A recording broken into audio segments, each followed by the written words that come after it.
did, and then applied with that fairy zone on the Lily. Oh, he's ready to just give up the game. It's over. You've been patient. You've been waiting all this time, but you ready.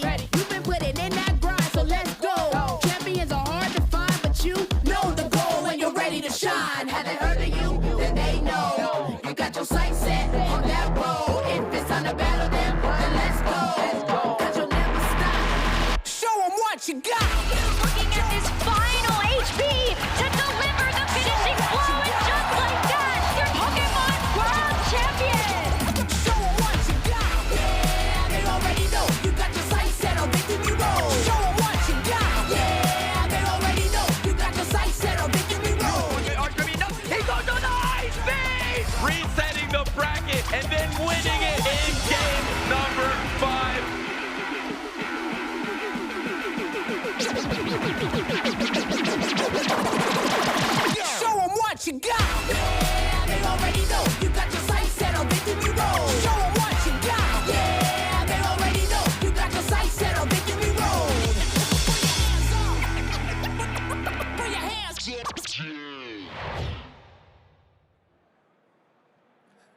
welcome in, trainers, to the official broadcast of the Lille 2026 Regional Championships. We are here in the north of France, and we're going to have an amazing day of battles.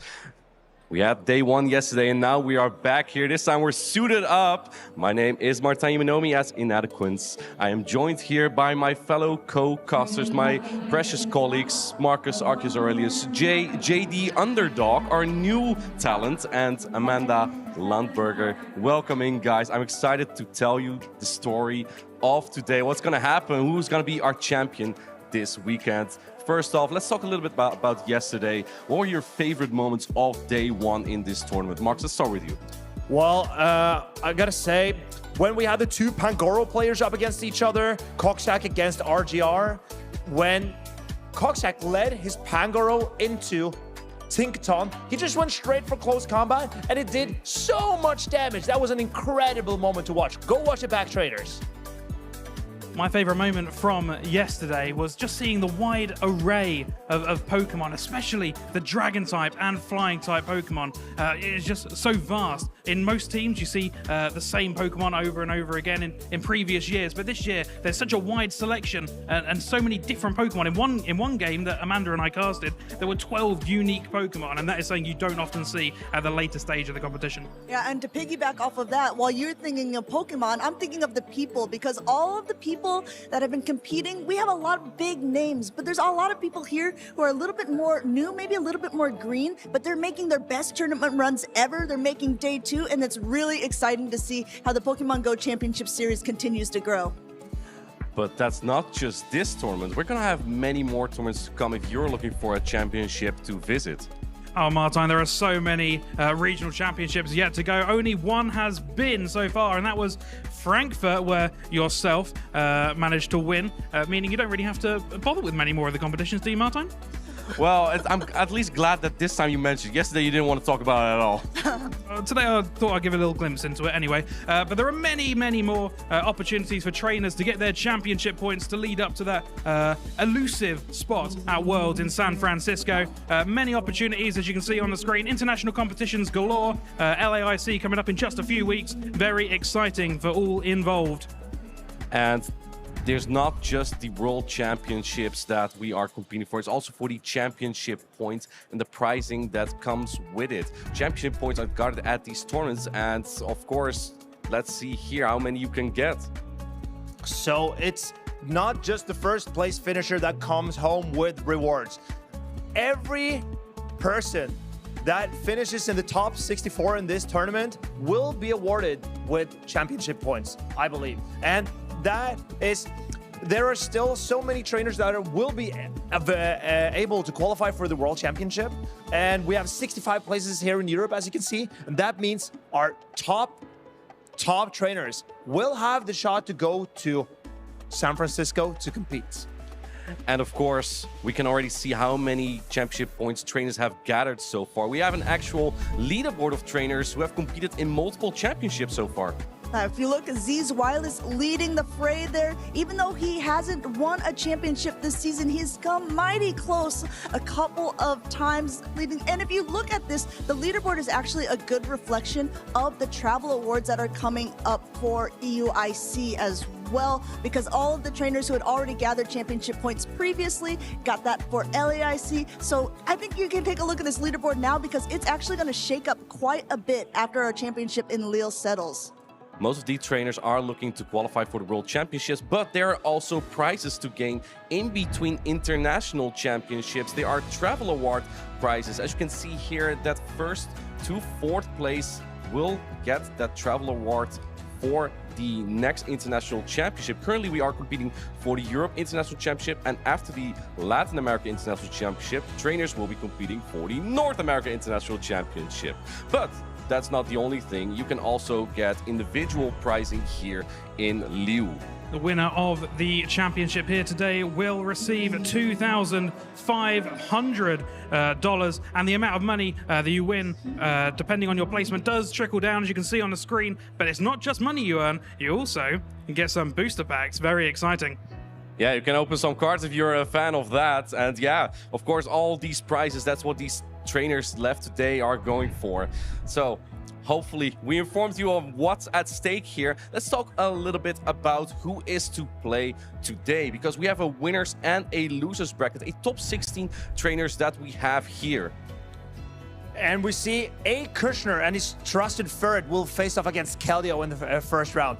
But then we see Cockshack against Bats. We see Niton, Modsol against Hikami. And then we have Wolfpack against Galaxkobolten. Galaxkobolten was on our players to watch. So even though there are so many new faces here, as you mentioned, Amanda, Galaxkobolten is the one constant that keeps performing here in Lille. Which one are you the most excited for to see here, if you had to pick one? I think Wolfpack against Galaxkobolten, that's a menace of a matchup. But Wolfpack has top cut so many tournaments, and he's been a constantly well-performing trainer, while Galaxkobolten, obviously, he's a previous regional winner here in Lille. He was 4th place last year, and yeah, that matchup, the final of those 4, you don't want to miss that, traders. So make sure that you keep watching, and all of these trainers are currently on the winner's side of the bracket. So even if they would lose, they would drop to the loser side of the bracket. But on the loser side of the bracket, we also have 8 trainers here. As you can see, Miwida will be playing against RGR with that Pangoro. I'm very excited to see that in action. We have Gorka versus Dane WWW. We already saw him add another W to his repertoire yesterday, but will he be able to add more on today? We're going to find out. We have Sandudu, who we didn't manage to see on stream yesterday, but another usual suspect. He is always doing very well at these competitions, and we will see him face off against Cashton. Tomahawk UK, another fellow streamer. Looks like you've got something to say there about Tomahawk UK.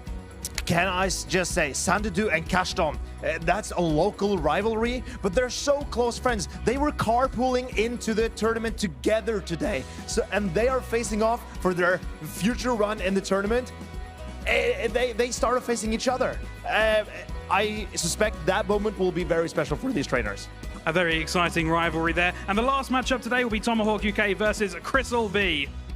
One thing I want to point out as well, if you take a look at quite a few of those names you mentioned, Sandudu, also Cashton, Hikami, and Wolfpack, they're all French trainers. So here in Lille, they might have what we call a home turf advantage, or something that they want to really play for to make themselves proud. We had an Italian trainer take home the last one in Turin this year. Maybe this year is a French trainer taking home Lille. We'll see. Many of these trainers are gonna have a great chance at winning it. We have so many battles today. These are going to be played off stream, but we may still see some of these trainers later on the broadcast. Now, we also had our predictions of who is gonna make it far here. 4 trainers that we had picked, and their signature Pokemon as well. As we take a look here, I picked Niton Modsol with his Shadow Charizard. Shadow Charizard was kind of meta, I believe 2 seasons ago. I remember using it at the World Championships. At the time, it had Wing Attack as a fast attack. Niton Modsol here has Dragon Breath, making it a little bit of a Dragon-type counter. However, Dragon Breath had a rework, so now it even charges faster to those hard-hitting Blast Bursts. And we saw that yesterday as well. And I have picked a different Shadow Fire Flying type. It's Shadow Talonflame for Galaxkobolten. He has been saying all over and over how Shadow Talonflame is the best Pokemon in the meta. He even believes Shadow Talonflame currently is better than Leaf Tornado Superior, and that tells you something. Wow. I personally have gone for RGR and his Pangoro. It is no hidden secret that I am a fond lover of Pangoro, and to see 2 Pangoros make it through to day number 2. What would you call that, Jay? It's pandemonium here in day number 2 of the Lille Regional Championship 2026. And I went with Wolfpack and Empoleon. Empoleon was a Pokemon that kind of surprised me how many people picked it for this tournament, but I think it's such a good meta call and read, and I'm really excited to see how far Wolfpack can take it. Yeah, so many trainers to look out for. Let us know who your favorites are in the chat, because there is going to be so much good action. Day 2 features some of the best battles that you can find at. If you're here to learn, it's going to be a great opportunity. And of course, if you want to make sure that you don't miss any of the action, follow us and catch all the action on Pokemon.com/broadcasts, so you can see all the events coming up. You can see when we go live and all the events that you don't want to miss out on. We even have a new YouTube channel for Play Pokemon.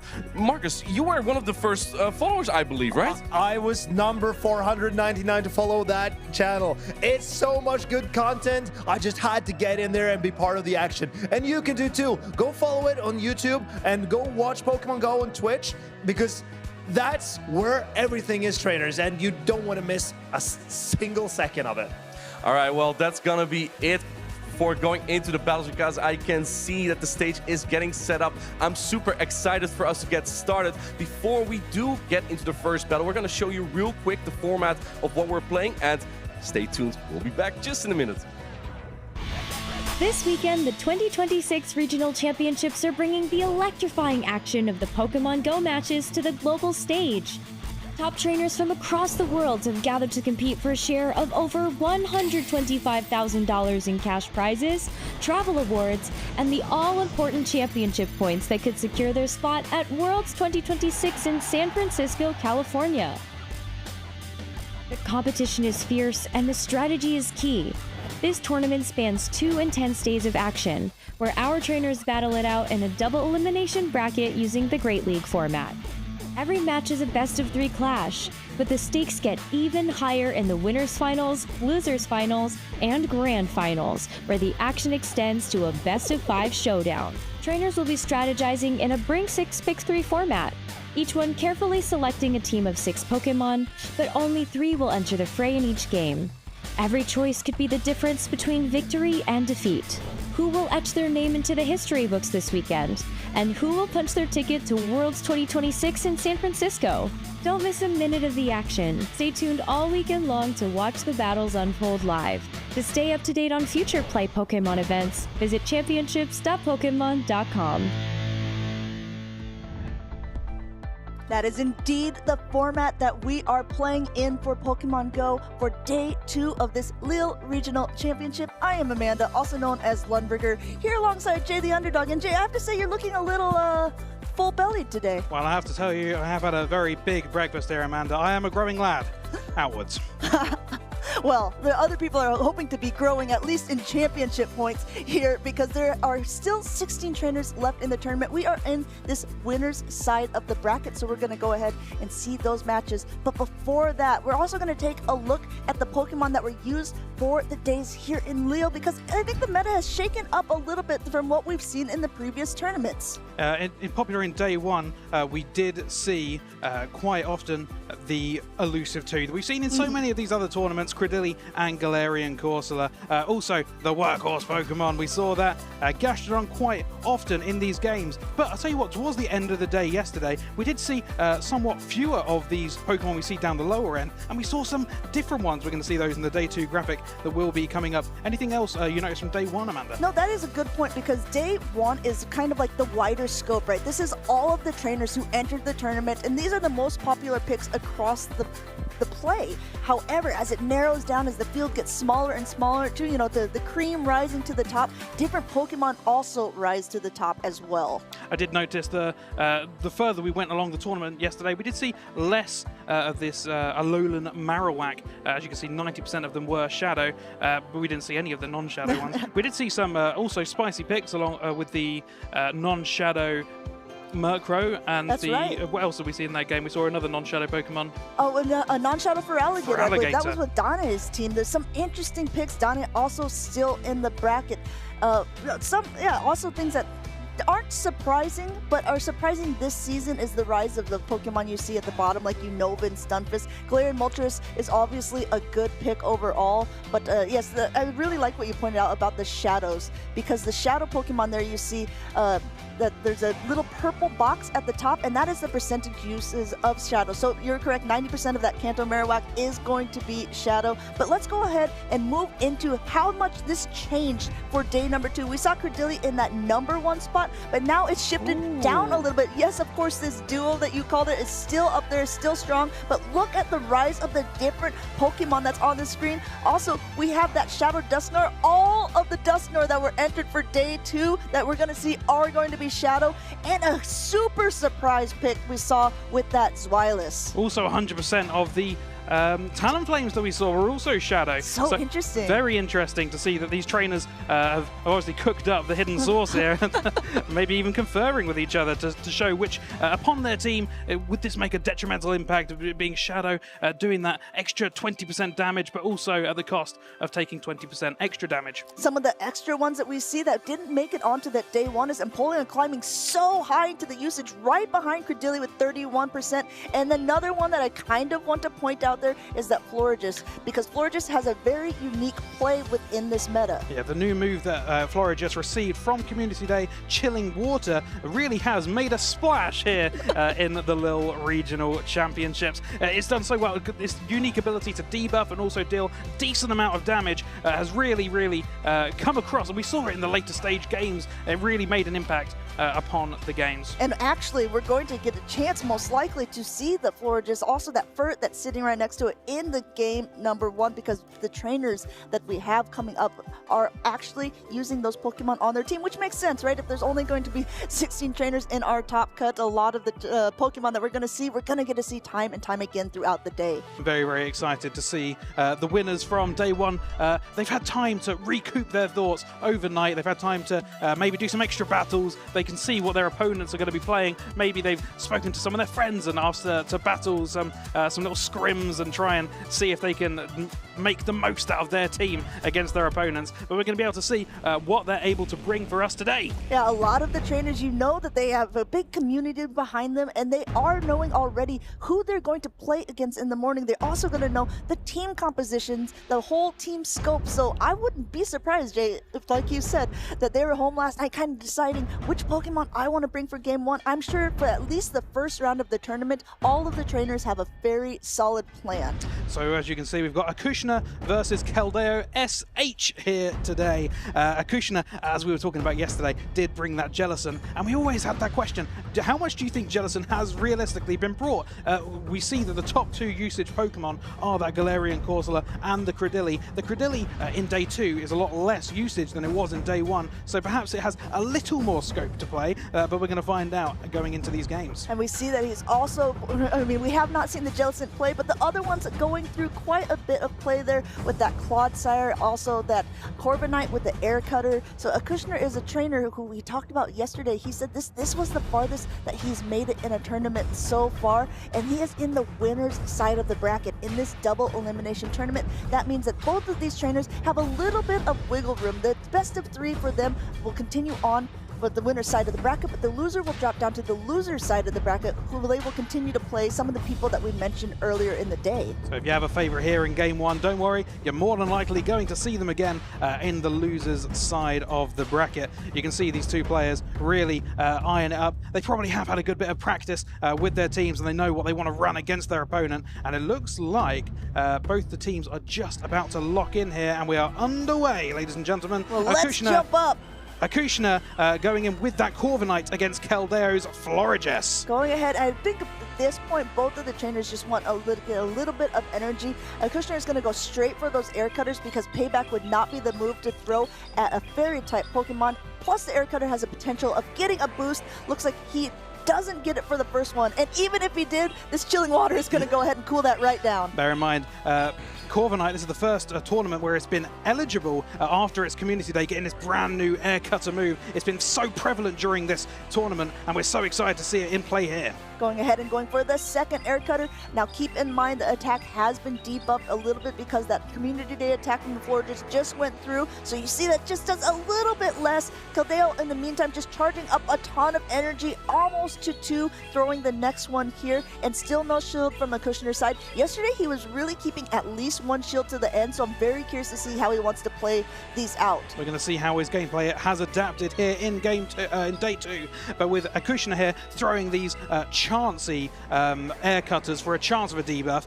We see Keldeo throwing these Chilling Waters, which is a guaranteed debuff every single time. Akushner with a buff, and he did actually get it on that occasion. Yeah, he got the buff only to get debuffed once more. It's still coming down to the wire because the sand attacks aren't doing much. He does get to it, and now it is up to Keldeo. Does he want to let this go? Because if he does, he's kind of getting to dictate for Akushner what Pokemon will come in as soon as that Corviknight faints, because it's on very low health and attack raise, but just for knocked knocked out of the sky. And this is very good for Akushner because he does not want to see his Florges on this Steel-type Pokemon.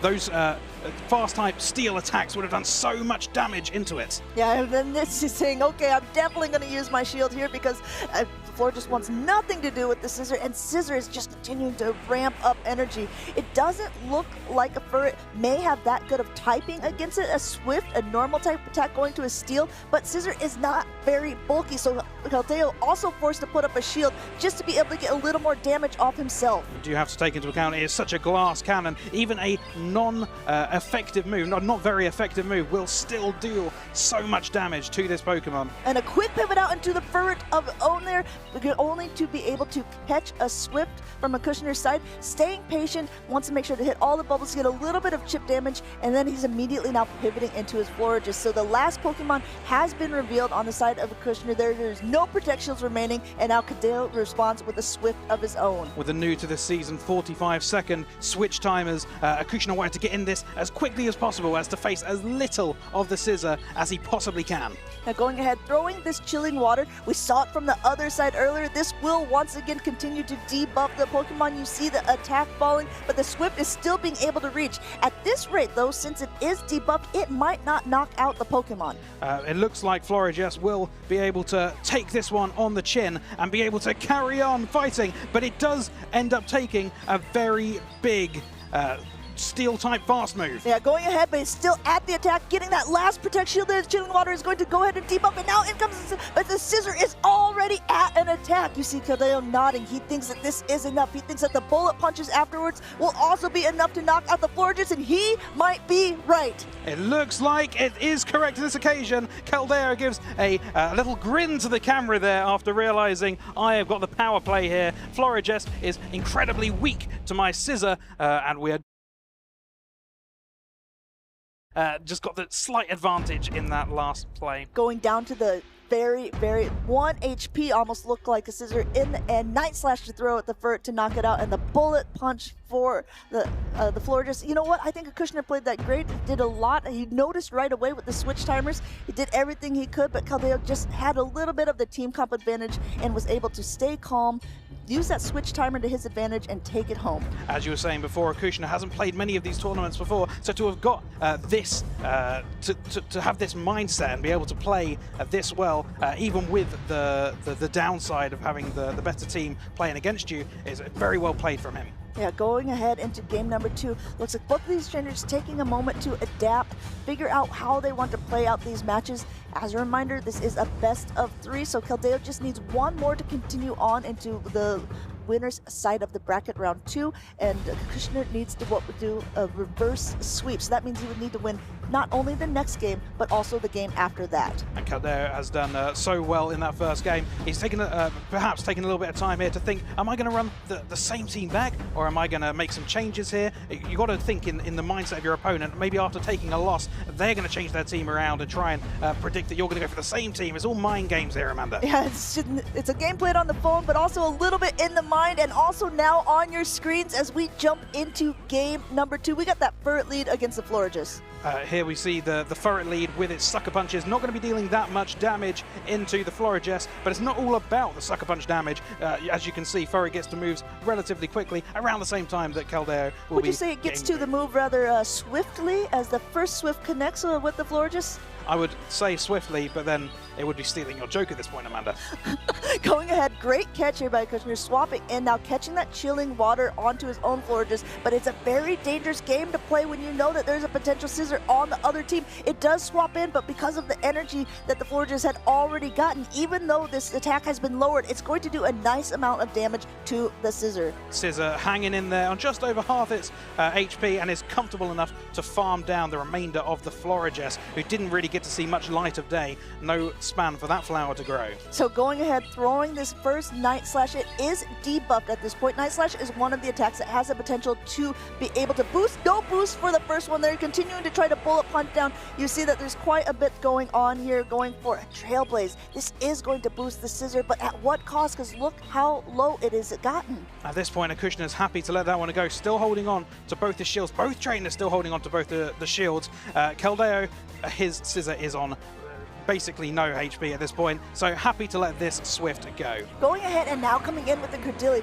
If you were looking at the lineup that Akushner was playing, he was playing what we call an ABB strategy. So he recognized that both of his back Pokemon, that Florges and the Credilli, were very weak to the Scissor. So he knew if he didn't see the Scissor in the lead, he needed to lure it out. That was a great play, and it comes now, is going to be able to Rock Tomb that Furt that comes in the back. That Scissor is gone, which gives a lot more flexibility to this Credilli. Not only ABB weak to Scissor, but ABB debuffing moves. We've got these debuffing Rock Tombs that are going to be nullifying the attack of this Furret. For going for a Trailblaze, it's going to try to boost its energy here, but with Rock Tombs being thrown at it, it's just going to go right back down. First Protect Shield has been used just now, everyone. Like, this is pretty late into the game, and now Keldeo responds with a shield of his own. He needs to keep that Furt healthy. He wants to try to get this Credilli out of the way. Outpace here, and now the Furt comes in, just gives it a little more energy at this point. We appear, well, we were for a moment back in there, back in that horse situation of going up and down, but it does come towards the end of the game here. Keldeo looks relatively complacent. That is looking good for him at this stage. Yeah, going ahead, I think I already heard a GG coming out of Akushner's mouth, recognizing good game played by Keldeo there, taking not only game number 1, but also game number 2, continuing on the winner's side of the bracket.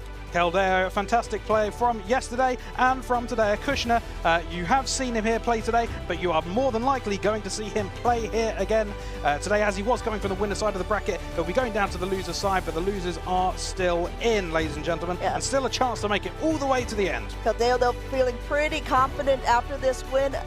I think as a player, you always feel pretty confident if you have what we call a 2-0 sweep, being able to decisively take game number 1 and game number 2, even though those were both incredibly close matchups. I'll tell you what I really enjoy seeing. I really enjoyed watching that Shadow Scissor. It's a really interesting Pokemon because it's got it's such a weak Pokemon defensively, especially with its Shadow effect. It deals 20% extra damage, but it also takes that 20% extra damage, and such a frail Pokemon in itself, it requires shields to keep it alive, but it deals so much damage, even into Pokemon that resist it. It keeps fighting through, and it gets to move so quickly. It's a spammy charge attack Pokemon, and it gets through. Yeah, a lot of times the trainers really have to have some sort of idea in mind about how they will deal with a potential Shadow Scissor on another team. And it looks like Akushner, though he had a little bit of time to prepare for it, it's still so hard to face when you have it in real life. The Scissor was played very masterfully by Keldeo here in that game number 1. You saw it being able to get to save his energy, throw that Night Slash at the Furret, and then be able to knock out the Florges in the end. Such heavy hitting damage from those metal attacks. As you can see here, the Furret getting the shield here in this last game, and it was just enough to knock it down. The fast attacks is such a reliable Pokemon, Furret. Yeah, Furret being a Pokemon that has actually risen in usage, is on that top usage both in day 1 and day number 2, so it wouldn't surprise me to see a lot more of it, and I think we see it because it's quite versatile. Absolutely, it's such a safe Pokemon, especially because we don't see as many fighting types in the meta, except Pangoro. Be aware of that one, Furret. I do love the panda. But, of course, it's such a reliable Pokemon, a reliable safe swap, and especially we're seeing so many ghost types, Halloween, spooky season, not just that, but it's just, we see so many of them in the meta, and it resists all these ghost type attacks. So to have it in your team is a very reliable safe swap. And I think that that's probably why a lot of trainers have opted to bring it, like Akushner. Akushner was one of the trainers, we were talking about him this morning, and Arceus Aurelius, we were deciding, which players that we were going to pick and the Pokemon that we thought they were going to do the best with.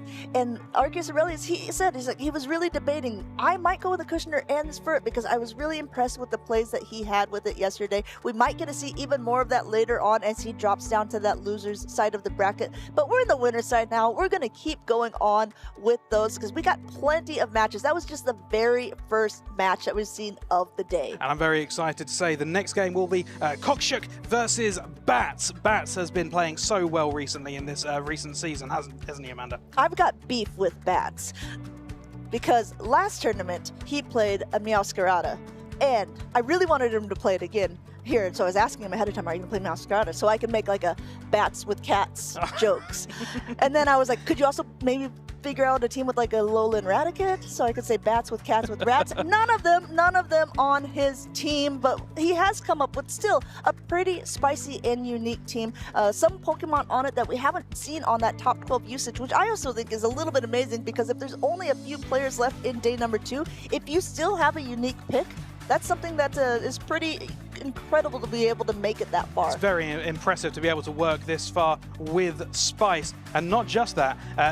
If anyone could have made the bats with cats with rats work, it would have been this man, because if you can take Spice this far, you can take it all the way with your rats and your cats. And if you guys want to see bats with cats with rats or anything like that, or if you are thinking he might be the next Lille champion, let us know either in the chat, but also use that hashtag #PlayPokemon. We were looking over some of them yesterday and kind of laughing, and I hope everyone enjoyed the different Halloween costumes that we had on. Let us know who you think is going to win. Give us a snapshot of your favorite moment. I know in VG they were doing like a fashion show with their avatars. Go ahead, give us a fashion show with your Pokemon Go avatars. Let us know what kind of costume you're rocking nowadays. Are you already in that, do you have that exclusive Legacy 50 jacket? I do indeed, Amanda. And sometimes I like to rock it, but sometimes I like to rock other unique outfits. And I'll tell you what, once trainers start to get to level 80, that is what I'm going to be wearing, as I've seen you perhaps wear before. Well, listen, I'm not saying it was because of us, but I think it's because of us. I think it really was. To watch the World's video and then tell me that wasn't because of us. Very excited. I'll tell you what I'm potentially excited to see from... Oh, we can see the come up on the screen now. What I'm potentially really excited to see from Bats is, are we going to see the return of the Shadow Galarian Weezing? That was something that really actually brought him far in another tournament, and it's only, I believe it was the only Shadow Galarian Weezing that we saw in the entire tournament. To be able to make it that far with it is absolutely incredible. Cockshack running a team that is sort of also spicy, not things that we're seeing so often. I do see a Pokemon on it that I wonder if you like it. I don't know if you've heard of it before. It's a dark and fighting type Pokemon. I know what Pokemon that would be, Amanda. Oh, what is it? That would be Pangoro, one of the strongest fighting types, in my opinion, in the game. It's so impressive, and I'd love to see it in the lead, getting off those close combats, dealing hefty damage, or taking a shield. To be able to take a shield early in the game can be absolutely huge. I mean, we did say that there weren't many fighting type Pokemon, but on the side of Cockshack there is a fighting type Pokemon, and this guy is a fighter, because look at the accolades behind his name. He was the 2023 Warsaw Regional Champion, so he's got a regional championship title already behind him. Not only that, he's got top cuts at EUIC, in Bologna, and also last season in Utrecht. If anyone's going to be able to teach a fighter how to fight, it is this fighter in Cockshack here, who has already won one before. He knows what it takes to be able to be a champion. Meanwhile, Bats on the other side, he's a relatively new upcomer, but he's been doing so well in those past tournaments, being able to rock some, unique Pokemon himself. Another one that I want to point out that was sort of popular earlier on last season, but has sort of dropped off, is that Lapras. Lapras is a Pokemon that is interesting, using that Sparkling Aria as its charge attack, or potentially an Ice Beam or Skull Bash. I believe that the Bats' Lapras is on Ice Beam to hit back at this Pokemon such as a Credilli. And what's such nice to see the Pokemon like that have got diverse moves, able to do different things against different Pokemon. But the game is underway, Amanda, and we've got Cockshack here with his Galarian Corsola, a Pokemon that we've seen all too often in this tournament, against Bats' Shadow Talonflame, a very exciting Pokemon to see. 100% of the Talonflames used in day number 2 are that Shadow, getting that first shield right away, because even though this was a Night/Bait instead of the Power Gem, which was super effective, it still would have done so much damage to the Shadow Pokemon. Corsola, on the other hand, rather bulky, but still this 20% more damage from a fly puts it deep into the red. And Bats here going in to try and farm it all the rest of the way down, contemplating using his last shield, and does, meaning he will be getting alignment here in the rest of the game. Being able to incinerate down at this point, he just needs one more to get to an attack, and he gets to dictate what will be able to come in. Going for the Flame Charge, this is going to automatically boost the attack of it, but it does cost a little more energy, gets that first Protect Shield off of Cockshack's side. And we are seeing the Panda in play, and one thing about the Panda, it is incredibly strong, but in respect to that, it is also rather weak defensively, so a shield needing to be used here to keep the sanctimonium of the Panda alive. Going ahead as well, just getting a ton of energy, was able to get to Instead, and now a Corsola comes in, and Corsola can't really do much to this Pangoro, but it can take at least one Night Slash. But look at this backline of bats, having both a Diggersby and a Corsola when there's a Pangoro on the other side is so dangerous. Pangoro does look so strong here, but you do have to remember, even though these Astonishes are resisted, they are slowly chipping away at the health of this Pangoro. Cockshack is in a great position, and he knows it there. You saw it because he protected up his Pangoro, because he recognized if there are no Protect Shields remaining, if there is a Galarian Corsola that is coming in to answer it, that means there is no answer to it. Not only that, you see Cockshack completely grinning now as his Pangoro got a boost. But is it too little too late? You can see the amount of health that this Pangoro is left on to get the boost lift this late on. Is he going to be able to get a move off? Doesn't quite get the super effective, hard-hitting close combat, but it still will do a decent chunk of damage. How much does it do to a full health Diggersby? Basically keeps it almost to the yellow there, but this is where the Empoleon will be able to shine, because even though a Scorching Sands is available, Bat's actually opting to go for the Fire Punch instead. Hits here, and it's still not quite enough to knock out the Empoleon. That's probably recognizing here that probably you need one of each move to knock out of this stage. But we're looking at Cockshack's Empoleon here, and this super effective, hard-hitting Community Day move. Is it going to be enough to take out the remainder?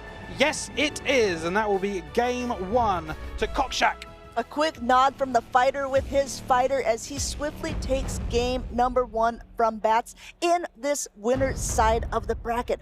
I think that was a great play by Cockshack, and also great wherewithal from him as well, because you notice, the Pangoro was getting quite low. I think a lot of times trainers could maybe opt to think, okay, well, it's just a Corsola. I'm going to go ahead and let this go. But he knew if the Corsola came in, that means there's no answer to my Pangoro in the back. We do have to think here, Amanda, that Panda was so good in that first game. What would be good against the Panda on Bat's side? Could it perhaps be the Fairy Winds from the Galarian, Tell me more. Actually, if you're Bats, you might be forced into playing it. If you see his whole team composition, really the Annihilate, but also be able to at least do a decent amount of damage with the counters to the Pangoro, but it also doesn't want to take too much of those Night Slashes. Corsola doesn't want to face it, Diggersby doesn't want to face it, Lapras doesn't want to face it, so he's got some heavy hitting counters on that side.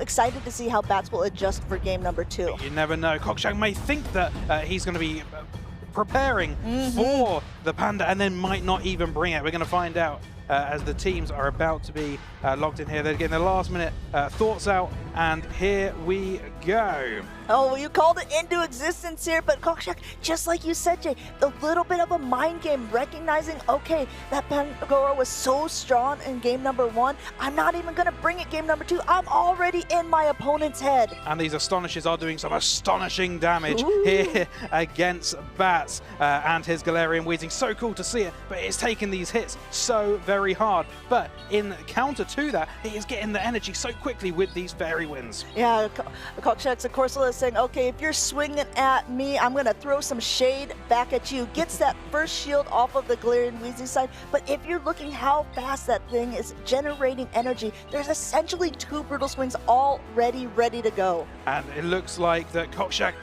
is going to let that Pokemon go down here, and Bats is going to get the power position of letting the correct Pokemon go on to the correct alignment. And not only that, he gets a shield off of the Empoleon. Empoleon Steel Wings were going to do so much damage, an immediate pivot out, and now is met by a hard counter here with that Florges, but actually it's not that hard of a counter, because as you can see, even though this is a Shadow Annihilate and those are fairy type attacks, they're not doing so much damage. They're not at all. The move itself doesn't do too much damage, but at the same time it is super effective, so it's amplified what little damage it would have already done. Not only that, amplified a little bit more as this Trailblaze goes through, so all these Fairy Winds are going to be doing more to whatever Pokemon is in the back.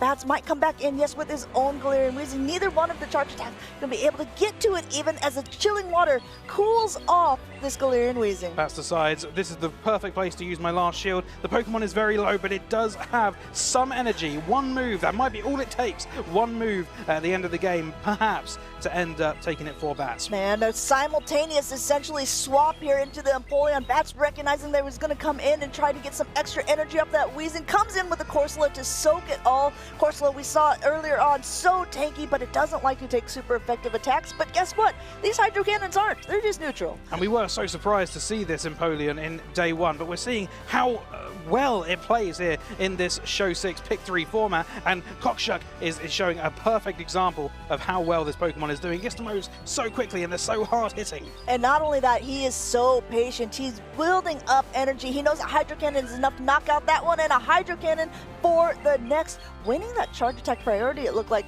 as Bats desperately tried to go for a brutal swing, hoping to knock out that Empoleon first. And it looks like that is it for Bats, but it's not overall done for Bats. He will be going down to that loser side of the bracket, and we will be seeing him again. Cockshack saying, I am a champion before, I want to be a champion again. It's been 3 years since happening in Warsaw, so maybe Lille will be his new moment. Coming in with a very unique team. You see him smiling as he's recognizing he's playing so incredibly well here at day number 2. Very exciting for Cockshack, and it was so exciting to see him play with his still somewhat unique Pokemon, the Pangoro. I'm so excited to see that carry on into the later stage of the tournament. Also, the Empoleon. The Empoleon did so well, and we don't see it on many of the teams, but it did so well, and the hard-hitting charge moves attacks that it outputs, very impressive performance from the trainer and the Pokemon. Synergy. I think that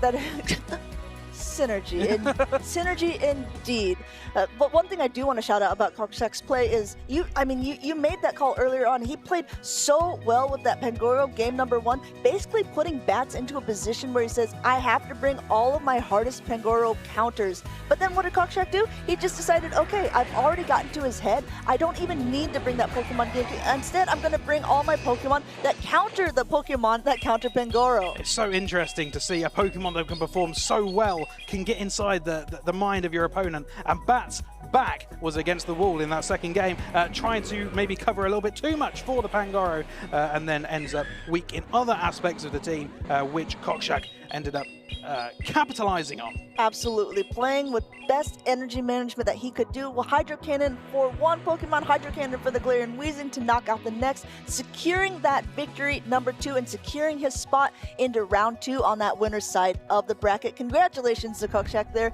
But like you said, Bats will be knocked down to the loser's side of the bracket, where he will continue his run for the rest of the day. And I'm very excited to see how he manages to get on, especially with the Spikes pick of that Galarian Weezing. I'm really excited to see if he can make it all the way to the end and see what he can potentially do with that Pokemon that we don't often see in this format. And especially, I mean, it was a good call from Cockshack's side with that Shadow or regular Empoleon, but with Empoleon with Steel Wing, something that, again, I picked on Wolfpack's side as well. I think it's a Pokemon that was just such a good and interesting meta call that truthfully wasn't expecting it, but when so many players showed me that it was on their team, I was like, this might be the key. I'll tell you what, sometimes it isn't what you see often in the Go Battle League that is the most meta. It's what you see other trainers using, and sometimes you confer and you play against each other, and you find these tiny little weak spots where a few Pokemon are weak to one specific Pokemon, and if you can get that in your team, you can then adapt it and be able to face a variety of Pokemon to increase your scope of what your team is good against. Yeah, we call that the ZZ special, the Z's wireless reverse engineering, because he is a trainer who has said that from the beginning. He likes to look at the meta and then pick out these little niche picks that can do well against it. He is the top of our European leaderboard currently, but he's not at this tournament, and that means that there's going to be some other trainer who could potentially push above and beat him at this point to be able to get that travel award potentially for EOIC, also get all those championship points to be at the leaderboard for world competition. Very exciting to see. Also, taking a look forward to what games we've got coming up next. We've got Niton versus Hikami, 2 players that we did see yesterday, but that's all to come ahead. Right now, we do have an interview preview from the previous game. Very exciting to see maybe how far they think they'll get in this competition. All right, well, let's go ahead and kick it over to Cockshack, and we'll see what he has to say about his Pangoro. I'm here with previous round's winner, Cockshack. You played an incredible set. You're still undefeated in the tournament. You faced off a very weird team with the Galarian Weezing. How do you feel about that? It's quite interesting. My opponent played different teams than I expected. In my opinion, I was just expecting more Lapras, that he was trying to go for more neutral play, like try to maybe swindle me down with Lapras so he can align something like Diggersby on my Corsola. But unfortunately for me, he decided to play maybe more risky, and that paid off for me. Maybe I'm lucky today, who knows? Yeah, maybe you are lucky today. You've been lucky before. You are the Warsaw Regional Champion. And when you won Warsaw, the feeling you had, can you remember that? And are you feeling some of the same today? In Warsaw, for sure, I was very lucky. Maybe the Warsaw was a little bit of undeserved win. Maybe that was a bit of a stretch. Sometimes you just have to get lucky. I got a lot of unlucky tournaments as well. It's hard for me.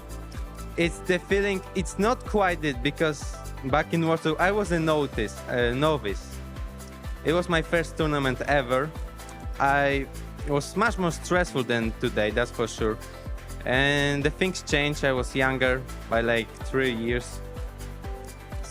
So like, it's a different feeling, that's for sure. But you just, it is what it is. You sometimes have a good day, you sometimes have a bad day, you sometimes are lucky, you sometimes are not.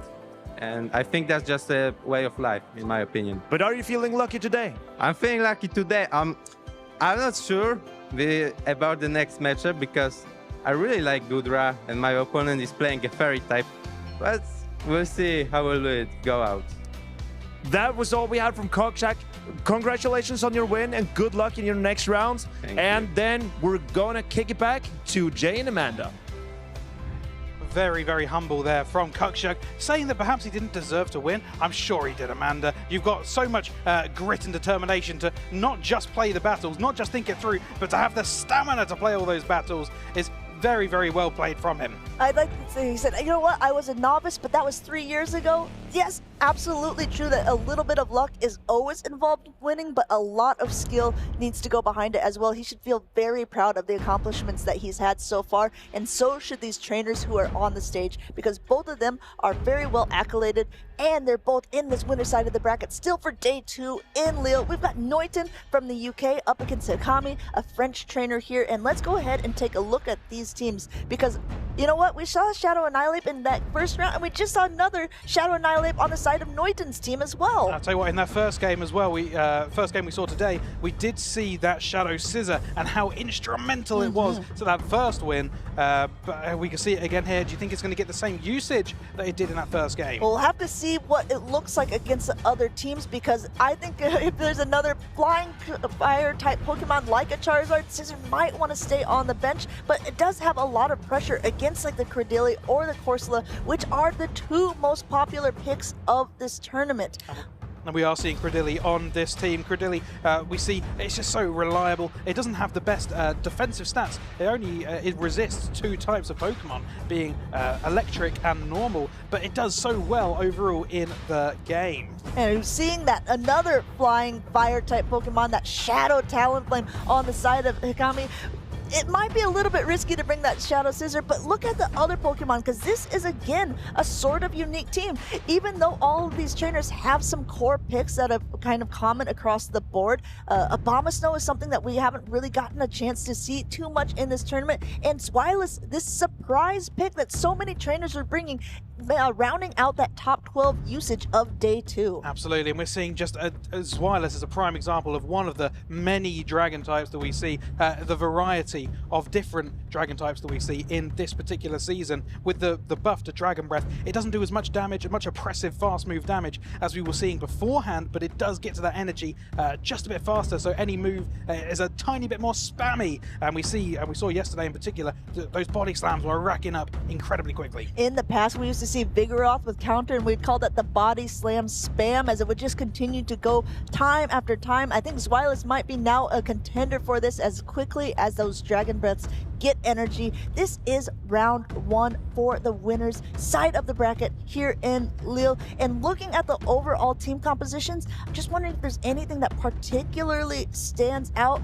I do find it like extremely difficult for Hikami's side to have a Shadow Annihilate when you have a Dragon Dart type with that Zweilous, an Abomasnow, which is an Ice type, and Empoleon, which is a Steel type, and there's not really a good hard counter for it besides that Corsola and maybe the Talonflame, so it has a potential to really run rampant for Niton's side. So in many games, as we've seen previously, you're expecting to see that Galarian Corsola on the side of Hikami.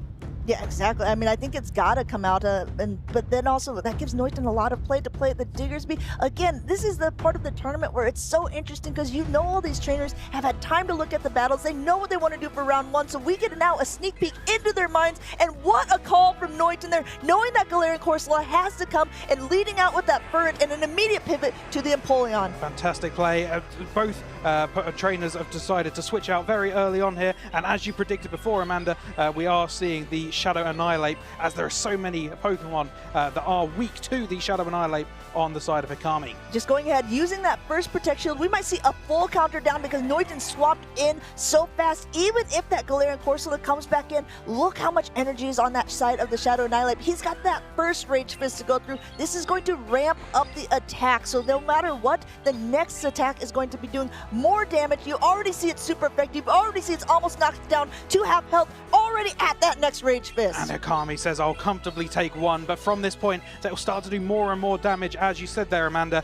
So he is going to decide to shield the second one, but the fast moves would have done so much damage, but it looks like we're swapping out yet again. Going in now with that Shadow Talonflame, but the Ferret does have a bit of energy advantage. Also keep in mind the move timing here. This Ferret is running a 2-turn attack, so it's going to be able to do 2 before hitting the next one to comfortably take the Incinerate damage, and he's able to reach it before the next one is available. Hikami throws up his last Protect Shield. He's a very experienced trainer, being able to throw the move in such precise timing to really optimize the amount of energy they're gaining before their opponent manages to make it to a move. But still so dangerous. Shadow Talonflame has reached an attack here. This will definitely be enough to knock out the Ferret, and also gets to see what is going to come in at this point. No Protect Shields left on Hikami's side, but the Niton side, there is one left. There's also a full health Pokemon that hasn't been revealed, and still not revealed, as he's able to completely counter down the Talonflame. Deciding to get the extra energy on that Shadow Annihilate that may be crucial towards the end of the game, but we are coming towards the end of the game, Amanda, and Hikami is on his last Pokemon, deciding to throw the Nightshade into the Shadow Charizard there. We did see that it is a flying fire type, but its usage is a little bit different on Niton's side because it is running Dragon Breath, the attack that we talked about earlier on that just generates energy so much quicker than it did before, enough to be able to knock it low and take out the Corsola, taking game number 1. I'll tell you what, as you mentioned before, that Corsola is so essential to the team of Hikami, and to call that straight away on Niton's side and make sure you've got a Pokemon that's so strong against it is so fundamental, is so strong, and such a good call from Niton. I did like the play of Hikami there, being able to swap in the Empoleon. He was able to strip away a shield because the Drill Peck going to that Annihilate would have done a lot of damage, but unfortunately for him, Annihilate was just able to completely power through, and we can see why this Pokemon was so popular in seasons past. In seasons past, and it seems to be in seasons current. It's doing so well in this particular game, in this particular matchup, and it's very interesting that some Pokemon are quite overlooked in some games, but in some games like this, it's so key to win. It's the key to unlock the victory. Now, I know, Jay, that you are a big fan of Pangoro, and I think that it has a definite place in the meta, being able to handle those Cordelias, being able to handle those Corsolas quite well. There's not one in this, but one problem with it as a fighter is that it's so weak to other fighting types. We don't see so many fighting types, but when they're in this play now, I wonder if maybe we will see a rise of them in the next upcoming tournaments. That'd be very exciting to see in times in the future. These two trainers are still taking a little bit of time here just to really lock in. They would know that they are still secure in this tournament, and they will be going. One of them will be going down to the loser's side of the bracket, still in, of course. But they're really trying to stay on this winner's side, as there'll be less games to play if they do end up winning this game. Yeah, a little bit of a quicker route. I wouldn't say easier route, but of course, if you're staying on the winner's side bracket, I'm not saying that it's easy at all. That takes a lot of skill, a lot of grit and determination. Game number 1 has been over. It is for Niton. We'll have to see if he can take game number 2, or if Hikami will be able to reverse sweep him here. He's going in with the fur, this time leading into that Shadow Talonflame. Interesting to see that in this instance, Hikami's not even bringing the Galarian Corsola. Niton may be predicting it and leading the same lead again. It was so effective for him last time, but this time he's not even bringing the Shadow Annihilate. I know, again, mind games after mind games here. It's not just tapping in the here and now going and catching a fly onto a Diggersby, this ground type Pokemon. Great catch by Niton's side, but Hikami still hitting all those bubbles, wants to make sure he's doing a nice amount of chip damage before he goes and swaps out. Look at this, getting one more Incinerate, loading up so he has a charge attack ready before he now swaps into the Gastrodon. And the Shadow Talonflame, it does so much damage that holding one of those moves back can be really good against one of the squishier Pokemon on Niton's team. For example, the Shadow Charizard in the back. But for it to go into the Diggersby, it's such a tanky Pokemon, it will happily take a couple of them at least. Great call there. Now already up to the Water Pulse. This is the heavy-hitting, super effective attack. Hikami going straight for it there, seeing his Gastrodon is essentially a little under half health and wants to see what will come in. Will it be that bird again, or will we see the last Pokemon? Niton patiently waiting out that switch timer clock, and as you can see, this little bird popped up as well. That means that his switch timer is up. He could swap out, and that's exactly what he does! Catch after catch for Niton there. First catching onto that Diggersby, now catching onto the bird, and he's got some energy to spare on that Charizard. What a catch, and with Charizard being so glassy in the back, it would have done so much damage, but to catch it on this Pokemon, a slightly tankier Pokemon, it was able to live the move and also get a move off on the next Pokemon for Hikami. Going ahead, Trailblaze, boosting up the attack, but the Empoleon, patient as ever. You see it just building up energy. Charizard does not want to see this Pokemon, especially when it doesn't have a fire-type attack to its name for that steel typing. Hydro Cannon number 1 going through, getting that first Protect Shield off of the Charizard. Charizard throwing the energy right before the next attack is available. Will Hikami use his last shield here? And that catch could have been so essential earlier on in the game, because now we're seeing him able to be that one shield up that otherwise he wouldn't have been. And that could be the instrumental factor that wins Niton this game, but we're going to find out. I think we see the combination play. Yes, exactly. He gets that last shield with the Hydro Cannon, and this is what he saved that fly for earlier on. This is why that one Incinerate mattered, to gain energy, to be able to take the shield and take game number 2. And it looks so good after that catch it looked so good after that catch for Niton, but right in the end there, that, as we were talking about before, saving that move was so detrimental to throw against one of the squishier Pokemon, and it was able to take it out in one hit just like that. I swear you must be like a psychic type, because you use Future Sight, recognizing that how powerful that Talonflame was going to be for Hikami in the past. He didn't need to throw that fly at the Diggersby because he knew that that was not the impactful time to use an attack. This is high-level plays by high-level trainers, recognizing just because my opponent swaps doesn't mean I need to immediately swap. I'm going to save this energy for later. That's exactly what he did. You got to keep it in your back pocket, save it for a rainy day, and right at the end of there, against a Shadow Charizard, you need a rainy day. So to throw that energy in there is so well played from Hikami to draw this set to 1 apiece. We're now into decisive game number 3. And that's what we love to see as viewers, getting into the big nitty-gritty moments here. Both of these trainers just taking a second to lock in, wondering, what should I do in this moment? Niton did everything he could in that last matchup. It was looking good for him. He caught that first attack, he caught the second attack onto his Furret, but in the end, Hikami just proved time and time again that he is a trainer worth noting. very well played from both these trainers to not just to go one up, but then to have that pressure on you, going 1-0 down, and then to be able to come back. It really takes good stamina, and you've got to look within yourself to really lock in and get it done. Now, looking at the teams, do you think that maybe Niton put himself kind of in a bad position or a negative position by not bringing that Shadow Annihilate? Or did you think that that was not really the key factor that kind of turned it for him in that game? Well, you have to look at Hikami's team here in response to that, and you see half the Pokemon are weak to that Shadow Annihilate. It's more than likely one of them will be brought along, but you don't know where it would be in the team, or it's all about these mind games, as we were mentioning earlier, Amanda. But we're going to find out if it's brought into this last game, and it's a battle of the sky, fire. It's a firefighting. Yeah, things are heating up, let me tell you that much. Trying to catch, but instead just giving a ton of extra energy and time for this Charizard to get to a Blast Burn. Blast Burn is not going to be super effective against a Gastrodon, but still does a decent chunk of damage because of that Shadow typing. Now swapping into a Furret comfortably. We might even be able to get to see a full farm down. Hikami once again going for that heavy-hitting Water Pulse. He knows it's going to be able to do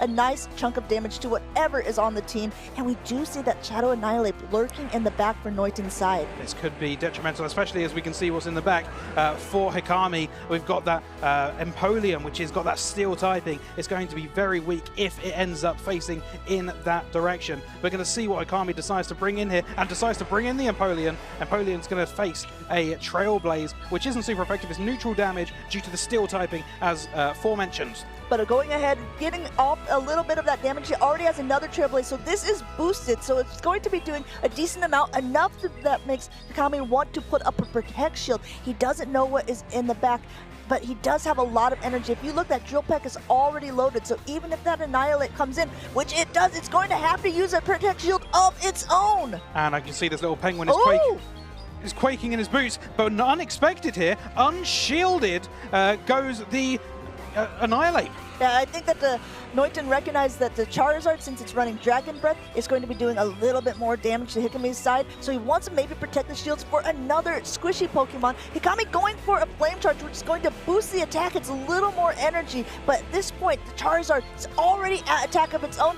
getting that Protect Shield off of Hikami's side. There's no Protect Shields left for him. And it's so smart to see that you're doing such super effective damage to the Pokemon in front of you, but you think about the Pokemon in the back being this Shadow Talonflame, and you think, oh, it's not going to do as much damage to that. We're going to find out coming towards the end of this game what is going to be able to take it all. It's the Talonflame! It's the Talonflame! Hikami ends up winning the game, and maybe that shield was detrimental to winning this game earlier on. Absolutely incredible plays. You saw him pumping his fist. He couldn't believe it, but that just shows also why you continue playing out your matchups, even if you don't have a positive lead, even if your swap is maybe not the best that you think that it's going into. Hikami takes that from the jaws of defeat, goes on the winner's side of the bracket. What a game. And when you look at the current matchup in front of you, and you see your Empoleon, your poor little penguin, defenseless against this great big fighter, and you throw your move, maybe you think, oh, this is definitely going to get shielded, but the opponent, they're also playing their games in their mind and think, oh, perhaps my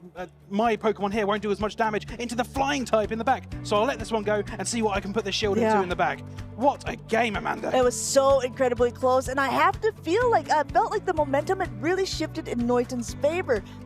But if you look through the whole type of the matchups, you just have to remain calm and collected. Maybe throwing that Blast Burn into the Gastrodon was actually not something he should have done. Maybe he should have banked that energy for later, like Hikami did in game number 2 with his Talonflame, and then just come straight in with the Furret. These are the questions that I'm sure will be going through his mind as he goes on to the loser side of the bracket, but he can keep his head held high because those were absolutely fantastic games to watch. Game number 1 taking that quite decisively. And it does go to show anything can happen in these games, even in day 2. These very experienced trainers who have had so much time and expertise behind them, anything can happen, and these catches so instrumental. Look at this.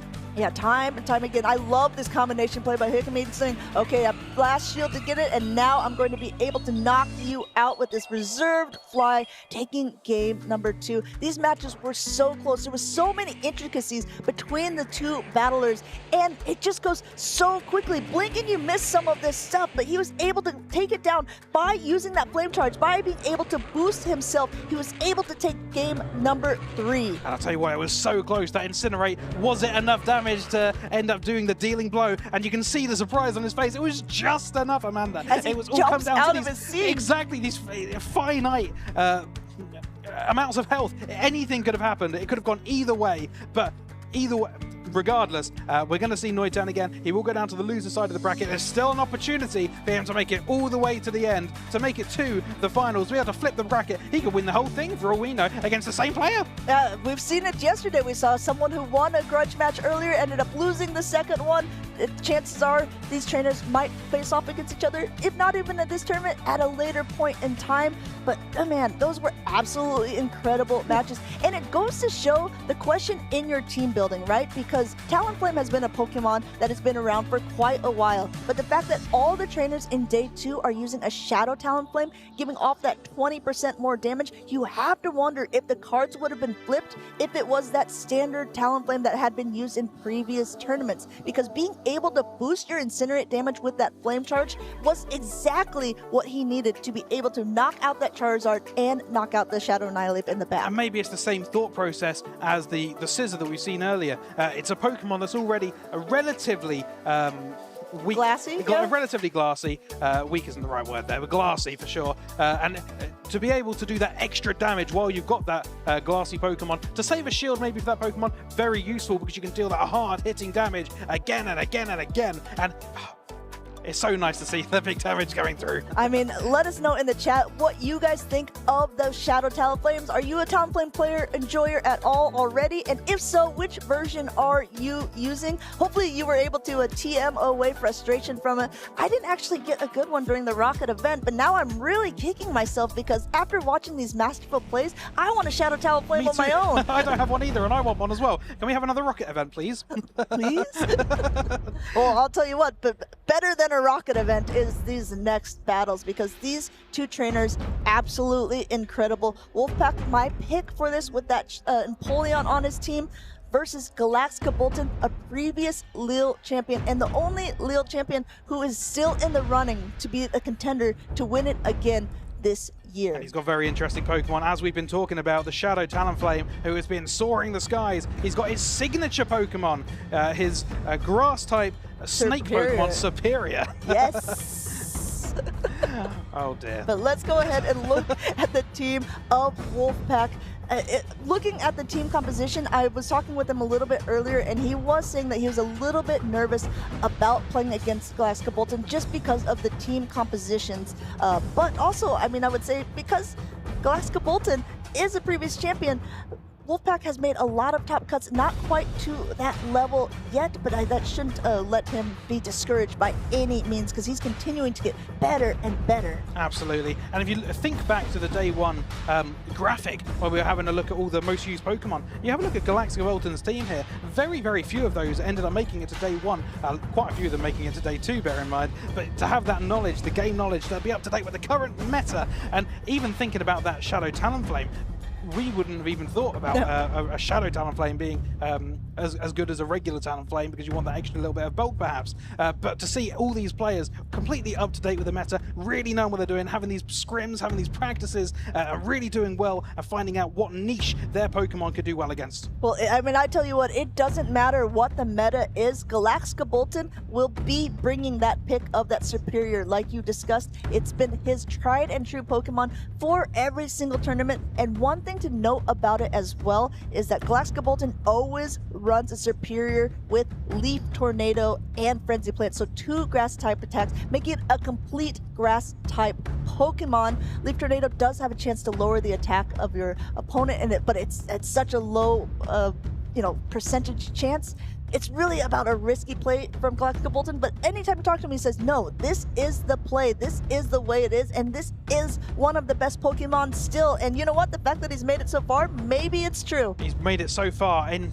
as I've been talking about, and I've been trying to make a big point of this is the season of flying-type Pokemon, of Dragon-type Pokemon, Yeah, and this pure Grass-type doesn't do much damage into either of those two. To make it this far with your favorite Pokemon that resists two of the most significant typings in this season is an absolute feat to his accomplishment this far in the tournament. We have to wonder if you'll see it, because it looks like game number 1 is coming up here. We have that Diggersby up against a Shadow Talonflame. Wolfpack may be thinking the same thing as you, that Superior doesn't have a lot of usage, so he's not going to be bothered by it. But look at it. It's actually on the team of Galaxkobolten there. This is not the matchup as the either Pokemon you really want to be in. Talonflame doesn't want to take either one of the, neither one of its attacks is going to be doing too much to the Diggersby, but also the fire type attack is not going to be doing too much. Scorching Sands gets an attack debuff. Oh my goodness, you don't see that very often, but a very fortunate time maybe to get it here in the winners round 1 of day 2. Now our horse's game is going back up again, because now the next Flame Charge is able to boost the attack of the Talonflame.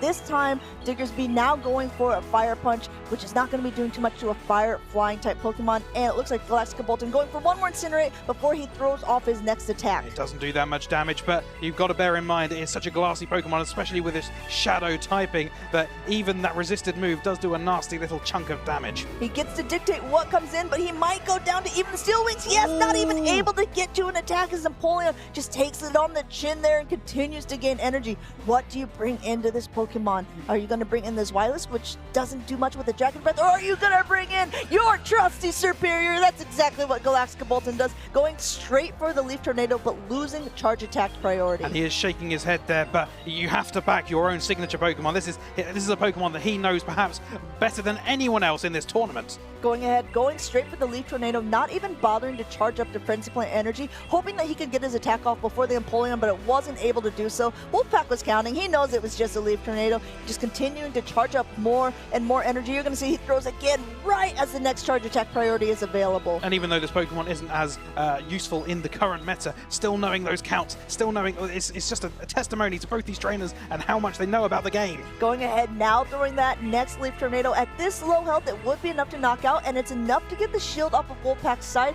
He knows he still has a little bit of energy to go as well. He's going to charge a little bit over, maybe potentially try to go for a farm down, but ow, going for a Hydro Cannon. This is an interesting play, and I think it's also because he was thinking Galaxkobolten might have been swapping out, and he just threw a blind Hydro Cannon thinking it would be better for whatever would be coming in. It is a smart move, because he's very unlikely to be a double weak in the back to one specific typing, and it was that low at that point anyway that it would have gone down to the water type move, so a catch would have gone probably in his favor. Even though the alignment of the game did not go in favor of Wolfpack, with that Diggersby going down to the Talonflame, getting that energy on the Empoleon proved so vital there, because he was able to take out the Superior, and he also was able to line up his Florges with that Zweilous in the back. Wolfpack takes game number 1. Well done. I tell you what, it was really exciting to see the signature Pokemon for Galaxkobolten, but I don't know what he was particularly trying to target other than the Diggersby, which we saw in the lead. Perhaps you could see it on the Stunfisk in the back, but it's very risky to try and bank that all on 2 Pokemon on your opposition's team. I agree with you, but at the same point, since the Florges is a Fairy-type Pokemon, the Frenzy Plants would not be doing too bad against it. Of course, well, at least it's going to be able to potentially debuff it or something, and we saw with the Empoleon, it could get it low, but I absolutely agree with you that like a Fearow would completely destroy the Superior there, and the Fire Punches from the Diggersby also hits back hard. While it does have a decent amount of play, it is maybe not this standout pick, but it has gotten Galaxkobolten to day number 1 on the winner side of the bracket. This is round 1 of winners of day 2, so maybe this still is the sauce. Maybe it is the sauce, and the feeling inside to play with your favorite Pokemon and to see it up at this high level on a global stage where anyone in the world could see you play with your favorite Pokemon is a feeling like no other. I think Galaxkobolten definitely still has a plan. You saw him kind of like tilt his head back in exasperation when he noticed that the Zweilous was lined up against the Florges. Game 1 definitely did not go in his direction, but he's shaken that off because he's a player who's been around for a while. He knows just because you win that first one doesn't mean you're going to win the set. He just needs 2 more games to continue on that winner's side of the bracket. And since it is the winner's side, Jay, they can take a couple more chances. Absolutely. Even if you do go down and lose this winner's round one, you do go down to the loser's bracket, meaning you are not out of the competition. So anyone here, even if you lose, you're still able to win the entire event. Both of these trainers just taking a moment, looking at their team sheets, making sure that they have their strategy in mind to be able to play. Wolfpack taking game number 1 off of the previous Lille champion. He just needs to take one more game. He just needs to get that alignment again that he got in game number 1 to be able to secure his spot to go to round 2. I'm very interested to see if Galaxkobolten will again bring that Pokemon, the grass-type snake that he loves so dearly.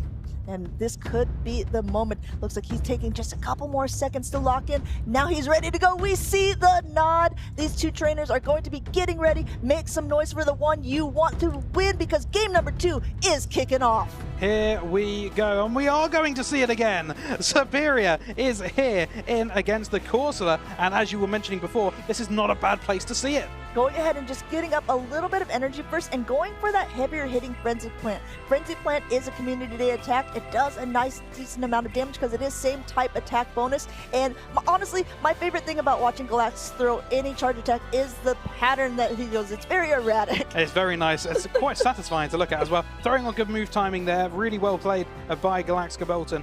Coming through and having a decision to make here. He may not be as good as into Pokemon in the back, so we're going to keep and try and stay in as long as we possibly can and throw another move. Oh, it's like he heard me. Now he decided to go with a different pattern there. Going with a square pattern to knock out the Corsola. And now he's going to be met by a Fearow. And Fearow with energy is something that every Pokemon should fear. 3 Drill Packs to be able to get to this point. My goodness, now he's going to be able to get a Drill Pack right before the Talonflame gets any energy off. Fearow get into these moves so quickly with the recent update to the move Peck in the recent season update. It's so, oh my goodness, how much damage being dealt to this Shadow Talonflame, having that move let go. My goodness, already at a fly from the Talonflame side. This is the Shadow Pokemon. Going and using the Protect Shield, I think we might see an aggressive peck down from this Fearow to be able to throw energy at whatever's at the back, but the Galaxkobolten not letting it happen, coming immediately in with the Corsola. And you can see Wolfpack kind of sitting back, making sure he's hitting all these bubbles and getting the Protect Shield off of Galaxkobolten's side. Even if that didn't go shielded, it's such a tanky Pokemon in that Corsola in the back. But at this stage in the game, you probably do have to use your shield somewhere. So Galaxkobolten is deciding, am I going to use it here? I have to think about what is potentially in the back. I might have to save a shield, which he is doing here for whatever's in the back, and he is now finding out it is Diggersby. Oh, you saw Wolfpack lean back, and this is exactly why, because this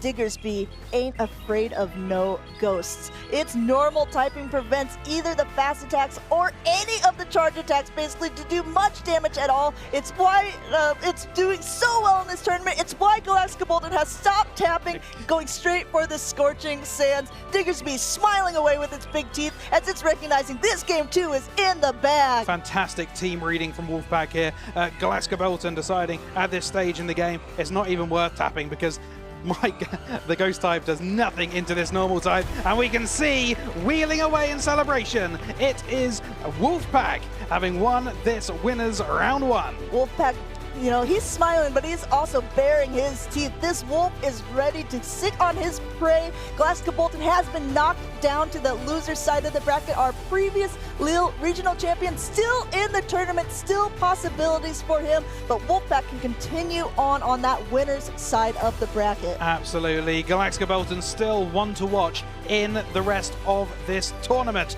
Make sure to type in !point bracket if you are watching on Twitch, and make sure you are keeping up to date with all the scores from all the games. That's right, because we did see earlier on that there was some trainers like Sandudu who we didn't even get to see from day one, making it in from the loser side of the bracket. Unfortunately, with so many trainers, with so many good battles, you just don't get to see all of them, but I'm so happy that we got to see this one, because this was really a really great showcase of getting the alignment that you wanted and just being able to play to your best abilities. Yeah, Wolfpack really would be happy with himself here, having chose the right Pokemon on the right receiver.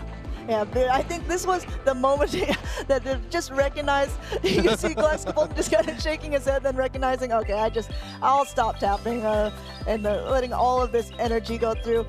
But honestly, that takes a champion as well. Recognizing when you have win conditions and also recognizing when those win conditions have maybe gone out the window. I'll tell you what, Lenny Kravitz anonymously said, it's 8 over till it's over. But when Shadow Corsola looked into the eyes of that Diggersby, he decided at that stage, it was over. It's over. It's over. But congratulations once again to Wolfpack to be able to continue on that winner side of the bracket. Double elimination tournament. Galaxkobolten, our only Lille Regional Champion still left in this tournament. Still in this tournament. And honestly, I bet a lot of people still have their minds and their money set on him because he is a trainer who has been doing very well in previous seasons. And he's done it before. Have to do well with a Pokemon outside the meta is... There's so many trainers here that are doing well with Pokemon outside the meta, but they find their little niche against some Pokemon in the opponent's array of Pokemon that perhaps this will be the key to unlocking a victory.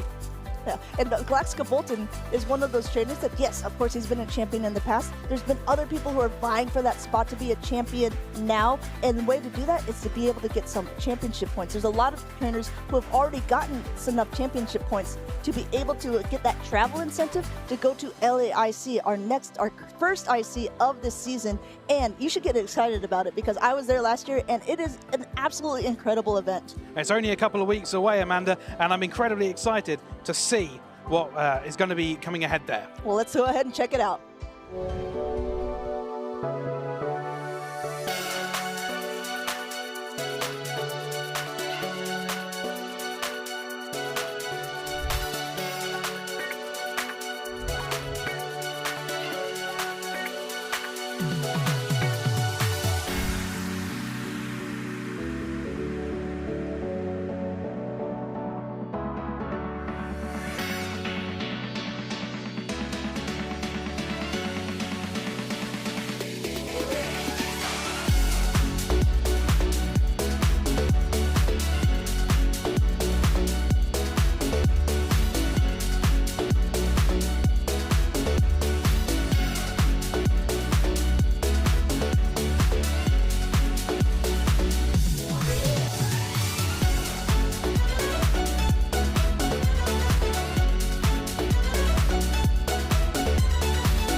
And that was a quick look at LAIC coming up in just a few weeks. We also saw a glimpse of two incredibly good-looking Team Rocket and Team Galactica members there in that clip. But at least I noticed a few. Was it us? Oh, maybe it was. Maybe I just tried to flatter myself there a little bit. But Very humble. Yeah, well, I didn't get away with it this time, but maybe I can in the next. Just as Wolfpack got away with leading his Diggersby in game number 1 and getting it on a Talonflame and still winning that game. If we take a look at the losers side of the bracket, we're going to take a look at the matches we have to come. The French players on the winner's side of the bracket, they all won. Ooh. On the loser side of the bracket, not all of them were equally successful. Gurkov did win against Donna WWW. And then we had Sandudu versus Cockshack. Well, obviously one French person is going to lose, that the other one wins. And then we also had Emmy Weedle versus RGR. That was, I believe, your Was it your pick? No, that was The Jay's pick. Yes, correct. And then Chris has defeated Tomahawk UK. So these are the battles that we're gonna have upcoming soon. I'm noticing out of all our picks, only Amanda's pick Wolfpack won their game. So maybe we're bringing in a bad omen, Martijn. But because my pick Galaxkobolten also dropped down to Wolfpack, and now he's facing off against Emmy Weedle. So, but we have a few good treats for the viewers here, and Akushner into Chris is also going to be an exciting matchup. That is where we see that Ice Beam Blastoise. Usually it's with Skull Bash. But Chris, he's a creative mind, and he has realized that hitting Cradley with that Ice Beam potentially could win him some games. Lapras is not that common anymore, and that was the main reason to have Skull Bash on your Blastoise. In the Go Battle League, maybe you see some Lapras, but if you see more Cradily or other flying-type Pokemon which you need Ice Beam for, perhaps that's the attack you might want. Do you ever run Ice Beam and Skull Bash? Or is that something silly?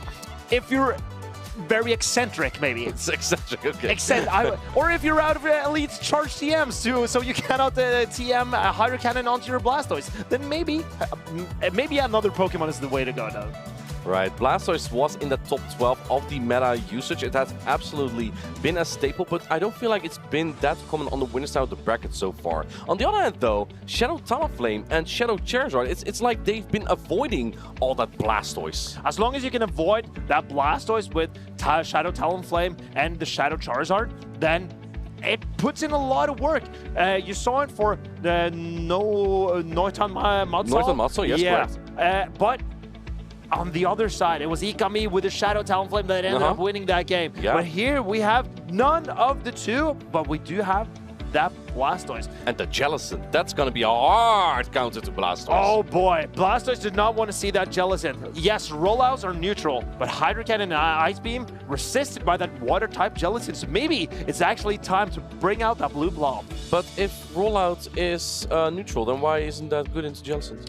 Well, Jellicent is also hitting Blastoise back with neutral damage, with Hex and Shadow Ball, and those moves do a lot of damage. They also have that same type attack bonus. And here we go. It's game number 1. Can we see the Jellicent? It's nowhere on the screen, but we have Cradily into Cradily.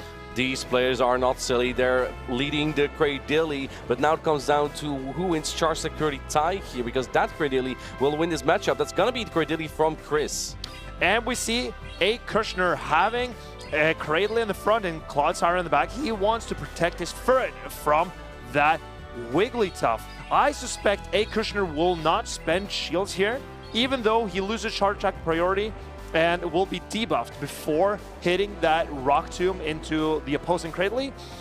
In this matchup, having a Cradily that will win Charge Attack priority is extremely beneficial, because then you can land that Rock Tomb debuff first before your opponent does. What I noticed about Chris, I played against him in Frankfurt, and at that time my Blastoise lost Charge Security tie against the Marowak, and usually that's a Charge Security tie Blastoise wins because Blastoise has higher attack. So perhaps it's an indication that Chris likes to use Pokemon with slightly higher attack, so he does win the Charge Security tie. And as you can see, he will win this matchup. Akushner going for the Grass Knot there, won't be launched, but just in case that Chris might try for a cheeky catch on like a with Stunfisk.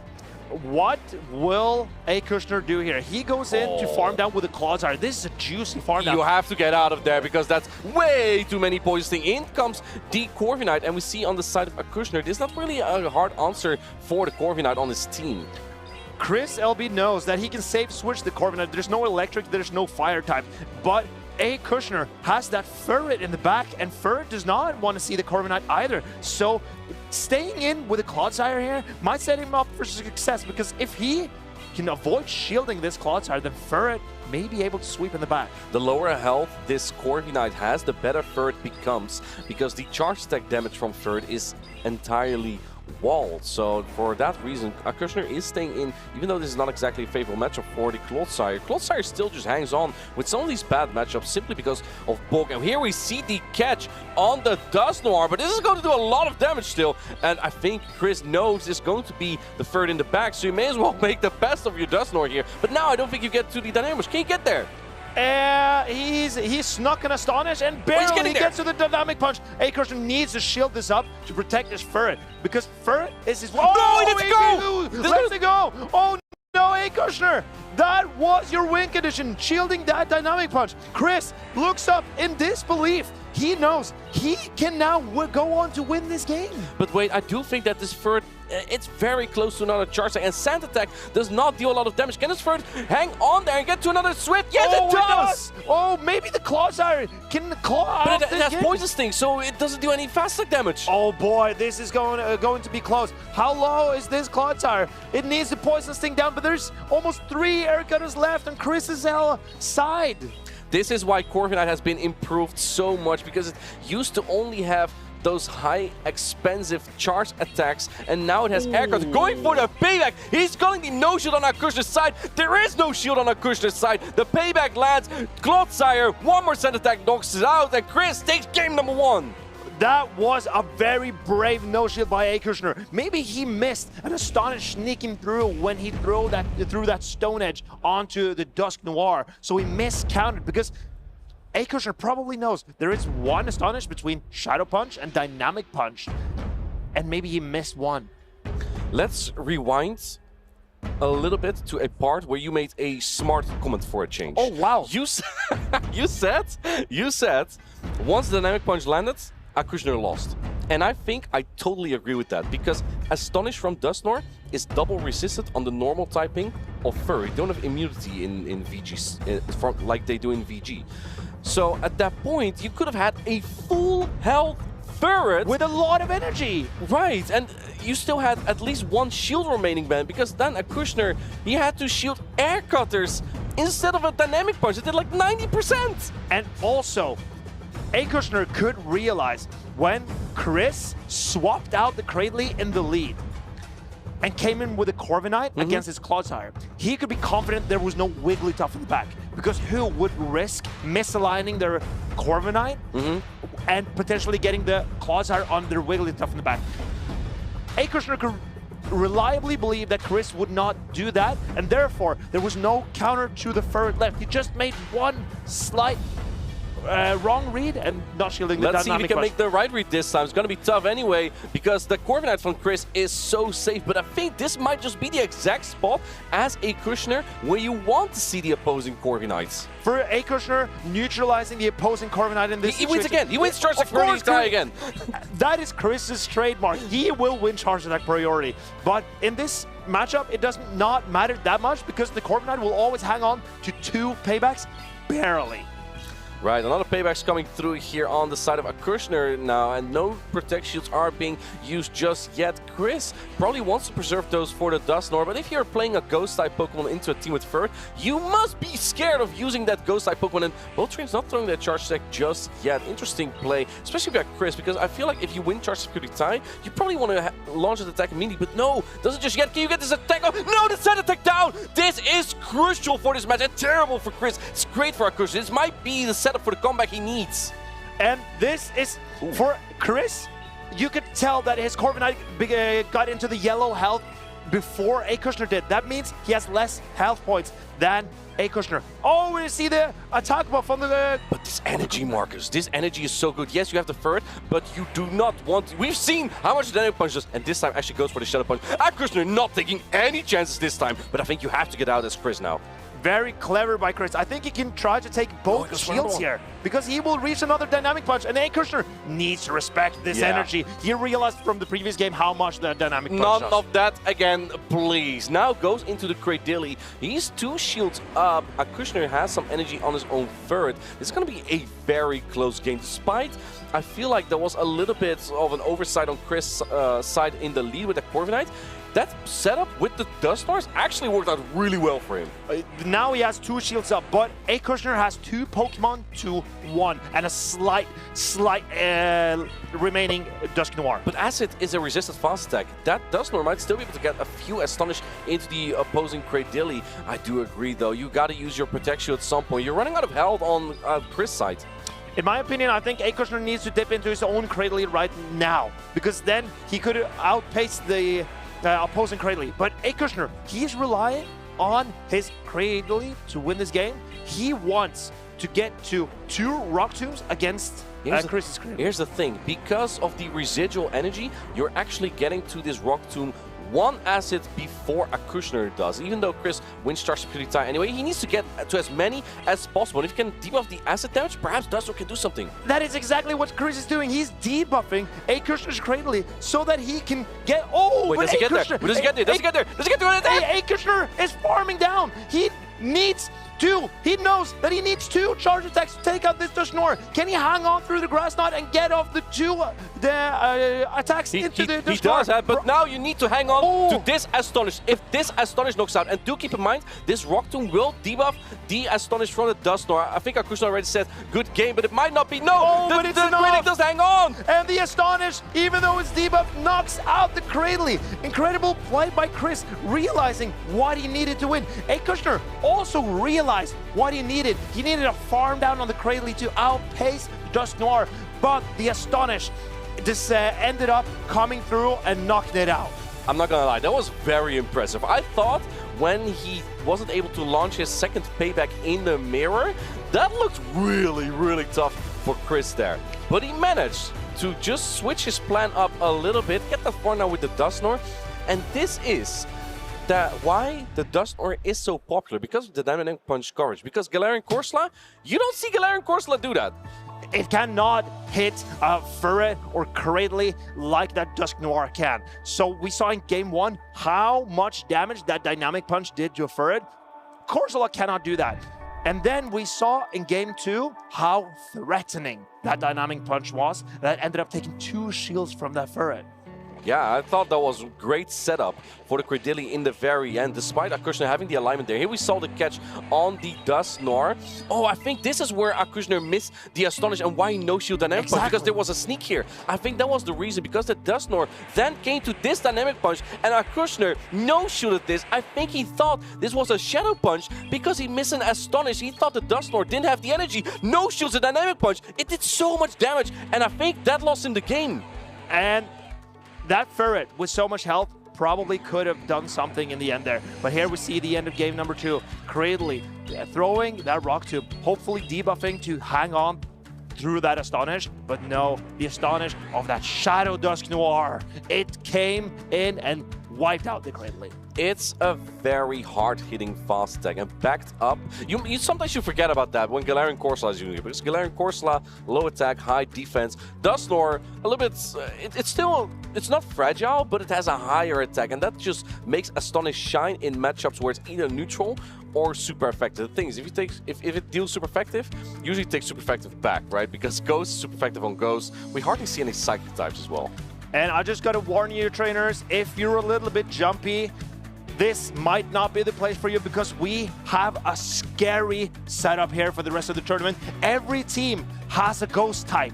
Corsola, Dusk Noir, or Shadow Annihilate are on every team that's left. So if you're a little bit on the jumpy side, maybe, just maybe, cover your eyes a little bit when the ghosts are on the screen. But if you do like these Pokemon, some of them will spawn actually at these regional championships. We have unique spawns here, plus double the catch Stardust as well. As you can see here, Turtonator, by the way, very important for that LASC meta. I just want to throw it in there real quick. But yeah, it's likely to have an impact on that meta. Yeah, it's going to be pretty good. And then Duskull, you know, the Pokemon that Triptundo lost to at a local tournament, it's going to be it can evolve in Dusclops or Dustnor, which would be meta relevant. It's a very, very good Pokemon. And you know, Triptundo even caught a hundo of this yesterday, so now he can build one of his own. Congratulations to Triptundo. It goes to 700 CP. And Lapras, Togetic. Togetic will evolve into Togekiss. Lapras is a staple for basically any meta. Yeah. And we have the Wimpod that evolves into that Golisopod. I would recommend to Pineap those Wimpods before you catch them, trainers, because Wimpods needs 400 candies in Pokemon Go to evolve into Golisopod, and Golisopod is also an incredibly flexible Pokemon with that dog and water typing. We've seen it from Maximilian in yesterday on day 1. Also in the World Championships, of course, Golisopod was all over the place, and those those dragon-type Pokemon. Even though we don't see them too much, I do think they're gonna make they can make an impact so easily as long as you don't get it aligned into like a fairy-type Pokemon. A fairy-type Pokemon are not exactly that common. So a Pokemon like Altaria or Kingdra even could be very good, but let's take a look at our next match here. We're gonna have Bats. On the left, we have Sandudu, the lost legend. He was top 3 at the 2024 Europe International Championship. Yes, you may have forgotten about that, but he's still here. I haven't forgotten about that because he was also running Guzzlord in that tournament, and he's running back the Guzzlord again. And I believe that these two trainers are teammates.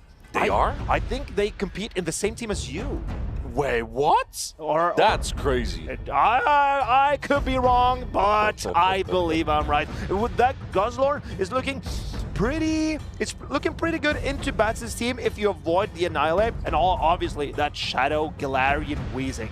Shadow Galarian Weezing is the Pokemon that's gonna counter that Guzzlord really hard. And we see the Galarian Weezing packs Sludge and Brutal Swing as the charge attacks. Brutal Swing, I feel like, is just basically mandatory for all the Galarian Corsola that's hanging there and floating around in the current meta. Sludge is also just super viable as the same type attack bonus and very low cost energy charge attack for Galarian Weezing, hitting opposing fairy type Pokemon super effective. But we've also seen Overheat in the past. Don't sleep on Galarian Weezing. Even though the poison typing is weak to ground, it has a lot of use. I think that Shadow Pokemon on Bats' side is looking menacing. He is a trainer who's pretty recently come onto the scene, but he's already making a splash with 2 top 16s, now his 3rd here in Lille, but this is another legend of the game almost. Yeah, the French legend. He retires and unretires as he pleases. As I'm going to call him the French legend from here on. Okay, the French legend, Sandudu. He's quite a mythical figure. He brings in the Primate, which we have not seen a lot of. Also that Ember Charizard. I remember Sandudu, he was 3rd place finisher in Bologna in 2023. Yeah, some accolades. Or maybe it was Turin. It was Turin, actually. And then he was also running that Shadow Charizard. So maybe that's one of his I remember when it Pokemon. was on a Bastion in Liverpool. That was the same Sandudu. I remember when he decided to not throw his energy into one of his matchups. I mean, look, he's very accomplished regardless, and I think his best strength, you know what he does? He tells everyone that he doesn't play the game anymore. He tells everyone that he's washed at the game. And then look at him, we're in day 2. We have some of the best battles of Europe right now, and one of them is Sandudu. He's just bamboozling everyone here. He's telling you that he's not gonna play, he's not gonna compete. You don't have to fear him, the French legend, and then he just shows up, and now he's gonna run like this Guzzlord and this Ember Charizard and this Close Combat Primate, all of that kind of Pokemon that no one else uses. But he also has one Pokemon that everyone uses, and that's the Galarian Corsola. Will we see it come into Bats' team? That is the question, because Bats is running that Diggersby, and that is one of the hardest counters to the Galarian Corsola that you can find. Right, now, looks like they're fist bumping. We're gonna get ready very soon for this first match between these two trainers on the loser side of the bracket. Bats on the left, soon Sandudu on the right. And we're gonna get ready for game number 1. We have the Shadow Galarian Weezing into the Galarian Corsola. We've seen this match earlier from Bats. This is one of the spots where you enjoy the Galarian Weezing, because I think 2 Brutal Swings will threaten to knock out the Galarian Corsola with the additional Fairy Winds. But Bats will need to shield if he wants to preserve this Weezing, and it's looking pretty good against the Zoomerl in the back, but it certainly wants to avoid that Gashadon. Going for the nice shit here. No protection on the side of Bats. Probably just happy to see the Galarian Corsola here. Bats has the Lapras and his own Galarian Corsola. Now we see the switch into the Gastrodon trying. Oh, but then it's a Sludge that is resistant! And Bats maybe throwing in panic here because the Gashadon switched in at an unexpected time. And here we see the Lapras coming in. The Lapras does not have a terrible matchup into this Gashadon, but Gashadon with Mud Slaps and Body Slam will threaten some damage on the Lapras still. Psywave is a little bit bright, and Lapras' matchup's also shiny here. The Sparkling Area is going to put this Gastrodon very low, but I do think you can get those 2 Body Slam off here, putting Lapras a little bit low, but Lapras is known for its bulk. It's going to hang on very comfortably and probably get a full Psywave down if the timer's not going to be up before this, but I do think that Sandudu might be able to switch out very shortly. But it won't be able for Sandudu to take out this Lapras. It will maybe come down to his Corsola, but Oh, but Sandudu decides to swap in his Azumarill. This energy is not going a lot of places into this water-type Azumarill, but Bats, he banks up energy. He wants to throw it into the Corsola in the back, and now he's got his own Corsola against the Azumarill. I like that play from Bats because the energy is just all resisted here. Lapras from Bats does not have the neutral charge stack. Skullbat, he has Sparkling Area and Ice Beam. Both are resisted by Azumarill. 2 shields are still in play on both sides here, even though we're progressing pretty far in this battle. But these Pokemon are so bulky, you still have all the time in the world to think where you use your protection. It looks like Sandudu, the French legend, just put up his first one. Sandudu knows the hardest hitting attack on the Azumarill will be these Nightshades because the water type damage from Lapras will be resisted. Here comes Sandudu's own Corsola. Bats throwing Nightshade. Will this be shielded by Sandudu? This will knock out if he doesn't. And let's take a look. Yes, he does use the protection, but I think that you're almost in Sparkling Area range as well. We don't see Bats just swapping. Oh, he makes the catch on the Galarian Weezing! Incredible recognition. Très bien by Bats, and here wastes all this energy from the Galarian Corsola. But how will he deal with it now? Now, does he come in with his Lapras to take it out? There's still protection on the side of Bats as well. He has a lot of energy on that Lapras. Almost 2 Sparkling Area here. Now going for the Sparkling Area just before the Astonish damage lands. I don't think you can bubble down this Lapras though before it gets to 2 charge stacks. But can you Mud Slap it down? Because there's a Gastrodon with some HP left, and those Mud Slaps hit it hard. Oh, but he decides to go in with the Azumarill still. There's a lot of health still on this Azumarill. I can't remember if the Galarian Corsola had energy. It might need it. It has one Astonish. Only one. Only one. Well, that's not going to be enough. Do you get the bubble down here? No, I don't think so. But you will be able to get to the charge. Before that, oh, Sandudu, I think he miscounted. Now he gave the energy for the Nightshade. Bats is not just tapping it just yet. He is going for the charge stack priority, so he tried. But I don't think this will be enough just yet. That energy, that Sandudu caught with the Gastrodon, with the Sludge on that from the Weezing. Man, the Astonish does knock out yet. It's going to be the simultaneous knockout, but do keep in mind, the Lapras still hangs on. Bats wins game number 1. Incredible play by Bats. Even though he got the Sludge on the Gastrodon, he found a way back by using his own Weezing as a catch in the end game. That Galarian Weezing going for the Sludge against the Gastrodon. This is something you'd only see Marto Galde do, but Bats also won the game with a Sludge on a Gastrodon. Pretty impressive there. I think Bats thought he was in a commanding position when he had the Galarian Weezing on the Corsola, and then he got almost sniped. But I think what happened was Bats knew he had to let himself get low on the Galarian Weezing, because if he spends a shield on that Weezing, there could be a potential Charizard in the back that could start nuking his entire team. that would sweep his line. And that is the problem with a team like Sandudu, where you have so many bulky Pokemon doing a lot of fast attack damage. If you shield a cheap attack, if you shield the wrong attack, you might be punished by a Charizard. But if there's no Charizard and you don't shield the cheap attacks, all of a sudden the fast move starts adding up. And there's like no Blastoise as well to wall that Charizard off, right? So that's kind of also a choice you have to make, because the Charizard otherwise can just sweep through your team, right? So we have a lock-in for game number 2. Bats on the left, Sandudu on the right. Can the French legend make a comeback here? We're gonna have that Galarian Corsola again up against the Azumarill. This is gonna be a very bulky matchup. Let's see if these traders are going to play this out. I do think Bats doesn't really like to see the Azumarill here, because the Galarian Weezing is exactly what you have to, where you have the Azumarill for. I think Bats knows he can probably find a decent matchup as long as he can win the lead. But this also tells Bats the energy of Lapras is going everywhere into the backline, because the Azumarill is in the front, and that is the only resistance Sandudu has to everything that the Lapras can throw. That's an excellent point that you make there. I also see that Sandudu brings that Gastrodon every single time, but he brings it in the back. And I think that because one of the harder answers Bats has to the Gastrodon is Shadow Talonflame. If you have an energy advantage with your Gastrodon, it could be decent against the Talonflame, but not in the lead. So that's why we never see that Gastrodon in the lead from Sandudu here. I think you're making an excellent point, because the Gastrodon is very safe from Sandudu, and now it has a shield advantage. What can it do into Bats' team? Well, we're about to find out. Galarian Corsola knocks out the Azumarill. In comes the opposing Galarian Corsola. I do think you can get to another Nightshade here, just barely. No catch there from Sandudu. He's going to take a super effective Nightshade here, but Galarian Corsola is bulky, so he's just confident taking this super effective charge stack. And Sandudu knows the best neutral answer to Gastrodon that Bats has is that Galarian Corsola. So that Gastrodon is looking very good in the back with 2 shields left against Bats.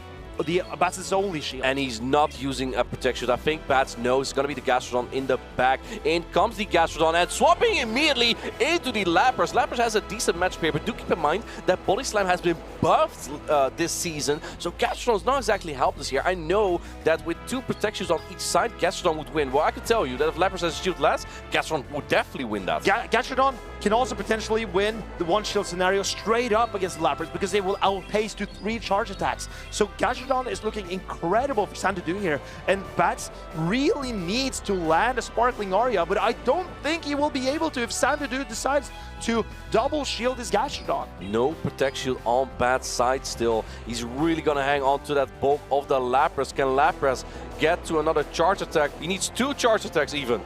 And this is the point for Bats. You have to shield, right? That does the most damage. Sandudu needs to shield his Gastrodon because he knows the Mud Slabs will hit this Weezing so hard. The Lapras, it won't hang on, and now you need 2 Brutal Swing at the very least to take out this Gastrodon, but the Mud Slab damage is going to add up too much. And this Weezing needs to deal with both the Gastrodon and the Galarian Corsola in the back that also has a lot of HP left.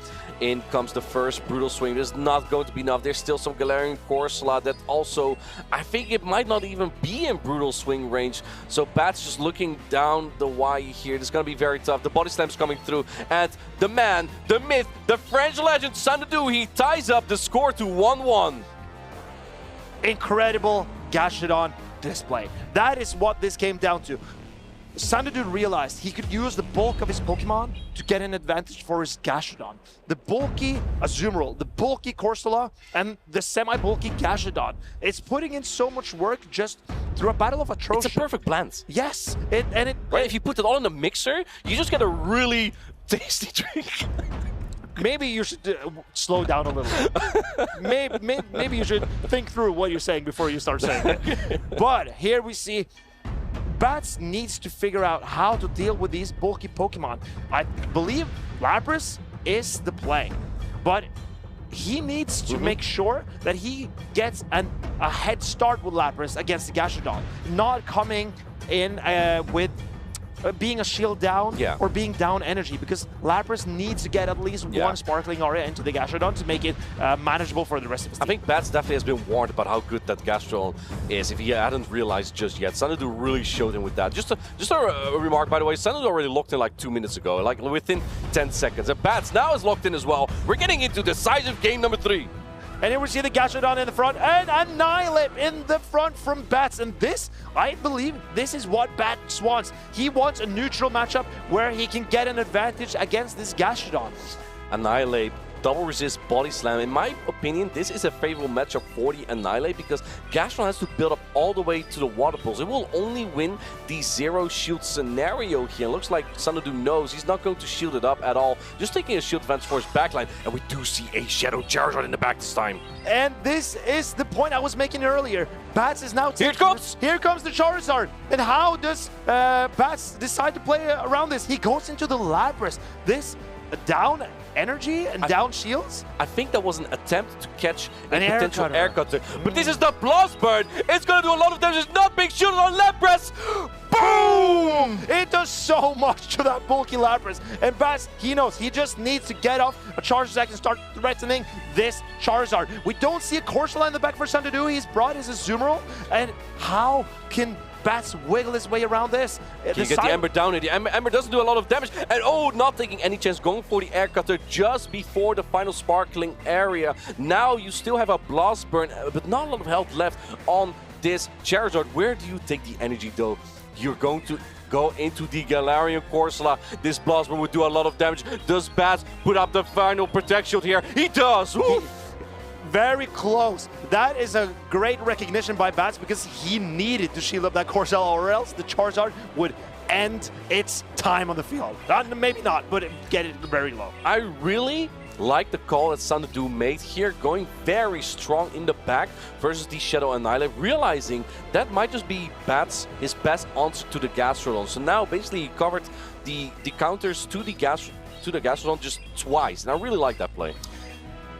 I think Bats' strategy here is the Shadow Annihilate win condition in the end, because he needs to get all the 3 Pokemon so low that the Shadow Annihilate can just punch its way through with a boosted counters in the end. And it has some energy still as well, but there's no shields remaining on the side of Bats, I think. Oh no! Man, I had that Rage Fist tried to launch it, but he caught a Play Rough in the process. And Sandudu realizing that this was maybe his best situation to get a win out of this game. Bats needs to take out this Azumarill. And we see a catch! And the French legend is not holding back.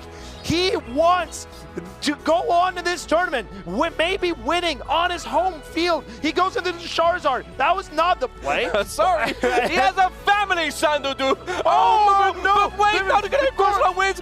Was this the French throw? He was not there with the Charizard. He led. Bats look out! The knockout! It acts on! What a roar from the crowd! Everyone is standing up and I'm getting chills down my spine. Sandudu, he's making it exciting for everyone in the field. Sandudu tried to make that as close as possible, making it the best show for sure for the viewers, but he must have gotten very nervous by what he just did there to give Bats the chance to get to that charge attack on the charge attack priority tie. And we see great sportsmanship from both of these trainers, even thanking the judges for their efforts here on stage. And Sandudu, he really wanted to give us all a show. Maybe did he know that his Azumarill would hang on? I don't think so.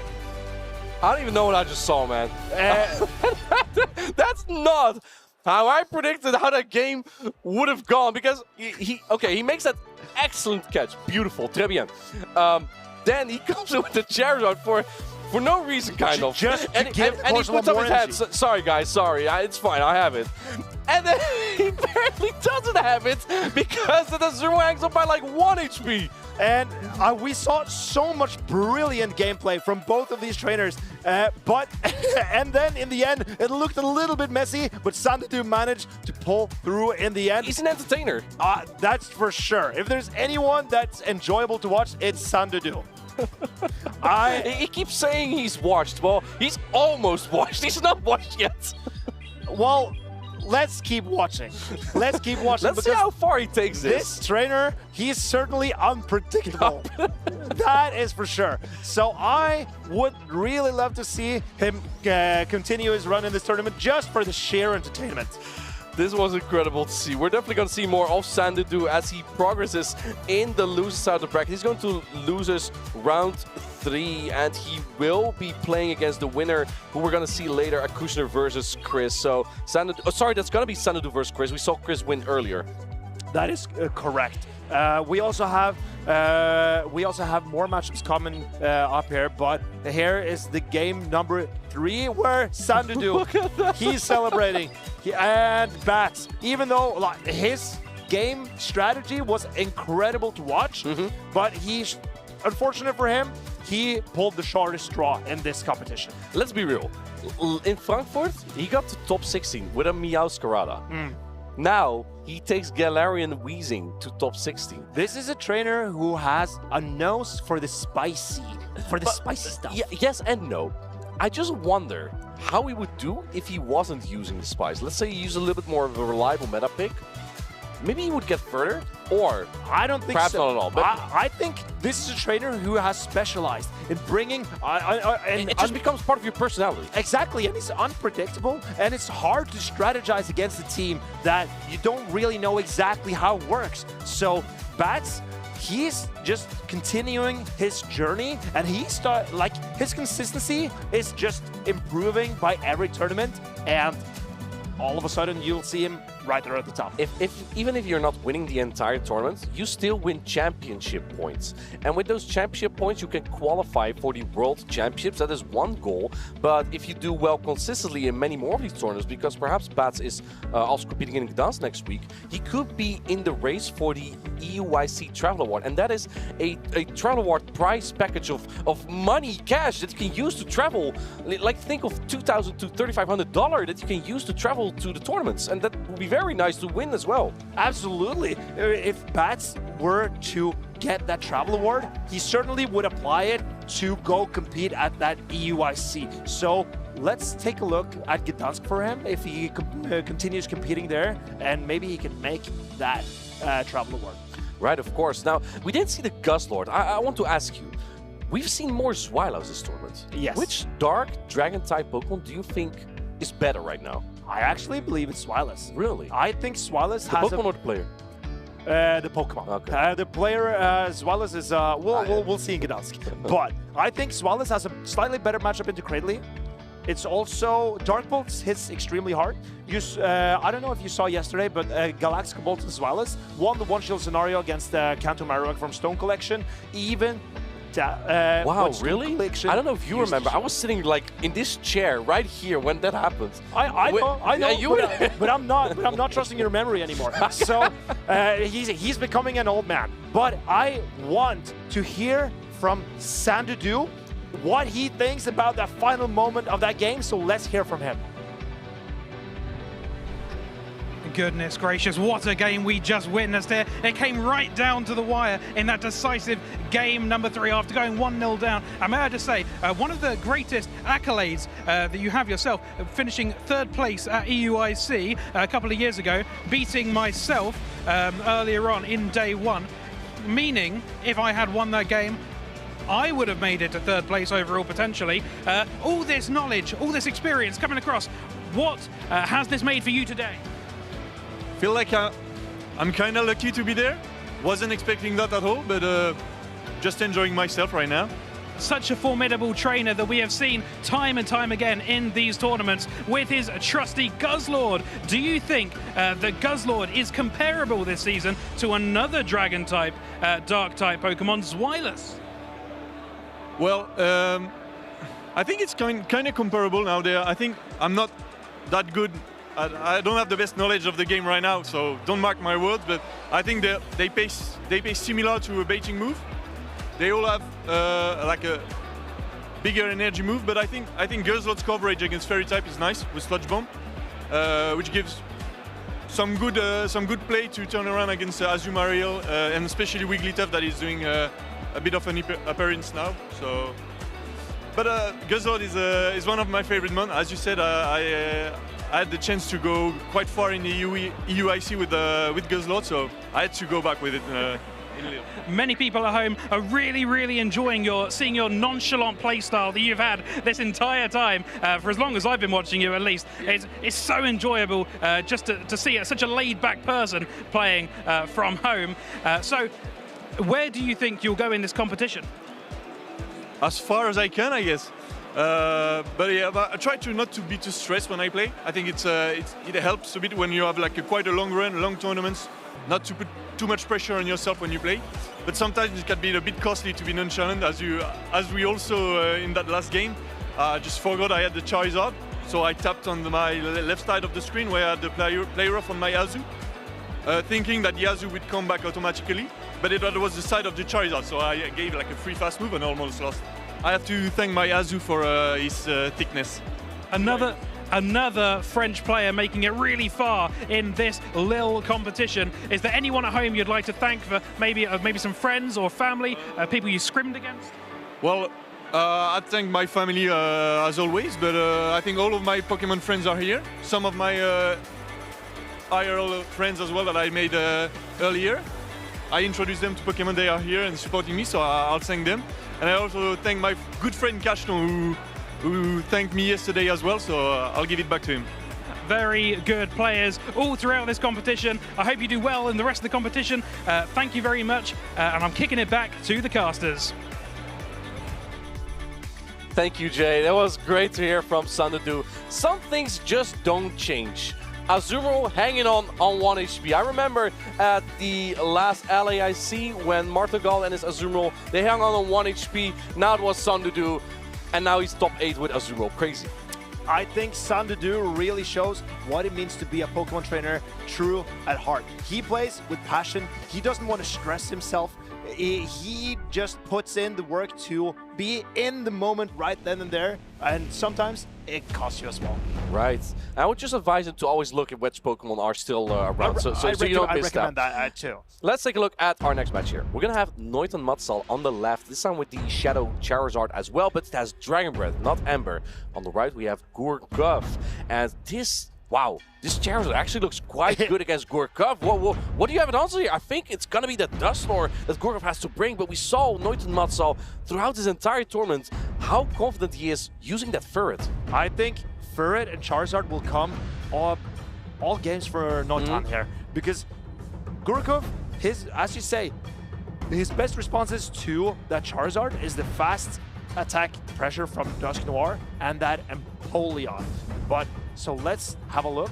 I think the Altaria is bulky, but Niton is running Dragon Breath Altaria, and let's see what these trainers are locking in. Well, we're gonna find out. Game number 1 starts right now, right here. Niton Matsal with the Ferret is matchup against the Empoleon from Gurkov on the right. This is a pretty neutral matchup. I would say it is slightly in favor of the Empoleon just because it's all non-same type of tech bonus you take from the Ferret, but Ferret can ramp up with Trailblaze here. And this is exactly where Niton wants to see this Empoleon, because he has a Scizor and a Charizard in the back. He is probably needing 6 shields in this matchup. But that's exactly why it's hard for him right now to use any Protect Shields, because both your Pokemon in the back need it. And the problem that Niton is facing is that the Dusknoir in the back is going to be pretty tough. It's going to exert a lot of fast attack pressure here. Let's see how Gurkov is going to play with that Dusknoir here. I think Niton will rely on the Scizor here. The Scizor is a key to victory because it also does a lot of fast attack pressure, and it doesn't take that much from Altaria, and it outpaces that Dusknoir. Comes in with the Shadow Charizard to get ahead on energy just a little bit. I would reckon the Dusknoir comes in here, and yes, it does, because Altaria would take super effective damage from the Dragon, even though it doesn't do as much damage as you think it does. Look at the Astonish damage, though, from the Dusknoir. This Shadow Charizard is already halfway evaporated. This, oh, and there's no shield from Gurkov. Whoa, what a goal! Great call, but that also means that the Shadow Scizor now maybe can bullet punch through the entire team. Is that Niton's strategy? Oh, he does shield. He ends up shielding his Charizard here, and here comes the Altaria. We see a simultaneous swap here. Now that you have pulled a shield, perhaps you can land that flamethrower. I think, honestly, though, Sky Attack already hit so hard on Shadow Scizor, you might only need the Sky Attack here, also the Altaria. We see the first Protect Shield come up here from Gurkov. He has 1 more to spare, and energy charged up so quickly now with Dragon Breath. I'm pretty confident that Gurkov, he goes for the flamethrower. He's gonna set on fire. No, the Protect Shield's being set up here. And Niton knows that his win condition is getting to an air cutter with that Charizard. Then he needs to strip the Altaria from shields and get it low enough so that his Charizard can sweep this game for him. Final Protect Shield's coming up. Do keep in mind that the Dusknoir does have a lot of energy here, so it really comes down to that Altaria. In comes the Sky Attack. You don't have a lot of leftover energy, though, and the Charizard does, because earlier Niton Matsal built up to the Blastburn. He still has some energy on it. However, Charizard is so fragile. Can you hang on to all this fast attack pressure? And oh, we see the air cutter coming in, but can't get the Dragon Breath down now. Niton just wants to get rid of this Altaria as quickly as possible. He is banking on outpacing or out-damaging that Dusknoir, and Dusknoir is so low in Charizard. Dragon Breath's down. The Shadow Dusknoir. What a match from both of these trainers. Charizard is so back, baby. And there it was. We saw it earlier with Ember for Sandudu. Now we see it with Dragon Breath. Both fast attacks are so viable, and both trainers have shown that so far. But now Gurkov has to make an adaptation here. You probably can even expect both of those Pokemon, Shadow Scizor and Shadow Charizard, to come out. How do you take those down? Because that's going to be very hard. I think Empoleon is your best answer to both of them. And then you got it aligned against the third, but you cannot swap out because you have Dusknoir in the back. So I think you're absolutely right. Maybe Gurkov can try to flip the order around, but if you get it on the Ferret, then Ferret starts shielding, then you wouldn't have done any damage to the Ferret in the first place. Gurkov needs to find a way to deal with Ferret and Charizard And also that scissor, damn, it put in so much work. It was working, indeed. What we saw yesterday as well, I want to point out, if you've missed that on day one, Niton Matsal was using that same Charizard with Dragon Breath against another trainer with Wigglytuff.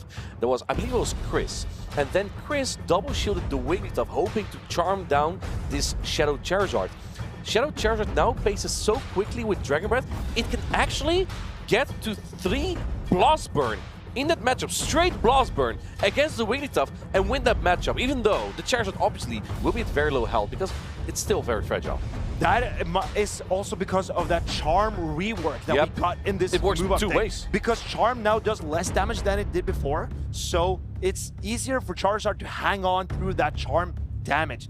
But let's take a look. Gurkov has decided on his game plan, but Niton, even though he has 3 or 4 Pokemon that he definitely wants to bring, it all comes down to what order you bring in. And I feel like his best Pokemon, they both need shields. But if you bring both, it's hard to use or allocate your shields. We're gonna go into game number 2. We have a fantastic lead for Niton Matsal, leading the third. He's going with the same game plan, this time into the Dusknoir. We see the safe switch into the Altaria. Niton Matsal doesn't want to answer just yet. A little bit of a slow switch here into the Scissor. Can Altaria now flip this? I think Caesar might still win the 2-shield scenario, but that was a slow switch from Niton. And when Niton starts shielding this Scissor, the Dusknoir becomes better. The Dusknoir can potentially one-shot the Furret. So Gurkov is not spending shields here on his Altaria because it can hang on. But how can Niton? Because then the Empoleon will be so hard to beat for Niton if it has shields in the back. What's even more difficult, you can't even use another Protect Shield here, right? He needs that Protect Shield for either Pokemon because he also has a Shadow Charizard, which has no bow. But it comes in here, and I think now the plan of Niton Matsal is to strip shields from Gurkov as soon as possible. In comes the Dusknoir, in comes the Furret, in comes the Empoleon. 3 quick switches here, but now you have that energy advantage. You can start ramping up this Furret. If you can, like, maintain some health, the boosted Sucker Punches later on that Dusknoir would do a lot of damage. We see no shield here. No shield. I think Niton should stop throwing charge attacks now. Well, can you get the entire Sucker Punch down? I don't think you can, actually. We'll see. Hydrocan is coming through now. I don't think this will knock out just yet. Niton knows that the Night Punch would do more, but you're gonna get way too low in health now. Going for another Trailblaze, you have to use a protection here. I don't think you can Sucker Punch down, Gurkov! I don't think you can do it! No! He puts out the protection. Oh, and the Sucker Punch will come through for Furret here. And Gurkov is now, but this might be the opening that Niton needed, because now he can Dragon Breath down with his Charizard, and Gurkov now, okay. And Charizard has some energy already in the air cut. I think you need to call the bait here as Gurkov. Is he gonna call it? This is the decision of the tournament. Do you know shoot the air cut? He shoots it! And now, can the Charizard pace to the Blast Burn? Is getting closer and closer. He's going straight for the air cut because now he got the boost. Both Pokemon are quite fragile. This air cut might barely be enough. And Gurkov is looking up to the sky because that Charizard is roaming over him. And now it's threatening a knockout, and it farms down the Empoleon. Niton, he is relying on squishy Pokemon, and he got it all the way. He no-shielded his Scizor against an Altaria, gave him switch advantage, that fantastic lead with Furret.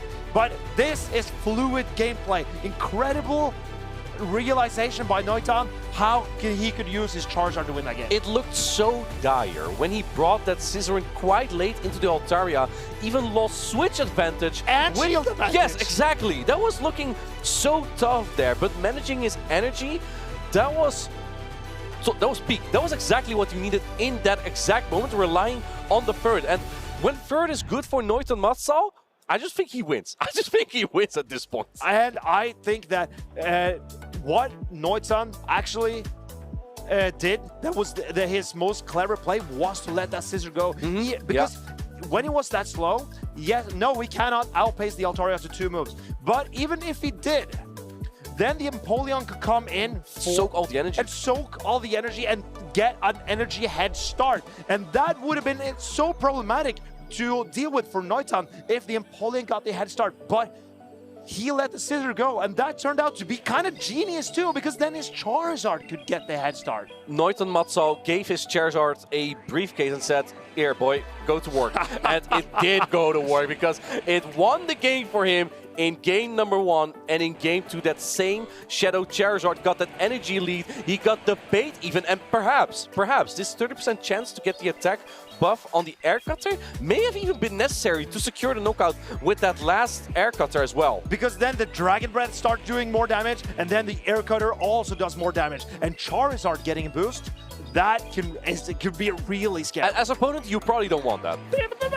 That's the sound of boosting Pokemon, and Niton has that Scizor that can boost with Night Slash or Trailblaze, and then the Charizard who can boost on the air cutter. Those random boosts, those can really make a matchup, and Niton certainly used that to his advantage.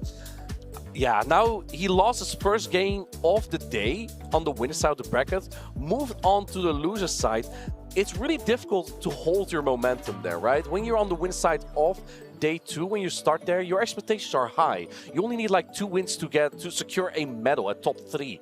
But if you lose your first match, your path is longer. You might need like 5 more wins to get to the top 3. And this is a great step for Niton to gain some redemption and momentum back in Lille. But yeah, he shows that he's not shaken by losing that first round of the day. He wants to continue on in this tournament, and he's continuing to rely on the Pokemon that's already brought him success. That is the Furret, that is the Shadow Charizard. And I can't wait to see more of that fluid gameplay that Niton is showing us. One thing that really allowed this score to come back, because Furret and Talonflame has been a thing before, especially in the Go battle. Like you may have seen a team like Furret, Azumarill, and Shadow Charizard, or Shadow Talonflame. Love it. So many times. You know what really enabled this score to come back? Tell me. The lack of the Dene. The Dene is about nowhere anymore. And it's been such a core breaker that many trainers have been accounting for. And I feel like now you can be a little bit more confident in just having that flaw in your team, being a little bit weak into the Dene, if no one has another team. I think the Dene was one of the most annoying Pokemon for me at the start of the season, but now it's dropped out. People have stopped using the Dene almost at all because it wasn't getting any results. It's a fraud. It's a fraud. It clearly, we say it right here, the Dene is a fraud. If you want to do well, you pick up Tinkaton, you pick up Florges, maybe a Azumarill. Those are all in the top 8. Wigglytuff as well. Yeah, of course Wigglytuff, the best Pokemon. It's not a given, but Wigglytuff has also been performing. So there are so many fairy types that you want to use ahead of the Dene. You pointed out yesterday, Tinkaton was really good. I love it. Is it still in the tournament? It's still in the tournament with ME Weedle. Oh, the only 2 Tinkaton that was left was RGR and ME Weedle, and they faced off in round 1 in the loser's bracket. And ME Weedle, he managed to knock out RGR, but one trainer who's not done knocking out people is Niton, and he is ready for an interview. With a man now. That's right, he got knocked down, but he's not out of this tournament. A redemption arc perhaps for our last winner here in Niton. Congratulations on the last round. How were you feeling in that matchup? Not particularly confident going in. I don't really love Empoleon, and it's like quite well protected. I don't love playing Dusknoir. I think they're both kind of awkward to deal around, and then in the second game I was very panicking. I didn't really know what to do with the Altaria safe switch, but it somehow worked out, so. It did indeed somehow work out. Your Shadow Charizard play, I do have some questions about it, because we've seen Shadow Charizard quite a few times in day 1 and day 2, but yours is a little unique because you are running Dragon Breath. Can I ask why you're running that instead of Ember, as its fast attack? I started building my team around Diggersby Annihilate, and I wanted to protect against that, and I think I wanted the Dragon Breath for sort of a better matchup against Talonflame. Didn't really work out in the last round, you'll see, but and just to get better energy duration. Yeah, if teams don't have a hard answer, it can flip some matchups you don't expect as well. So. Yeah. Would you call that your most valuable Pokemon, or is there any other Pokemon that's been really standing out for you? I didn't really use it at all. Like yesterday, I think I just had very good team comps. The teams are very weak to Annihilate, and that made things more straightforward, whereas today the Zard's been much safer, so we'll had a lot more play, I guess. So. Yeah, so what would you say would be your most valuable Pokemon so far in this tournament, in this wide meta that we've sort of established here in Lille? I think the Annihilate's been very good. Yeah. But and everyone's played a bit of a part, I think. So. Okay, that's great. And I mean, we've seen you quite a few times already, even though the day has just started. Is there anyone that you want to shout out before we let you go and get ready for the rest of the tournament? Yeah, I obviously shout out my teammates at the Emperors. So yeah, they've supported me a lot throughout the years. So. Well, great. Well, congratulations again on continuing on in the tournament. We're on the losers side of the bracket. Still plenty more games to go here with Niton. Thank you, and we're going to go ahead and kick it back to the casters. Even though we did not see it, Niton mentioning Shadow Annihilate as one of his most valuable picks, how good it's been for him in this tournament, you clearly can see that he's been running his entire team and got value out of it. But someone else who's been running the entire team is you, Jay. Because now you're here with me, and now you're running through all of us. I'll tell you what, Marcus, I'm so excited. I've now casted with every other member of the team. This is...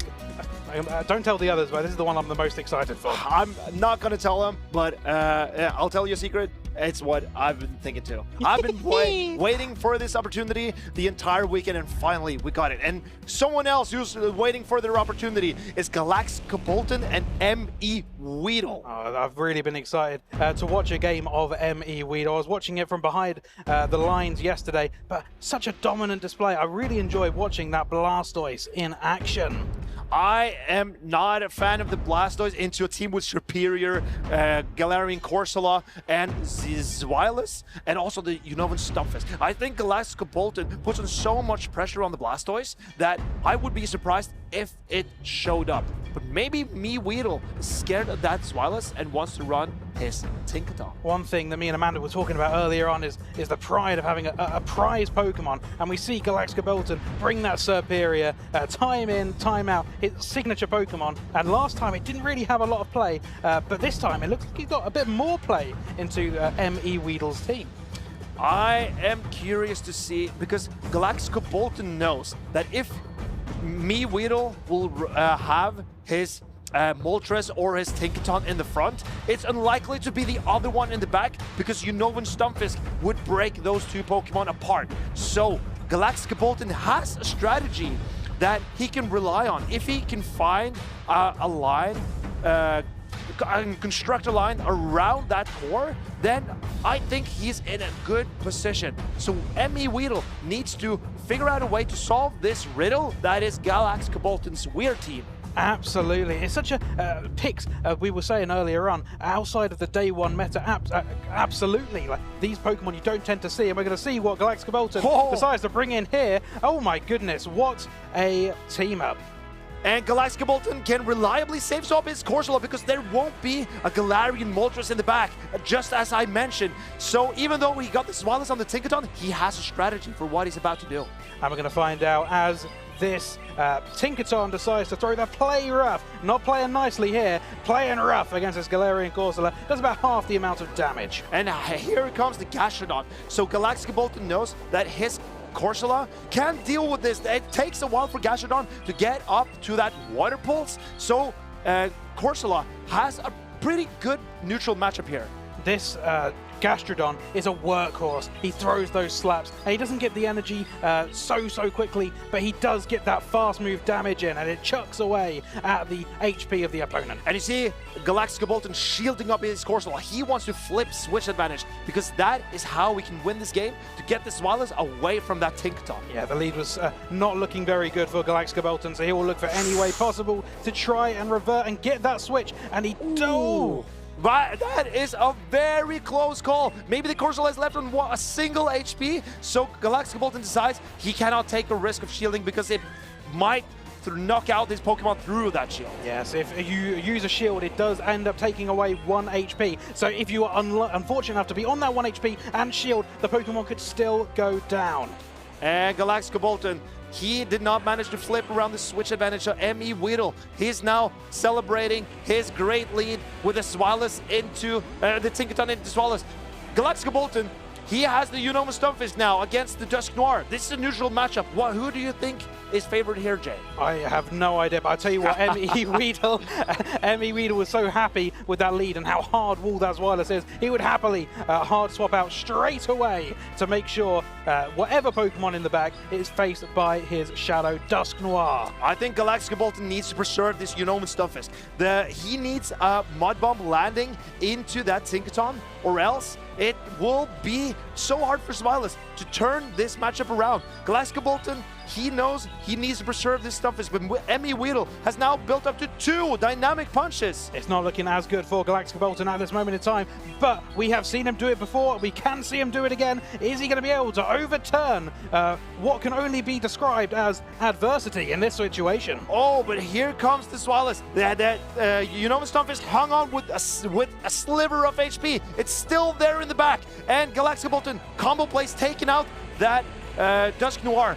But now the strategy for Emmy Weedle is to farm this Smiles all the way down and unleash energy on the Unova Stunfisk in the back. And this Tinkaton has all day long, knowing that none of these charge moves are going to even lay a hair on this Tinkaton. A few hairs, actually, maybe on that. Maybe a few. But here we see the Tinkaton, and it wins the charge attack priority against this Unova Stunfisk, masterly piloted by M.E. Weedle. He had that fantastic situation right from the beginning of the game, and he managed to see it out, making sure that none of his opposition's plays were able to overturn that initial fantastic lead that he once had. I think the strategy from Galaxkobolten is very good, but M.E. Weedle, he did not panic when he saw the Corsola safe swap. He threw the play rough immediately, letting Corsola get up to 5 Astonish. But that puts his Gashadon in the back in a position of charge attack priority, tying the Corsola, reaching the second Nightshade and the Water Pulse at the same time. And Emmy Weedle, he's so aware of all these circumstances, and he played it masterfully. Absolutely. Galaxkobolten swapping in maybe the one very used Pokemon out of this entire tournament. So Emmy Weedle has probably got a lot of experience in having that into a safe swap into his team. Lots of practice having gone in on that part. I am curious how these trainers will adapt. Will Emmy Weedle stick to his strategy of letting the Corsola be pretty free and how do you say, teamwork around the Galarian Corsola? Or will he adjust and bring in the Moltres? To be in the losers round 2 here, meaning anyone who loses this game will be out of the competition, but they're not out without any championship points. They've all done so well to get this far in the competition. Winners will progress and have the ultimate ability towards the end of the bracket to flip and maybe end up taking it all home. This is a matchup for the top 8 finish. So the winner here will get into that coveted top 8 spot. That means more championship points, more prize money, and also more glory. Both players will be wanting to get in on that glory in particular, probably, Marcus. Oh, absolutely. But Galaxkobolten has it up against him going 1-0 down, but I'm sure he's gone down before. He's been in this bracket for such a long time, many years. A very well-known trainer, not to be written off at any point.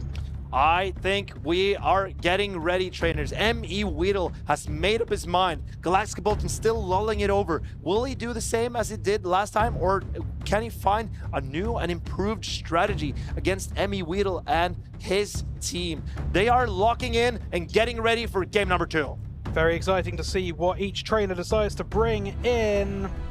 And we have the Cradley into this as well. Galaxkobolten has stuck to his same strategy. M.E. Weedle has changed it up and swapped out the Tinkaton for the Cradley. And that is some of the game, playing the mind games. Having lost that first game, to have the same strategy is very, very ballsy, some may say. And M.E. Weedle lets the first Dark Pulse go. It does not want to save his shield for a debuff Dark Pulse. He wants to get this energy off and save his shields for his Pokemon in the back. And not only will this do a decent amount of damage, it's also going to lower the Zweilous attack by 1 stage, getting an attack debuff. And Zweilous outpacing the Cradley here. Can a debuff Dark Pulse knock out this Cradley? I believe it will be very close. We're going to find out as it hits here. Oh, and it just knocks it out. Oh, both looking very finely to see if it managed to survive on 1 HP. And Galaxkobolten is saving his low HP Zweilous. Curious play, and now he's being threatened by the energy on this Dusk Noir. And we're going to, it seems we shielded here from the Corsola, which is a much-needed shield that would have done such a heavy amount of damage. I think this is looking to be quite a brilliant play from Galaxkobolten, because he now got the Gashadon out, and there's a Unovan Stunfisk in the back. Absolutely. You do not want that to see the slug. Absolutely. The Pancake does not like the slug in this situation. And here we see a Water Pulse coming in from Emmy with a charge attack priority. Galaxkobolten no shielding, he knows this is not enough to knock out. We're going to find out here. It is just not enough. There's going to be a few more mud slaps needed to be able to take out this Galarian Corsola. I don't think Emmy Weedle is shield. Oh, he decides to shield his Gastrodon last second. And now he is looking to get a juicy farm down on this Corsola. And looking forward, that is probably a good decision, knowing that he has got that Unnovan Stunfisk in the back. And curious to see how Galaxkobolten plays this. He comes in with Unnovan Stunfisk. He knows that one Mud Bomb will be enough to knock out this Dusk Noir. But Emmy Weedle is up ahead in energy. Galaxkobolten, no shields, a dynamic punch. Ooh, that's going to deal a decent amount of damage here. No bait seen here from Emmy Weedle, and the Pokemon is on such a low amount of health now. It's going to be interesting to see if this does get shielded. Yes, it does. I think Emmy Weedle is hoping for a combo play, but if Galaxkobolten can throw this Mud Bomb immediately, that will be so tough for Emmy Weedle to overcome. But can he Mud Slap down this Slug and take out this Wireless? There is still a shield left on Galaxkobolten's side, and he has 2 charge attack loaded. Yeah, very interesting. He's still got the shield on Galaxkobolten's side. He's eager to let this one go, knowing that there's still a move saved up on Emmy Weedle's side. And the 1 HP Zwilus gets to a parting body slam. The save from Galaxkobolten, saving that Zwilus in the end, is an incredible play. What a play. 2 trainers up in arms here, so close and so good. They know exactly what they're doing. They're up against each other, up against it, and it comes down to such fine lines every single time. I'm super impressed to see how these 2 trainers made their adjustments. Galaxkobolten, he found his line and he stuck to it. Emmy Weedle, he decided to switch it up a little bit, and that punished him because that Zwilus was so strong for Galaxkobolten, getting to 2 Dark Pulses against the Cradley and also 1 Body Slam in the end game. What a play, and I'll tell you what, Galaxkobolten was down, but he is not out. Managing to tie the set 1 apiece. This is decisive game number 3 coming up ahead of us, and this is where the mind games really start to get in action here, Marcus. And now it's anyone's game.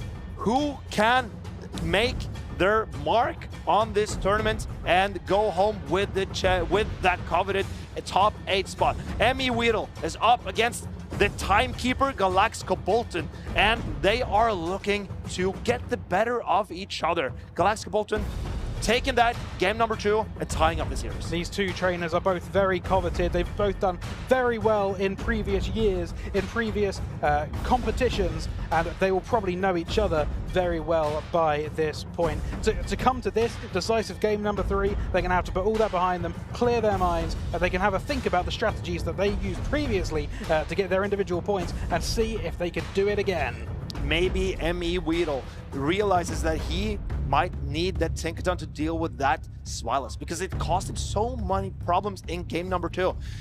Galaxkobolten, he managed to keep his Zwilus healthy because of the 3 turn moves on Emmy Weedle's side, because he managed to swap out and transfer the damage over to another Pokemon. But here we go into game number 3, and we see Cradley into Unnovan Stunfisk. This is a great lead for Emmy Weedle. Decisive game number 3, and Emmy Weedle is looking good in this situation. We've got a super effective move on one side and a debuffing move, a potential bait on the other.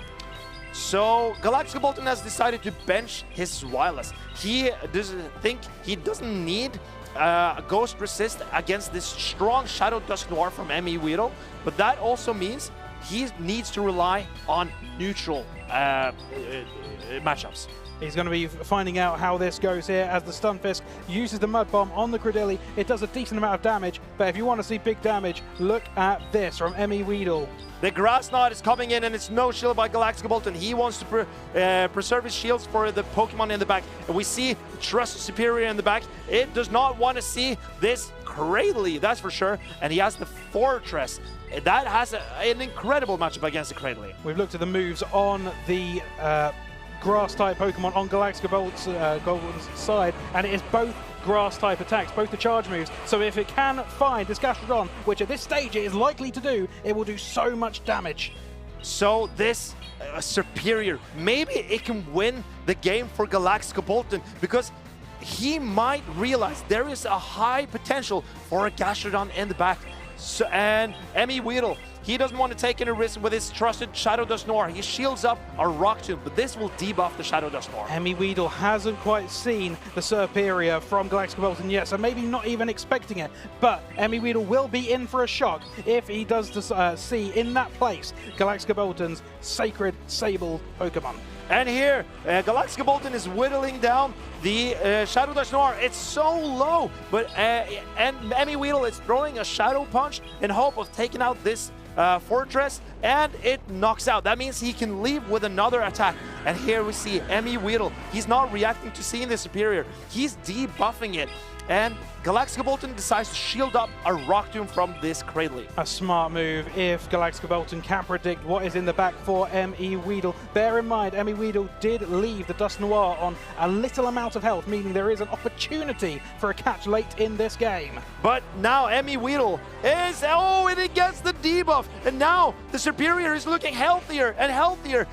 And how strong will this Gastrodon be? Can it hang on through a double super effective grass charge attack from the Superior? You do have to take into account it is double debuffed as well from those two rock slides that did come in. Rock Tomb. But Frenzy Blast is a super strong move, and into this slug, how can it take it? Oh, it doesn't take it super well. Can it do enough Mud Slap damage? So maybe the Shadow Punch can't be enough for Emmy Weedle. It's all coming down to this. How bulky is the Superior? Can it hang on? Emmy Weedle knows this is the matchup right here. But the Superior hangs on with a single HP! Galaxkobolten, he needed the double debuff on the Cradley to hang on through the assets. And the trusted Superior keeps him in the tournament. And how story-like is this? The favorite Pokemon for Galaxkobolten, his favorite Pokemon, Superior, he brings it to every single tournament for it to be the very, very last Pokemon to survive on 1 HP, to manage to get that move off. Do you see story writing like this, Marcus? I have not seen anything like this for a long, long time. He is our player to watch here. He's trusting in his partner Pokemon that's Superior. And he's, even though it's facing up against a Cradley, a Tinkaton, and other problematic Pokemon like that, Galarian Moltres, Galaxkobolten keeps trusting it, and it keeps finding the preferred matchups of the Gastrodon. And not even that, Marcus, but he's also facing up against the formidable trainer, Emmy Weedle. We've seen him do it time and time again. A very, very strong trainer in the roster. But Galaxkobolten, he's not faced. Even though Emmy Weedle is a multiple champion, Galaxkobolten knows he is also a champion. And he went down in game number 1, but he was not faced. He came back and faced Emmy Weedle on that same ground and took game number 2 and number 3. This was game number 1. Emmy Weedle played it expertly, but Galaxkobolten stuck to his guns. And here we see game number 3. This is the pivotal moment because the Superior gets the debuff and then the assets do way less damage. And that means that the Superior eventually was able to hang on through the Shadow Punch in the end. If you didn't get that debuff, if his fabled Pokemon didn't manage to come in clutch with that debuff at that exact moment, he wouldn't have been able to get to the situation right at the end of the game that won him the overall set. How close that was. That Superior really hung on 1 HP because it did not want to disappoint its trainer, Galaxkobolten. And it not disappoint, it did. Absolutely. I'll tell you what, I had to get my magnifying glass out at the end of that game, Marcus, to try and figure out if it had enough HP to even manage to muster that move. Yeah, I couldn't even see the remaining HP on that Pokemon. Even though, like, you usually can see, oh, is there a tiny bit of red left? But no, there was no shot of seeing if that Superior hung on until Galaxkobolten cut off that parting Leaf Tornado. It just about managed to hang in there. I think we've got a go with the Telestrator here, okay, Marcus. Let's have a look at that pivotal moment because we can see here right at the end where, let's take a look. This is game number 2 where Galaxkobolten, he decides to no-shield his Unova Stunfisk, and then he gets to that parting body slam. And this play is so good in my opinion because Galaxkobolten, he saved his Swalis from in the beginning. And now take a look at the body slam that will appear here. It is not loaded, but he is only one Dragon Breath away. And the Gastrodon that will be here, the Mud Slaps are doing a lot of damage, but it takes 3 turns to apply. The damage is dealt on the second turn. It's dealt on the 3rd turn, but fast attack damage will take priority over charge attacks. And Galaxkobolten knows he needs to reach that body slam within 2 turns, or else the Mud Slap damage will get priority. So that's why Galaxkobolten, he needs to be only 1 Dragon Breath away, so the damage of the Mud Slap does not register. He is 1 away. It does not register. Even though the Mud Slap came through, the Swalis managed to hang on. That was masterfully played by Galaxkobolten, because that is also how he did it at the start of the game and managed to transfer that Astonish damage onto the Galarian Corsola. Goodness me, every day is a learning day here in the Lille Regional Championships. And I'll tell you what, it's so exciting to see, as you've spotted here, these tiny, finite moments that make the entire game. The margins for error is so tiny. If Galaxkobolten mistimes by half a second in any of those situations, he does not get to that parting body slam, and then he does not either get to play that game number 3 with his superior against the Gastrodon. I'll tell you what, it was so exciting to see that game, and it's all so fast-paced. The scope for error is so minimal, and anything can happen. It's so easy to make a mistake, but to see these 2 trainers going at it so intensely, it's a masterpiece. A masterpiece for sure. Hang it in the museum, because this performance by Galaxkobolten is certainly something I would like to go back and look at. Maybe pay some entry even. Absolutely.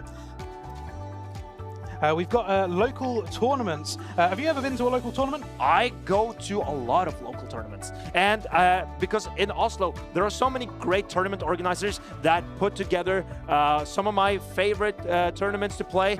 So maybe you would like to do a local tournament. Let's take a look at what they can offer you. Hey, do you want to play? Yeah.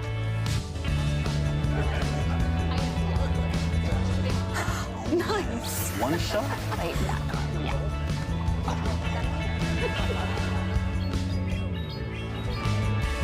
I'll use twin cannons. Great game, guys. Bye. See you next week. Come play at your local Pokémon League.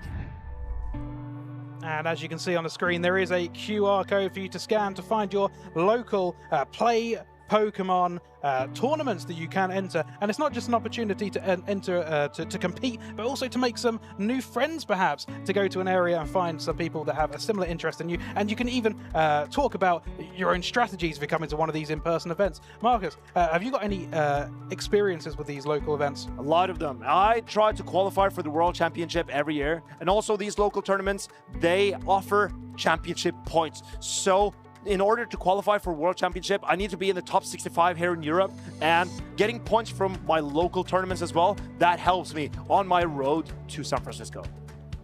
I myself am not as much of a competitive battler, but I still attend some of the local events. They're not the official ones, but it's still a great opportunity to chat to people who have a similar interest in the game itself, and an opportunity to battle against some new people. I think we're talking about battling against new people. We have Kelio SH up against Cockshack. And we've seen both of these trainers quite a few times on stream by now.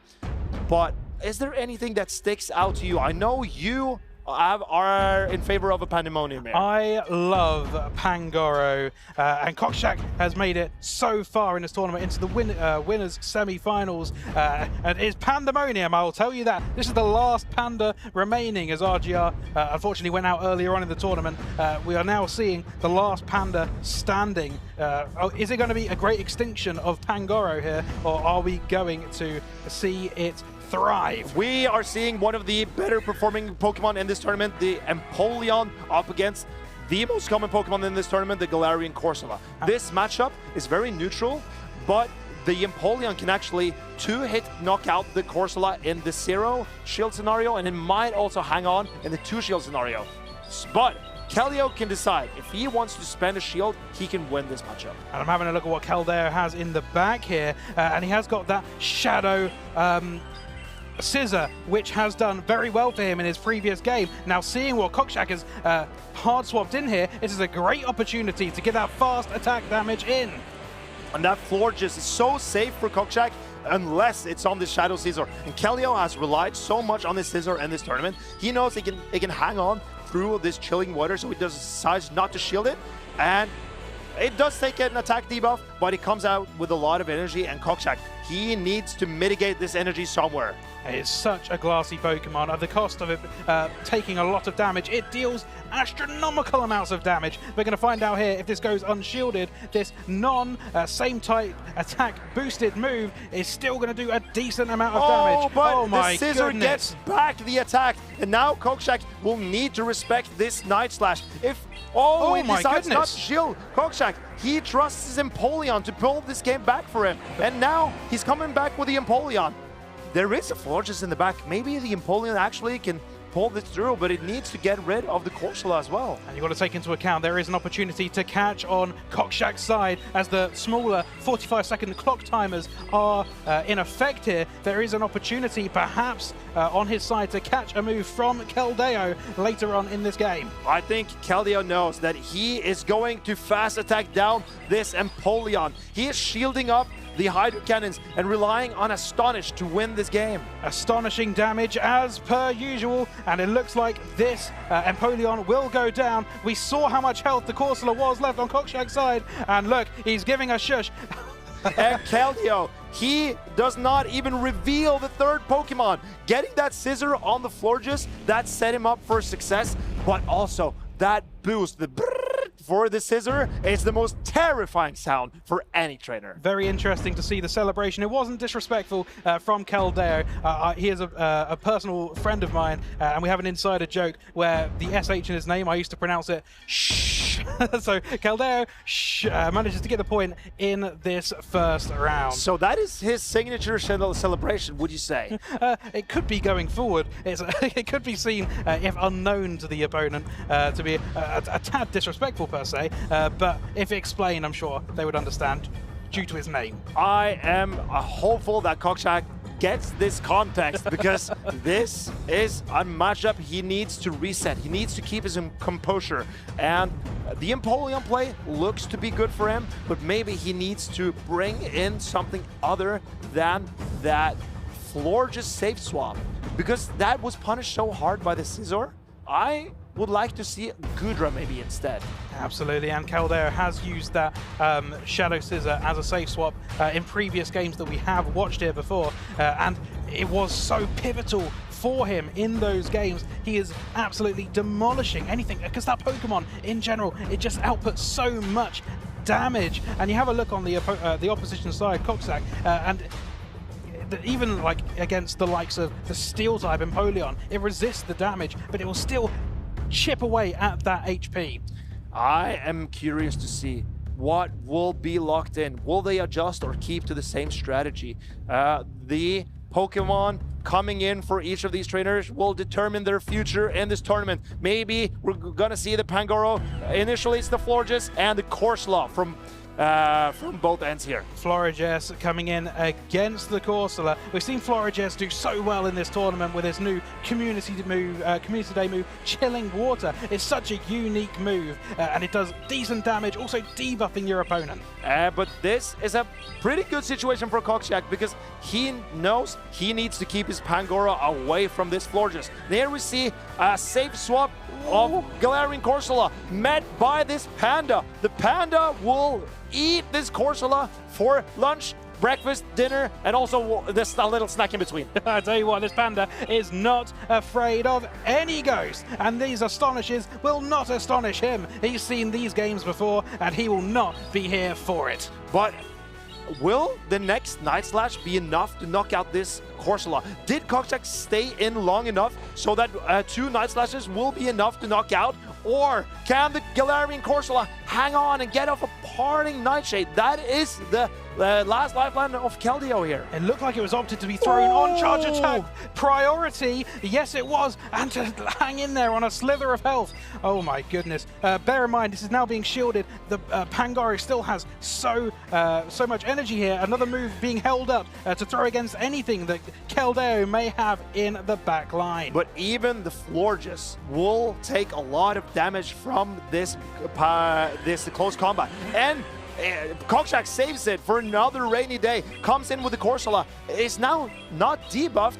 And this will do a lot of damage to this Florges. Cockshack, obviously a knower that it is pandemonium out here in this event, keeping that move tucked away in his back pocket for a rainy day, as you said, and it looks like it's about to be a rainy day here with this chilling water. And now the Scissor is about, oh, it's not coming in yet. Cockshack, he's throwing the Nightshade into this Florges to get rid of it, but now there is a Scissor in the back. It's up, shields, and it needs to deal with both this Empoleon and this loaded Panda Bear. Can the Shadow Scissor get it done for Keldeo? Well, this is what I was talking about earlier. I said even the damage from the fast type moves from the Scissor here would do some damage into this Empoleon. You can see that it is very slowly taken away from it. These Night Slashes, they're going to deal so much damage, and he gets to them so quickly. It's double resisted fast attack damage from this Scissor, but Keldeo, he needs to shield up his Scissor to preserve its HP.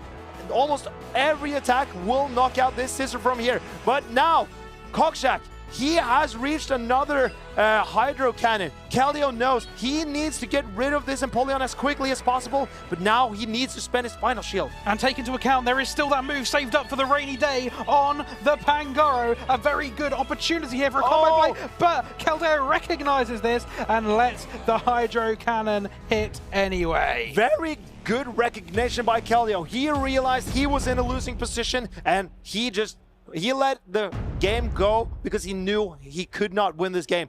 Cockshack, great play, saving that close combat to finish off the game for him if Keldeo had shielded that Hydro Cannon. So Keldeo forfeits the game, and now it's tied. It's 1-1. You got to think, if Keldeo had any opportunity of winning that game, of the 4 moves presented, perhaps the only chance would be to let go of that first move in the hopes maybe it could have been a drill peck. I think you're clinging on to straws here. It would have surprised me a lot if that were to happen. But I think you're onto something. Cockshack had a definite win condition in that game, and Keldeo let him have it. Absolutely, well recognized. 2 trainers who know so much about the battling in this game, and to recognize that ahead of time, you could have given your shield away and just saw what happened, but Keldeo knew the writing was on the wall. And what that writing says is that we are playing a Game 3 here in the winner's semifinals. The winner of this will go into the finals, and these trainers are so far undefeated in this tournament. Oh my goodness, the winner semi-final, meaning no matter which player ends up losing this game, there is still an opportunity for that player to make it all the way to the end, to flip the bracket, and still an opportunity to win the entire event. So, how will they adjust? We have seen these trainers play Galarian Corsola. We've seen the Panda coming in for Cockshack. He got it on the Galarian Corsola in game number 2, and that set him up for a win. But how do they adjust? These trainers, can they find a new strategy to potentially win out this winners semi-finals? We see Galarian Corsola from both trainers being launched here. And this is a mirror matchup where winning charge attack priority will give you an edge. And this is decisive game number 3 to find out which of these 2 trainers will make it through to the next stage. I think it's the last stage. Absolute last stage. The absolute last stage of this tournament. Absolutely. And here we see Cockshack throwing the Nightshade immediately. Keldeo knows his win condition is saving shields for his Scissor. But the backline here of Keldeo is so soft to that Empoleon. How will he deal with that Empoleon in the endgame? And here comes Cockshack. He is throwing this Nightshade into the Scissor, and it will threaten a knockout, almost a knockout, if Scissor doesn't put up a shield. So here comes the shield from Keldeo. How does Cockshack respond to this. And we've seen this Scissor play so much, such an instrumental role in Keldeo's team. He decides, I want to keep this through in the game. Now, we have a look at the back lines here, but you can see that Pangoro absolutely does not want to see the likes of Floriges on Keldeo's team. And this is why Cockshack is shaking his head, because he is suspecting there is a Floriges in the back. And that is why he is a little bit apprehensive about this decision to throw in the Empoleon here and expend it here, because he knows he needs it against the Floriges. But maybe there is an opportunity for Kelio to catch this Hydro Cannon and preserve this Scizor. You've got to bear in mind, both these players are really trying to anticipate what's in the back line of my opponent. And oh my goodness! Kelio waits a turn, and then he swaps at the perfect moment. This is a great catch for Kelio, and maybe this could win out the game for him. What a catch from Keldeo, and seeing what each player has in the back, Cockshack would have needed that charge attack move to deal a lot of the damage onto the Floriges. Oh, and here comes a Trailblaze. This damage is going to be so painful for this Pangoro. Oh, it does so much, and now the Scizor is boosted up as well. And the Pangoro gets to a Night Slash. This means the Scizor will get knocked out, and now the Floriges will get one Fairy Wind lead into that backline. Now, this might not be as much of the Panda as Keldeo would have wanted to see on the Floriges, but each individual little bit of energy may end up being the crunch in this game. We're going to find out what Cockshack decides to bring out, and he does decide to bring out that Empoleon. And Empoleon, Keldeo realizes he will lose charge attack priority, so he goes past his charge attack, and taking this Hydro Cannon on the chin. Oh, it does a lot of damage. Oh, and Cockshack is getting, he's getting the catch in return. And so this Galarian Corsola is taking the energy instead of the Empoleon. But how much energy will that Floriges leave with? It leaves It's coming down to the wire here. So close this game, but it looks to be that Floriges gets to the move before getting farmed down by the Steel-type fast attack from Cockshack's Empoleon. And here we see Keldeo. He is now in winners finals here in Lille. Great sportsmanship from these trainers, but Cockshack, he is furious. He's frustrated with how close that game went. And a perfect undercharge from Keldeo at the end. Not fully charging that Trailblaze so he can get that the Fairy Wind down and get to the charge that what a game, Marcus. I'll tell you what, before this game, he was telling me behind the scenes, he doesn't think he'll get much further in this competition, but here we are, having him in the grand final. In the winners finals. In the winners finals! And I am sure he is so pleased with himself right now. This is his best finish ever. He has secured himself a medal in this tournament, and now he's going to face another player in the winners finals, and then he has the opportunity to go on to the grand finals. I'm glad someone understands the roster greater than I do, Marcus. Well, I tried to do my best. I'll tell you what a play from Keldeo SH in this instance. Such a fantastic place. You see the Astonishes going through here on the Corsola to have two moves built up in towards this end game. Cockshack didn't really have any play there. Not in game number one, where he got the Floriges on the Scizor, but in game number two, he piloted his Empoleon masterfully with the Panda in the back to knock out the Keldeo. And here we see the Scizor getting knocked out, but in game number three, it was Keldeo with a masterful Floriges display, where he undercharges this Trailblaze perfectly. He lets it go at the beginning and then gets a perfect farm down in the end, where he barely reaches that Trailblaze with a single slight sliver of HP left. And you can see by the passionate expression on his face, this was a sheer surprise to him. What a game. Well played by both trainers to get this far in general, to make it all the way through day number one, and then to make it this far without having lost a game until this point. Incredible display by Keldeo. But Cockshack, he is not out of this tournament yet. He is going down to the loser semifinals, and he can potentially make his way all the way to the loser finals and have a shot at a rematch and making it to the grand finals and potentially resetting the entire bracket and winning. But I want to take a look at one particular moment in that final game. because here we see, let's have a look what happens initially. This is Kelio, and he is throwing his energy into that Empoleon. He takes the shield. He takes the shield. And what happens is Kelio will now not swap immediately. He knows he is one bullet punch away from a Night Slash on his Scissor. Oh, that's a terrible line. But the Scissor is one bullet punch away. The Empoleon has a Hydro Cannon ready. Kelio knows, so he wants to make a catch on his opposing Pokemon. But he knows Cockshack is a great player. He will wait to see if the Scissor is staying in or not. So he will wait a turn, then hit the Corsola swap to catch the Hydro Cannon on his low HP Pokemon. And here you'll see Cockshack, he is waiting to see the Scissor, and he sees the Scissor, and Kelio with nerves of steel catching that Hydro Cannon finally at the Pokemon after waiting. Such a brave play, but great recognition by Kelio. Such a bold move there. The move could have been thrown straight away, and the whole plan would have been in the water, so to speak, the water move being thrown. You should watch yourself. but to then have the ability to make that play, to wait that turn, and to then cool it, swap the Pokemon in, catch the move, it must be such a great relief for Keldeo. If Cockshack threw the move immediately, he would have won that game, because the Scissor was putting in so much work for him in the end. But he decided to see if the Scissor was staying in. He did not see a Bullet Punch come through.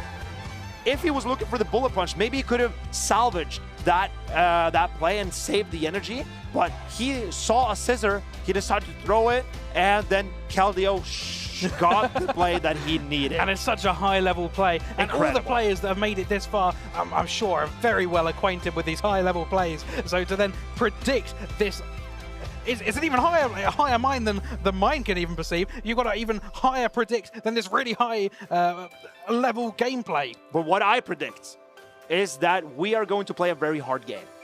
And I predict that you and I will struggle with this upcoming challenge. But let's play a Pokédex entry guessing game. I have managed to get one of them correct, I will tell you. I've gotten several correct, but Martin said, like, he tells me that I'm not doing well at this. But I want to show you how good I can do at this game. So let's take a look at a Pokédex entry here. While shining a light and pretending to be a guide, it leeches of the light force of anyone who follow it. Maybe like a lantern. Lantern is what I was thinking. A lantern type Pokemon? Yeah, but not lantern. Oh, not the actual lantern, but a lantern. Well, I actually was thinking of lantern. Maybe leeches of the life force. If any, maybe it's actually lantern then. It could be. It makes sense, doesn't it? Yeah, it could be. It could be. I can't think of anything better. Just the whole evolutionary line is what I'm thinking of. But I will say Lampent. Lampent. The middle evolution of between Litwick and Chandelure, because it actually looks like a exactly. Yeah, exactly. So I'm hoping it will not be my guide, because I enjoy my life force. So I'm locking in Lampent, and you are sticking to your lantern. Lantern. Okay, let's see how it goes. And this is Litwick. Oh, I was so close. It does have that. Look at that little deceiving smile on the.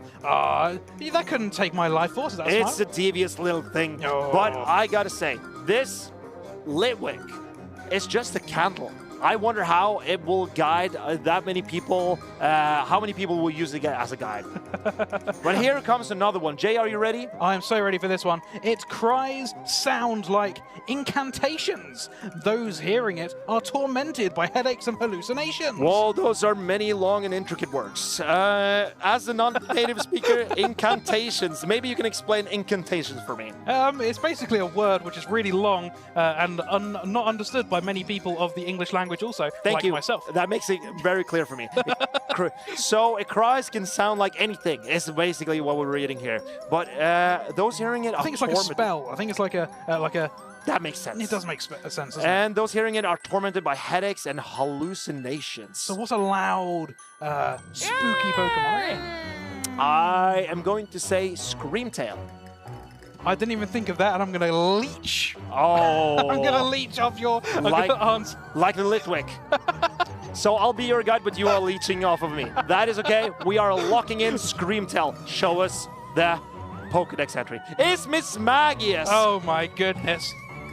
You would not predict that Miss Magius has a pair of pipes, on her to scream out these incantations, would you? Oh no, but it's a tricky little witch, isn't it? Yeah. So the incantations maybe would have given it away. But let's take a final one. If we can't do this if right, we can get one, it's redeemed. We've redeemed ourselves, surely. Yes, but if we can't get it right, I'm retiring from this game. Anyway, feared and loathed by many, it is believed to bring misfortune to all those who see it at night. Misfortune. Loathed by many. I think there might be a retirement thing coming here. Okay, feared and loathed by many. It is believed to bring misfortune to all those who see it at night. This could be a Sableye for me. I promise you, Oh, you're yeah. going to be like, oh, you're piggybacking yeah. off me on myself. But literally, I just did this before you said it because he's got wiggly little fingers, right? Sure, man. I was literally thinking Sableye. Cool story, bro. Really cool story. I swear it. Okay, we are both believing this is Sableye. Maybe it's Mega Sableye, but we are locking in. Do you want to lock in Mega Sableye? I'll lock in Mega Sableye to have all bases covered. And this is very clever. So we are safeguarding a little bit here, but let's see what Pokemon is it. It is Murkrow. Which was my second guess.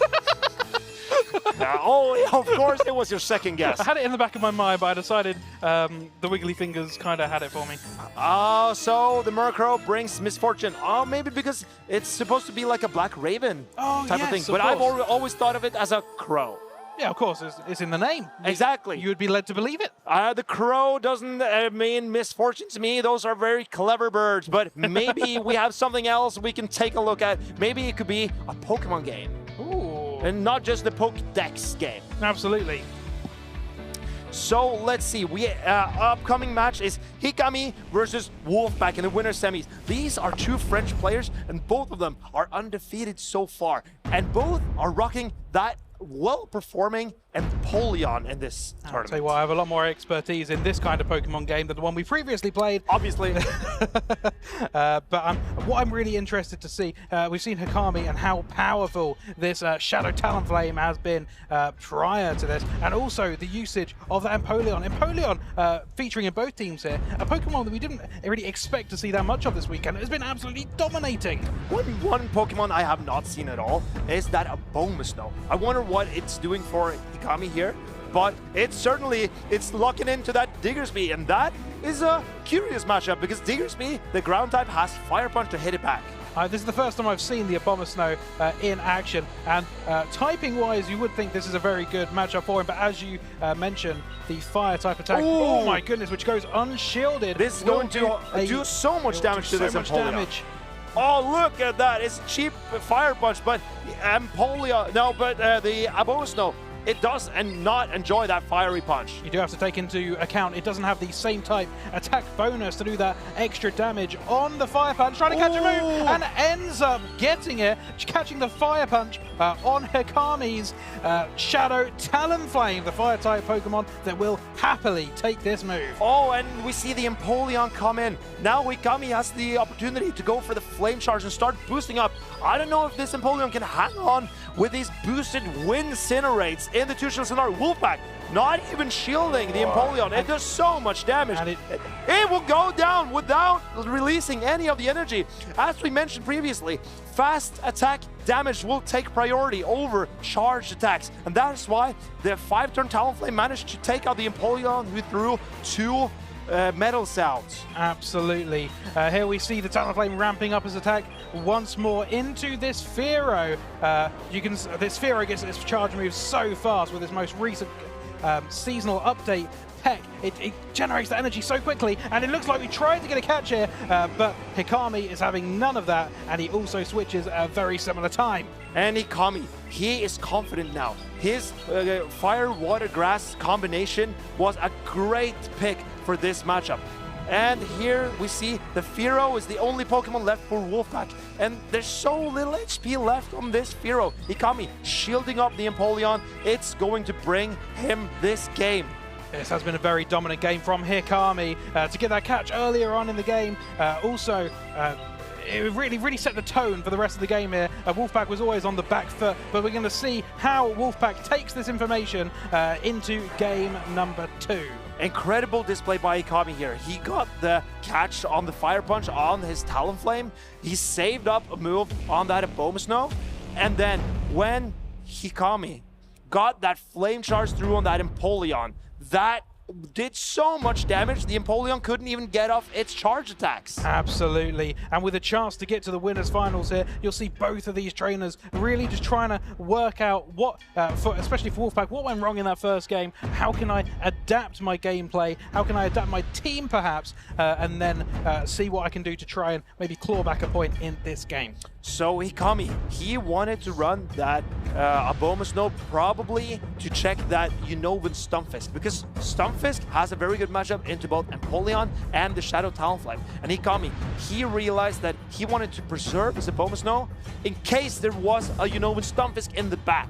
So great recognition by Hikami, and also that Shadow Talonflame save swap, it went unpunished by Wolfpack, and it set up Hikami to win that game. And we haven't seen much usage from this Abomasnow, but you look at Wolfpack's team, in the matchup that he got, it's still on paper a good matchup for the typings. Also, he's got that Fearow, which will do that good damage against the Abomasnow, but the damage will be dealt straight back. And then in the case that you mentioned, the Stunfisk, there's 3 decent matchups for this Abomasnow.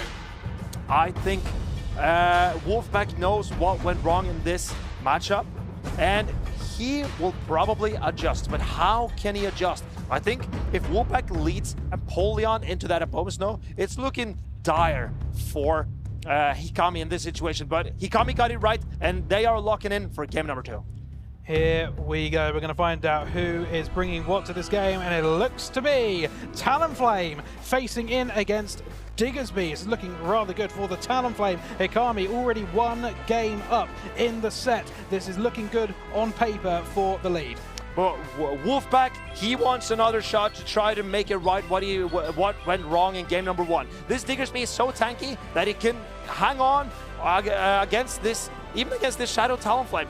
And you see the quick attacks and the Scorching Sands are doing significant damage to the Talonflame still. It is such a bulky Pokemon, and you can see why Wolfpack has brought it. It is decent against every single Pokemon on Hikami's side. Incredible. Diggersby can actually win the Zero Shield scenario against the Shadow Talonflame. I was not aware of Diggersby's greatness, because it's putting in so much work for Wolfpack here.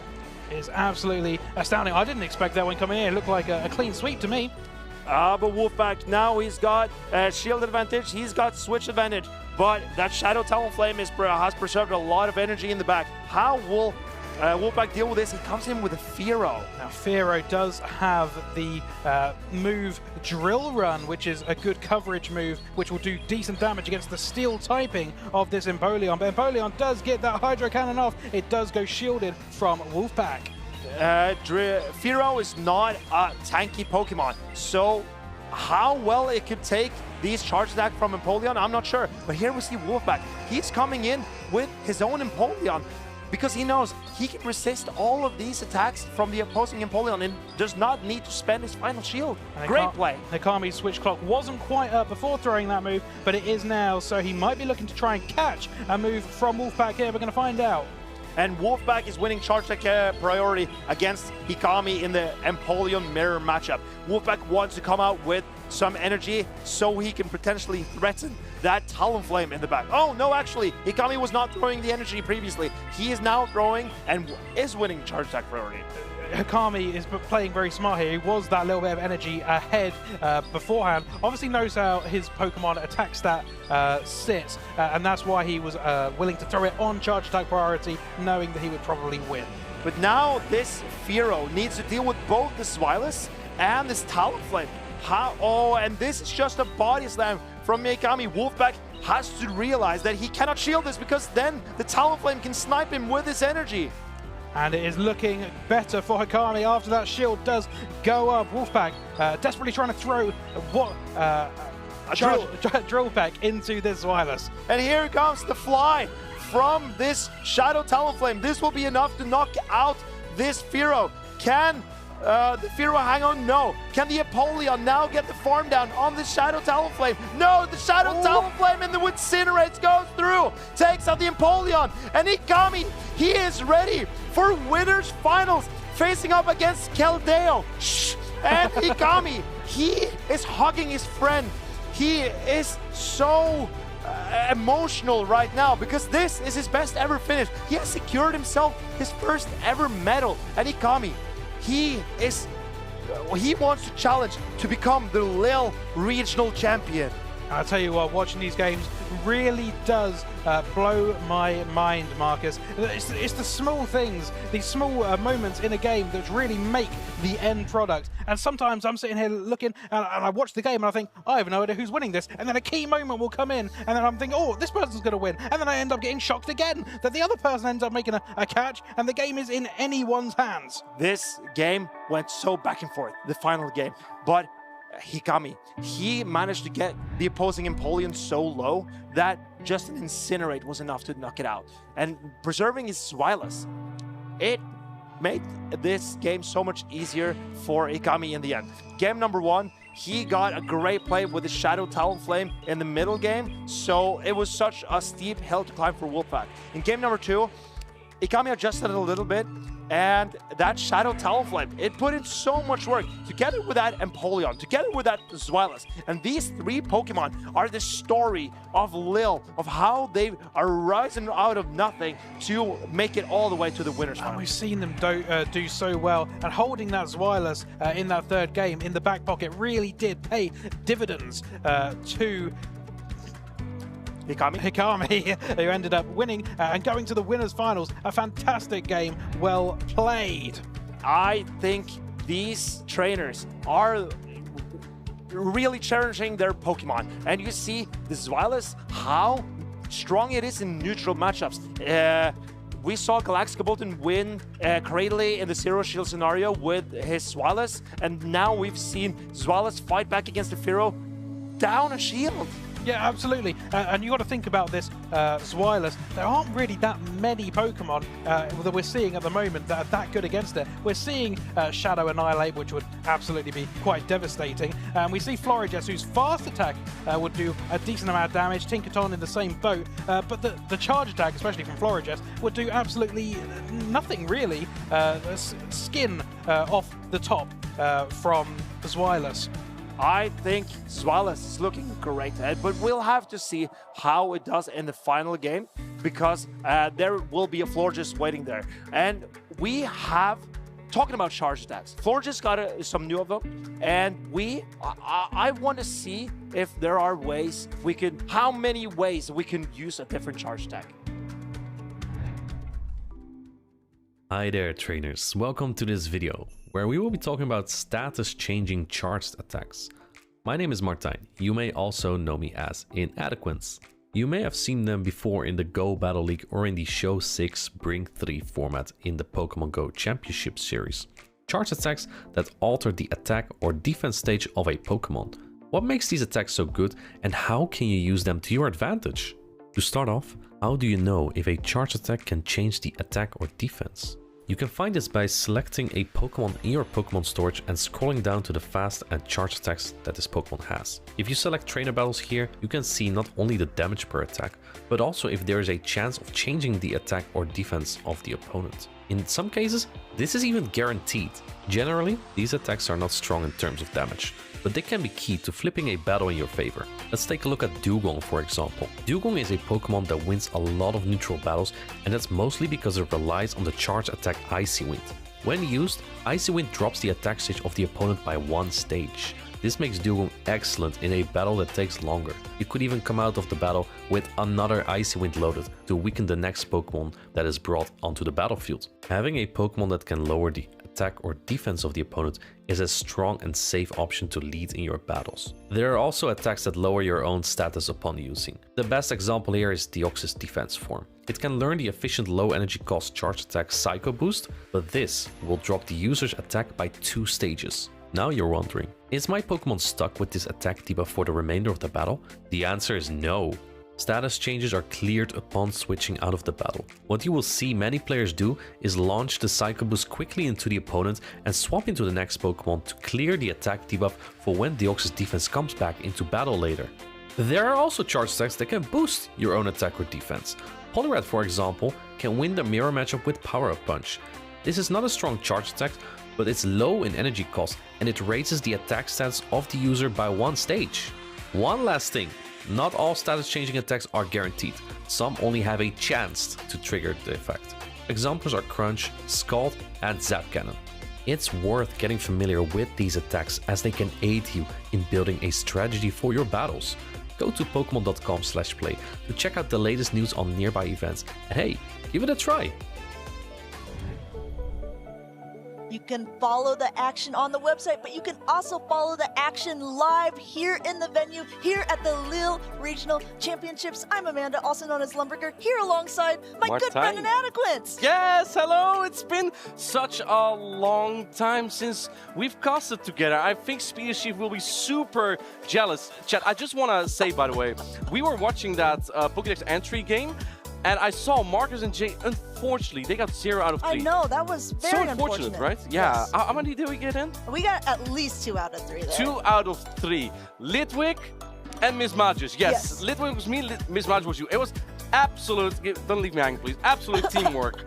Teamwork's making the dream work. There's also some dream work that's going to be happening on the stage as 2 very high-level competitors are getting ready to take it in the losers round number 3. Now, this means in a double elimination tournament, whoever loses this will be out of the tournament. We have Sandudu, one of the French trainers, up against Chris, a Spanish sensation, really making it far in this tournament. Since today, I've been calling Sandudu the French legend. Okay. He makes plays like no one else does. The man, the myth, the French legend. And now he's opposing against Chris. Chris has reached the top 8 at the last regional championship as well, showing some consistency.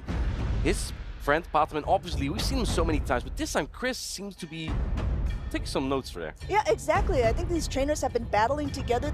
Often you see them running similar team compositions, and I believe this is the first tournament that Chris has actually made it farther than Patoman, but what an absolutely incredible accolade to his name, being able to make it this far, make it to top 8 in the previous tournament, and I think he's hoping to take it even farther than that, but he's got to get through that French legend first, Sandudu, and Sandudu running a pretty spicy pick with that Guzzlord.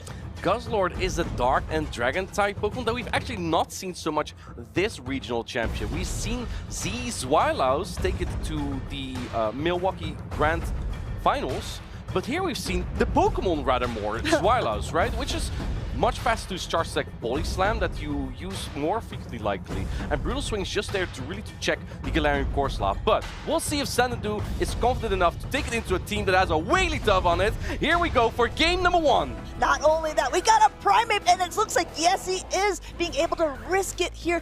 Primeape coming into that Blastoise, just starting to start punching Karate Chop in here to get a little bit of energy before the Blastoise is even able to take off. While Hydro Cannon hits really hard here on the Primeape, the rollouts do not add up, making this a slightly favorable matchup for the Primeape. We see no shield on the close combat right from the start.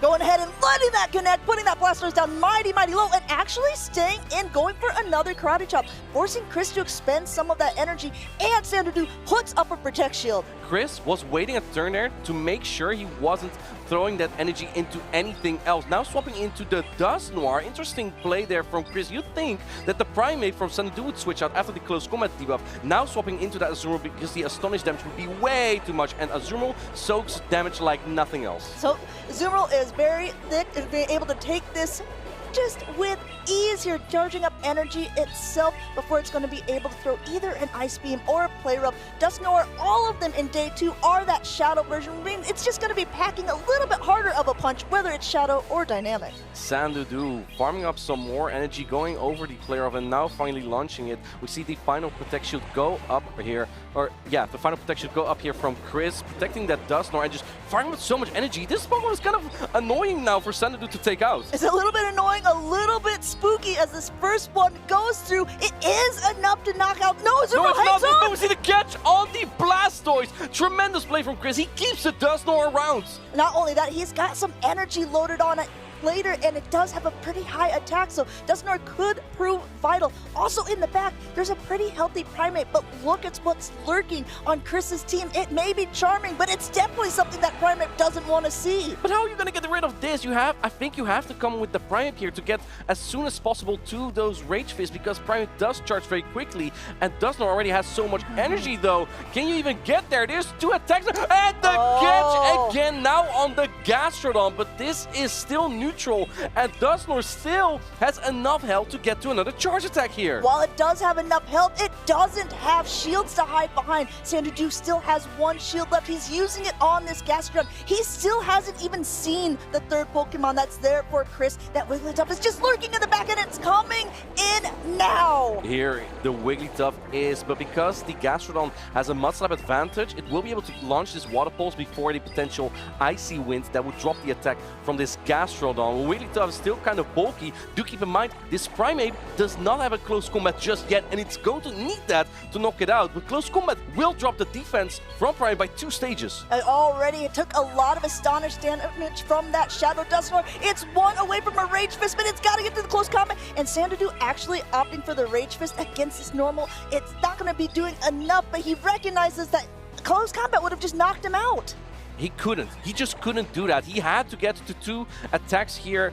1 that would knock out the Wigglytuff, 1 that would knock out the Dusknoir, but unable to. Wiggly stands strong. Chris takes game number 1. Chris has been sweeping his opponents that we've been seeing on screen so far. He's got a game plan, and it looks like he's really well executed on it. He knows what he has to do to continue on in this tournament. He got top 8 last time. He wants to take it even further. But Sandudu is a French competitor who reached top 3 before at the Europe International Championship. I think we both were there. And he has shown before that Charizard is one of his best Pokemon. He knows like no one else how to use that Pokemon. Yes, he have locked it into a Bastiodon before the championship, and maybe it'll be at a Blastoise sometime, but he's also swept opponents with it. So we've noticed that Charizard as well, one of these Pokemon that has been used a lot in Day 2, 100% Shadow usage, although we've seen a difference in fast attacks. Do you think that Dragon Breath or Ember is the call in this meta? I think they're both very viable. We saw Niton Matsuo with the Dragon Breath variant, and it's just still facing so fast to Blast Burn that it would still get the 3 of them against a Pokemon like Wigglytuff. So I think both are very viable. The thing is, they both don't deal as much damage anymore. Ember now generates a lot more energy, but it deals way less damage. And the same goes for Dragon Breath. Dealing less damage, that's what Dragon Breath was known for, just being oppressive. Like, the easiest play for me to go Battle League, Amanda, was just throwing in my Dragonite and just melt everything. I can't do that anymore, and Charizard definitely can't do that. Yeah, Charizard, what it makes up now in that extremely fast pacing, you're absolutely right, loses in the damage, but it was kind of a staple pick for Dudu before, so we'll have to see if he was choosing to use it again in this tournament, in this Losers Round 3. He's coming from behind here. Game number 2 starting up. Let's see what they've got in store for us. Can we see the comeback? The Sandudu is going to be the Primate again. It's the Blastoise again. We see a repeat of these leads, and we also see a repeat of the entire lines, in fact.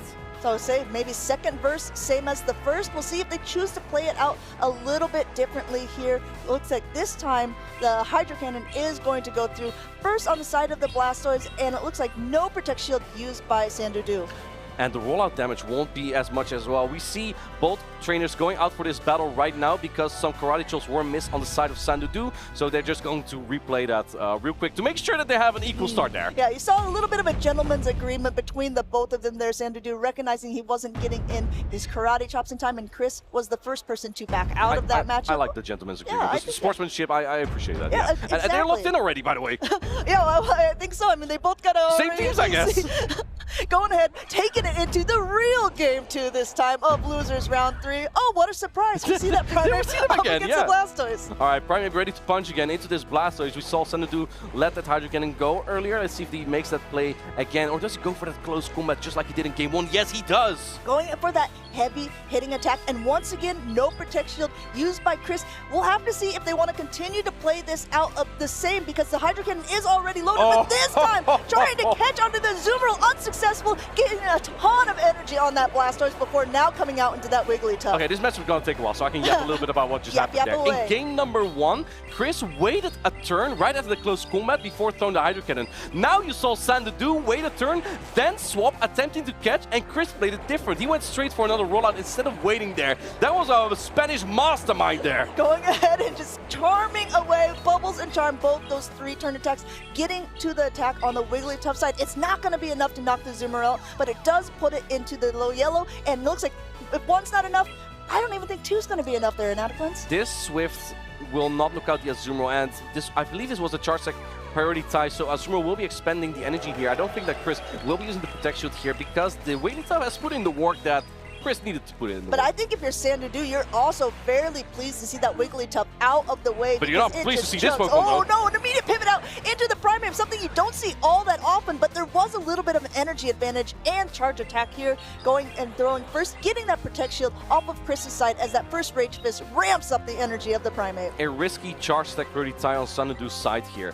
If Chris did not throw the charge attack here, he would have snuck an entire Astonish through. And Astonish, as you can see, does a lot of damage on the Primeape. Do keep in mind, there's still all that energy on the Blastoise still. And it's going to be neutral on both Pokemon that Sandudu has remaining. But he also has the Azumarill remaining for a potential catch later.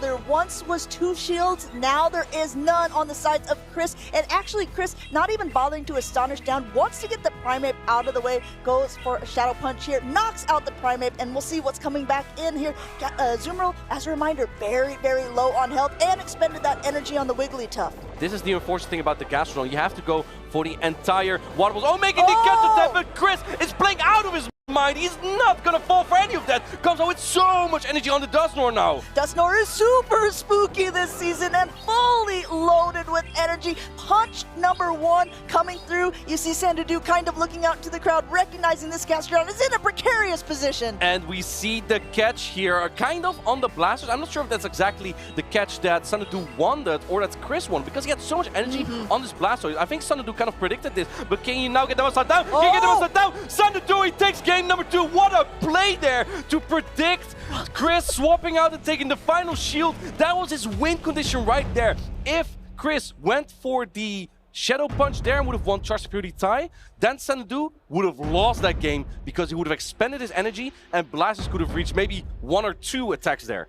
Blastoise went out of that first part of the matchup with so much energy. I think 1 away from 2 Hydro Cannons being loaded, so you're absolutely right. But I think this also goes to show you just have to play to the win conditions and the conditions that are shown to you on screen. I think you saw it on Sandudu's face too. Near the end, he was surprised. He was like, okay, was this a catch? Because I'm actually quite pleased with how that turned out. Yeah, right? Maybe intentional or unintentional. Either way, the French legend, he's like, yeah, whatever, let's walk in. I love the expression there that Sandudu, the entertainer on the left, has. Chris on the right arm is also locked in now. Sandudu does need a moment a little bit more. How do you tackle that Dusknoir? Is it time for Guzzlord? I mean, Guzzlord was a good pick for him earlier on. He said he was really pleased with having it on his team. It's brought him so far into this tournament. Once again, this is day 2, losers round 3. So we're nearing the end of the tournament. These trainers are still fighting for their spot to see if they can make it to the grand finals, but only one of them can remain in the tournament after this in the decisive game number 3. What a call by Sandudu. Guzzlord into Dusknoir. Dusknoir does have Dynamic Punch later on, but here we see the Azumarill swapping into the Blastoise. This Blastoise does not have Skull Bash, however. It has Ice Beam. Yeah, there is nowhere for this Blastoise to go. Sandudu recognizing that Chris doesn't have a good attack to throw back to the Azumarill. This is the perfect counter swap to the safe swap of Blastoise. They're just getting a ton of energy, and the play roughs are going to hurt way more than the Hydro Cannons or Ice Beams. If the Blastoise is able to flip this matchup, we might see that Wigglytuff aligned to Guzzlord later, and that will be devastating for the Guzzlord, as Fairy type is double super effective into Dark and Dragon. So switch advantage is pivotal here. But if you go down shields on that Dusknoir, you are open to a water pulse from the Gastrodon. It could also be very tough on Chris' side. It's already going to be uphill sledding. The timer is already up, going for another player up here. First one was protected by Chris's side, wants to keep that Blastoise healthy, but he knows this isn't enough to knock out. Takes it and comes out with 100 energy, throwing yet another Hydro Cannon. You even saw him wait there. Are 2 Hydro Cannon going to be enough here? Hydro Cannon is a very strong charge stack, but Blastoise is not exactly bulky. You're gonna need a few more rollouts here, and I think that even then, a Hydro Cannon might barely not be enough. We see the charge stack pretty tight, but this is only an Ice Beam, and I think Blastoise will also hang on to that. We see an undercharge even, but I think this is way too much. Perhaps Chris is looking for a farm down on his Dusknoir. Going ahead and no, he's Protect Shielding. Wow, putting up a Protect Shield on a very low health Blastoise. Blastoise has taken both of the Protect Shields here and just coming out with a ton of energy. In comes the Gastrodon, once again banking all this energy and coming in with the Dusknoir, but again, no shields to hide behind. Water Pulse being thrown before the Shadow Punch here. This is going to do a lot of damage. Dusknoir will hang on. It will be able to still launch the Shadow Punch here. I reckon that Sandudu will shoot that, especially if you are predicting the Wigglytuff here. It is all in the hands of this pink Gastrodon right here. Gastrodon wants to be able to mud slap down after this point, and it will be able to, but keep in mind, there's all this energy still on that Blastoise. There's still a Protect Shield on Sandudu's side. Wigglytuff coming in here, and the Guzzlord knows this is something I need to desperately avoid. Gastrodon's able to get to another Water Pulse here. Do keep in mind, Guzzlord with Dragon Tail won't deal any fast attack damage, so I would reckon Sandudu needs to keep this. Oh, he comes in with the Guzzlord, but Guzzlord does not like this matchup even remotely. This attack is going to be super effective, and I think after this Icy Wind, a Brutal Swing won't even knock out. Do we see the Blastoise come in? Are you looking at what he's also running? There's a potential that he was trying to get up to a sledge, but now he's like, okay, I just got to get this Wigglytuff out of the way. He recognizes how much energy is on this Blastoise. What a get back and forth game that we have here. That did about nothing, but you're able to get to another Brutal Swing here. No, not before Wigglytuff gets to this Swift. It paces so quickly now. I think Sandudu tried to predict the Hydro Cannon earlier from the Blastoise, but Chris was not doing that. There's still the chance to catch a Hydro Cannon though on your Azumarill. Can Sandudu do it? In comes that. Oh, but he comes in now with the Gastrodon for one more step. No! Chris throws the Hydro Cannon. Hydro Cannon #1 coming through for that Gastrodon. No Protect Shields on either side. Gastrodon going down here, and now one more for that Azumarill. Chris is taking this series. Hydro Cannon coming through. What an intense match that we had here between Chris taking out the French legend on the left side. Blastoise with Ice Beam was pivotal here, putting this match on ice for Chris. Going ahead, Chris, taking it farther into this tournament from the losers round 3, defeating the French legend Sandudu on home turf territory. Congratulations, this Spanish sensation is kicking off. I think Sandudu really tried a little bit too much in the over-predicting, and I just love how Chris adapted as well to the way he played out similar situations, especially in that lead matchup that you saw in game #1, where Chris waited a turn before seeing where his Hydro Cannon would go into. Would that be the Primeape, which would definitely get washed away in one charge deck after a close combat? You don't want to throw it into an Azumarill. And then in the next game, he actually doesn't wait a turn, but Sandudu, seeing in the previous game that Chris does wait a turn, he then replicates that as well. And Chris just going beyond that is it's a mind game. It's just smallest margins that you have here. Yeah, exactly. It just shows the versatility of these players. They're not one-trick ponies here. They're people who are able to take a lot of knowledge from game #1, change it up, switch it for game #2 and game #3, because game #3 actually looked really positive for Sandudu at the beginning. He got the Guzzlord onto that Dusknoir with shields up, and then he also got the Azumarill on the Blastoise. But that middle matchup was just crazy between the two of them there. Chris using both of his Protect Shields on the Blastoise. And this Wigglytuff was just so important. In game #1, it takes a Rage Fist as low health.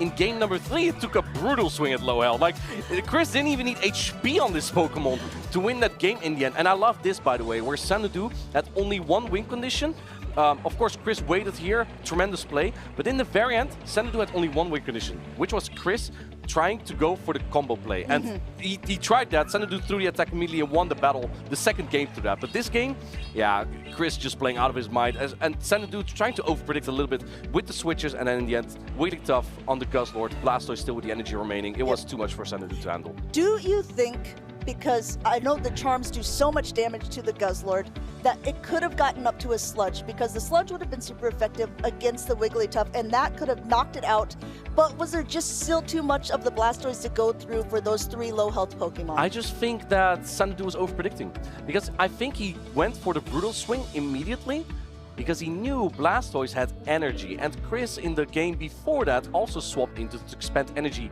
with the Blastoise, or at least attempted so. So maybe another adaptation that Chris made there was like, okay, my opponent is like predicting me, I'm not gonna do the obvious thing, I'm just gonna wait it out and see what happens. Which resulted into taking a debuffed, resisted Brutal Swing on a low health Wigglytuff. Did you see how much that did? That did not do enough. He needed another one. I literally didn't see it because it was barely even there.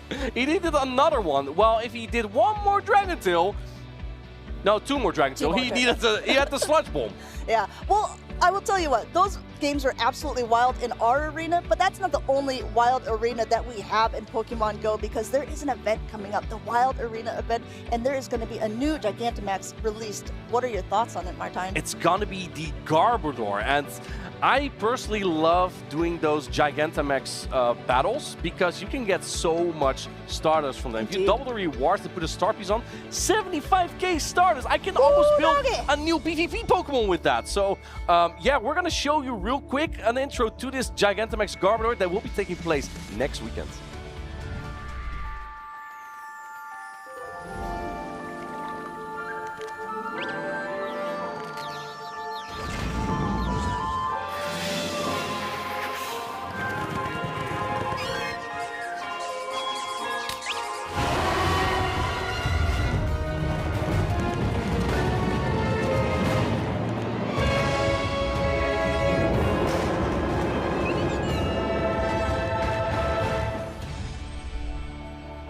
And that's not all we have in store for this spooky season either. That looks incredibly cool. I have to say that yesterday, you know, I dressed up for Halloween as Team Rocket.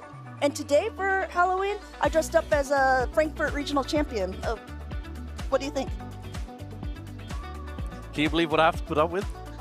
I just want to correct myself, by the way. There was Gigantamax Grimmsnarl, which is dark and fairy type Pokemon, by the way. Also very cool. You're gonna need that Pokemon, trust me. Very cool. And I like exactly what you said. With the Frankfurt Regional Champion notice? Yeah. Well, the Frankfurt Regional Champion was so polite, they didn't want to say anything about it. All right, we're gonna get our next matchup very shortly here. In fact, we're gonna have it right here. It's gonna be Galaxkobolten on the left and Niton Matsal on the right. 2 players we've seen many times before. That Fortress has Mirror Shot as a charge tag, and the other one, Rock Tomb, very obvious, a very good charge tag. I tell you what, Galaxkobolten and the movesets that he chooses to use on his Pokemon are almost as wild as that arena, but they seem to be working out for him quite well. I played against him in a grassroots format where Turtonator was very important. You generally have like Brutal Swing, Dragon Claw, and Dragon Claw helps into the opposing Turtonator. You know what he threw? He threw an Overheat into my Turtonator. That is double resisted. The reason why is because he didn't have Charge TMs. But you can get Charge TMs here at the Regional Championships, by the way. That's absolutely true. I think a lot of people are counting how many they had at the very beginning. I think Arceus Rally said he's up to over 100 Charge TMs just from this weekend alone. But that is not the only thing that people are walking away with at this tournament. These 2 trainers are in the losers round 3, the similar round that we just saw before, but Galaxkobolten has a lot on the line for this tournament because he was a previous Lille champion. He's the only champion that is still left in the tournament, and I'm sure that he would love to take that throne for another year. Galaxkobolten is a very accomplished player, but don't forget about Niton Matsal, who's been trusting on that reliable Furret and Charizard core. He's been using a lot of combination of the fragile and the bulky here. And it's kind of tough, because if you play both Charizard and Scizor, where do you exactly use your Protect Shields? I was talking with him when we were walking back to get his team sheet, and he said, yes, you know, I just picked a lot of Pokemon that I thought were going to do well, but when I really took a wider glance out, I realized how fragile a lot of my team really is with those Shadow Pokemon and with the Pokemon that all need shields, but it looks like he's been doing great job here. And another thing I want to point out is we just saw an Ember Charizard in the previous round. Niton is one of the players who's running that Dragon Breath on it. A question for you here, Amanda. Okay, an answer for you. If you had a Superior with Leaf Tornado and Frenzy Plant, would you play this into a team with Shadow Charizard? It's so dangerous, right? But if you think about the fact that it is Dragon Breath, it actually puts it in a more decent position, I think. And it's not the fact that it's a Charizard. Looking at the rest of the team, I think that the Leaf Tornado Superior is not a bad pick. It goes okay into the Furret. It does fine into the Diggersby. Pretty good even. I mean, it's not the greatest into Annihilate, but Annihilate also isn't the greatest into it either. It needs to ramp up energy. That is correct, and Cradily is also playable. But it's those Charizard, and not just a Charizard, the Scizor. That's also true, yes. Double resists grass. The thing is, this is Galaxkobolten.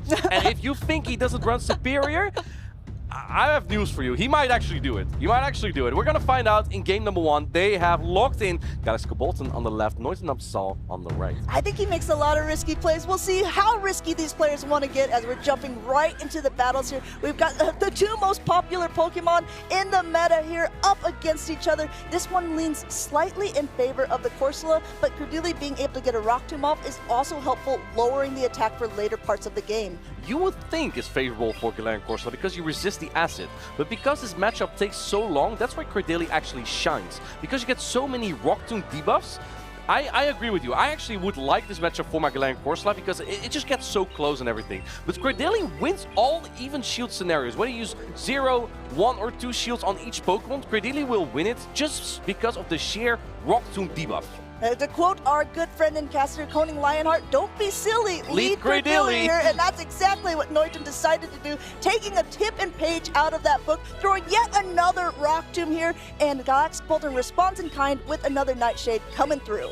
Let's see if either trainer is going to switch out of this. I think Niton is not exactly happy to see the Galarian Corsola here, since he has that Diggersby in the back, swapping into the Charizard for an aggressive farm down, being answered by the Zweilous. But Zweilous is a Dragon-type Pokemon. It's going to take super effective damage from the Dragon Breath from Shadow Charizard. Going ahead now and also taking an Air Cutter. It knocks it down to about half health because of this Dragon Breath, but Galaxkobolten is able to get to a Body Slam, and Body Slam onto a Shadow Charizard that's about half health, makes Niton go ahead and throw up a shield in kind.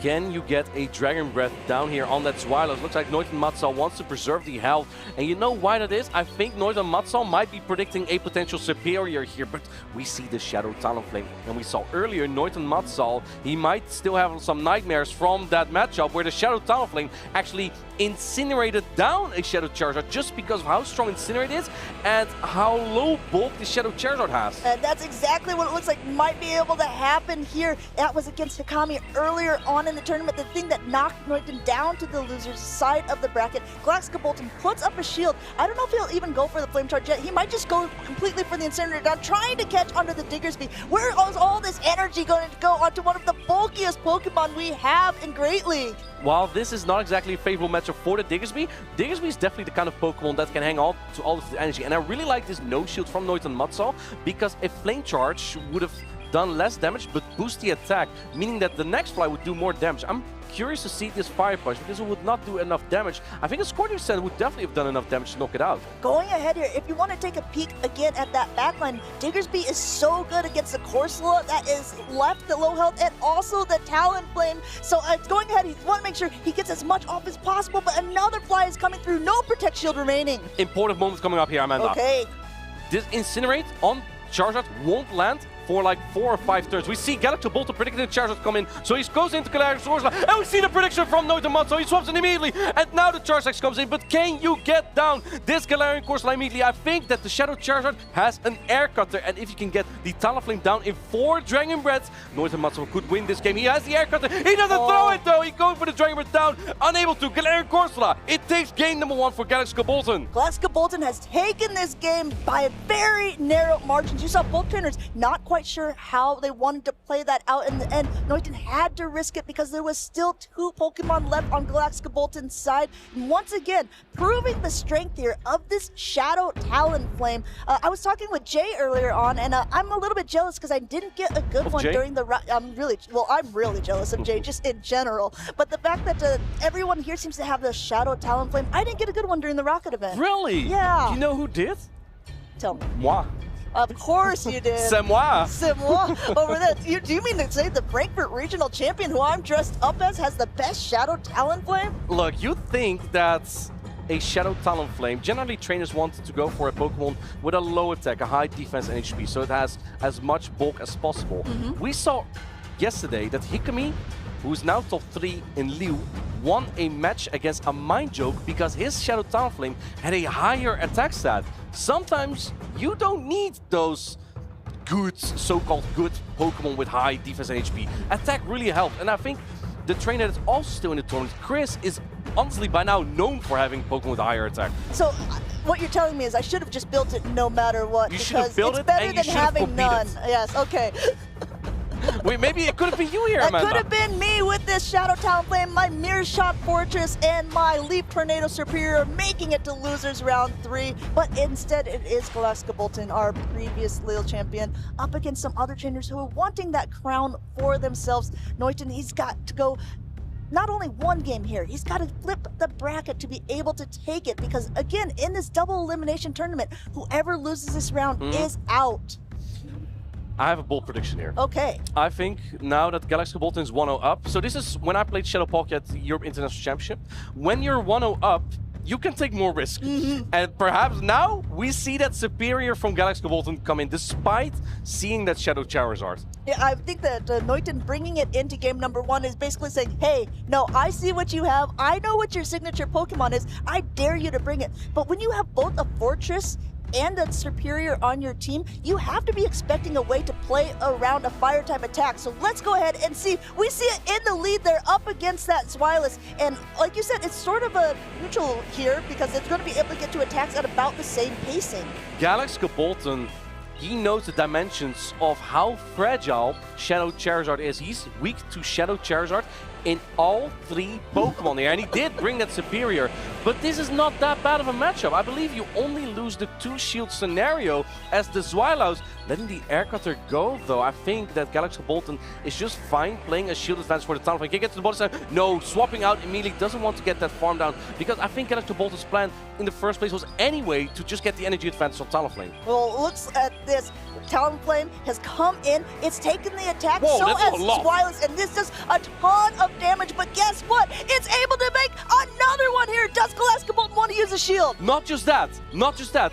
You need another full Incinerate, so you would take 5 more Dragon Breaths and Galaxkobolten for that reason. Let's go of the entire Pokemon, but in comes Superior, and now it's playtime because the Superior, Amanda, has Leaf Tornado. And I told you before, would he bring it? It's pretty good against the Fur. It's pretty good against the Diggersby. Martine, guess what's in the back for Niton's team? Both of these Pokemon, Galaxkobolten not fooling around, doing his crazy little swipes. Because Signature he's tapping. also going for that Leaf Tornado and no shield from Niton. And now swapping out immediately, that's kind of an interesting play because Niton didn't even see whether that got a debuff or not. Now going for the full Frenzy plan. Do you shield? Discharge attack, Niton must just win or lose you the game. He puts up the Protect Shield! Wow, he is calling it all. It's a Leaf Tornado. I don't need to use a shield. This is the Frenzy plant, but there are no Protect Shields remaining on the side of Niton, while there are now 1 for Galaxkobolten as he uses the first one to correctly shield up this Fire Punch, because Fire and Grass, not a good combination if you're Galax's side.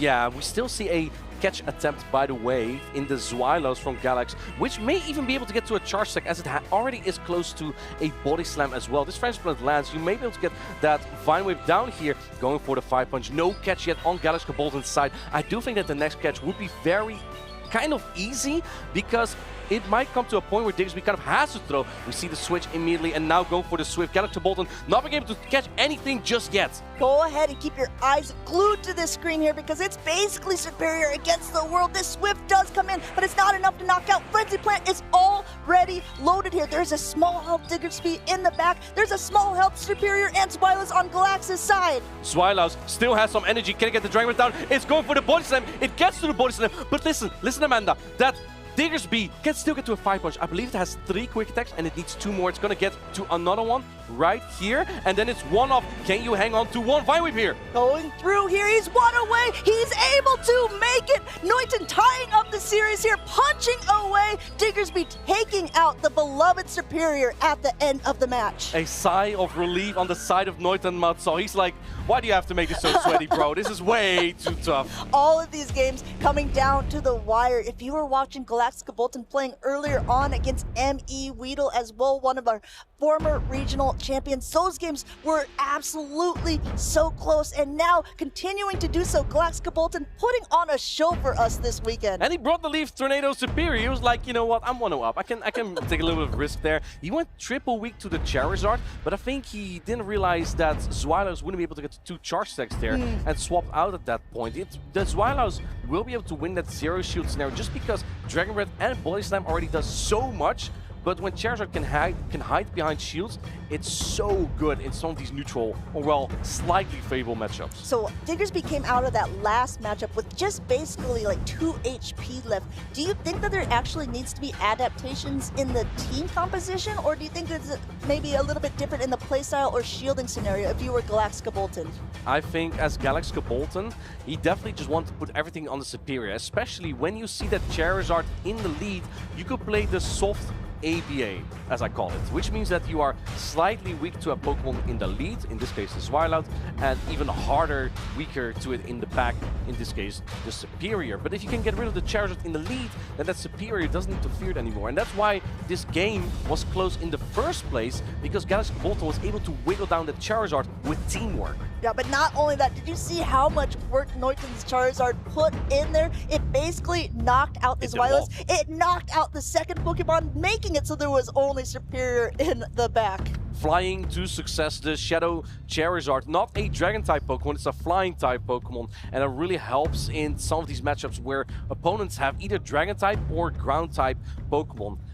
Both trainers are almost ready to lock in for this decisive Game 3. So we've saw both the Ember and Dragon Breath. Let us know in the chat which Shadow Charizard usage would you prefer if you were competing. Do you want to use that Fast Attack Ember, or are you going to be like Niton here and try to take game number 3 with the Dragon Breath coming into the matchup? Same as the first round here, like you discussed, that Credilli up against the Corsola, a pretty long drawn out matchup.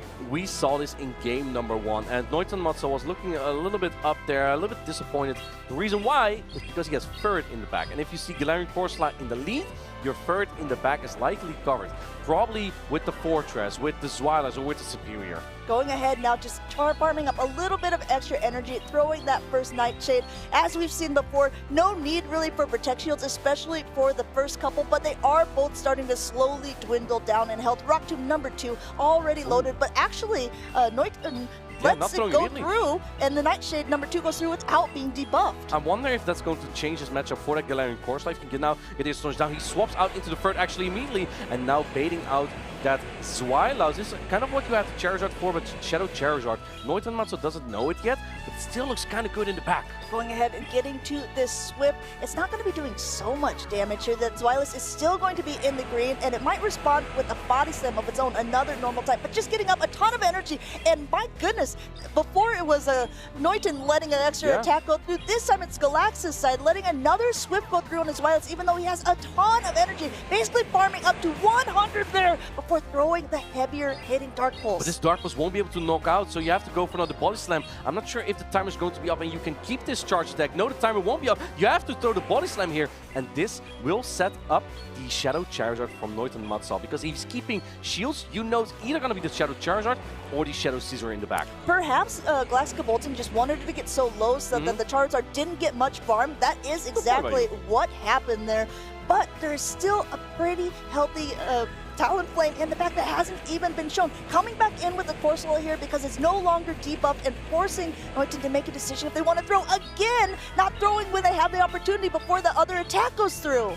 I think the lower this Shadow Charizard gets, the less worried Galaxkobolten gets exactly about this Shadow Charizard, because at some point you may be able to just incinerate it down with the Shadow Talonflame. If you can hang on to your shields, you can protect from the air cutters as well. Okay, keep in mind, he does get an attack boost with the Dragon Breath. You see Galaxkobolten give a little nod. Woo, doggy. Keep in mind that there's a Rock Tomb on the Cradilly, so Galaxkobolten might go this. No, he puts up the protection at the very last second. Going ahead and letting that go. And I mean, it's pretty dangerous at this point. Will he be able to make it up to another one? Trying to do a combination play. He does at least get to a Rock Tomb here. He's going to force this last shield, and I believe that he also has a Blast Burn loaded on the Charizard. I think he's one Dragon Breath away. He's not. He's going for the charge attack priority. Going for it. Will this be enough? No Protect shields remaining. It has all its health here, and it's going to be released. Niton Matzo, he takes game number 3. He takes down the 2024 Lille Regional Championship,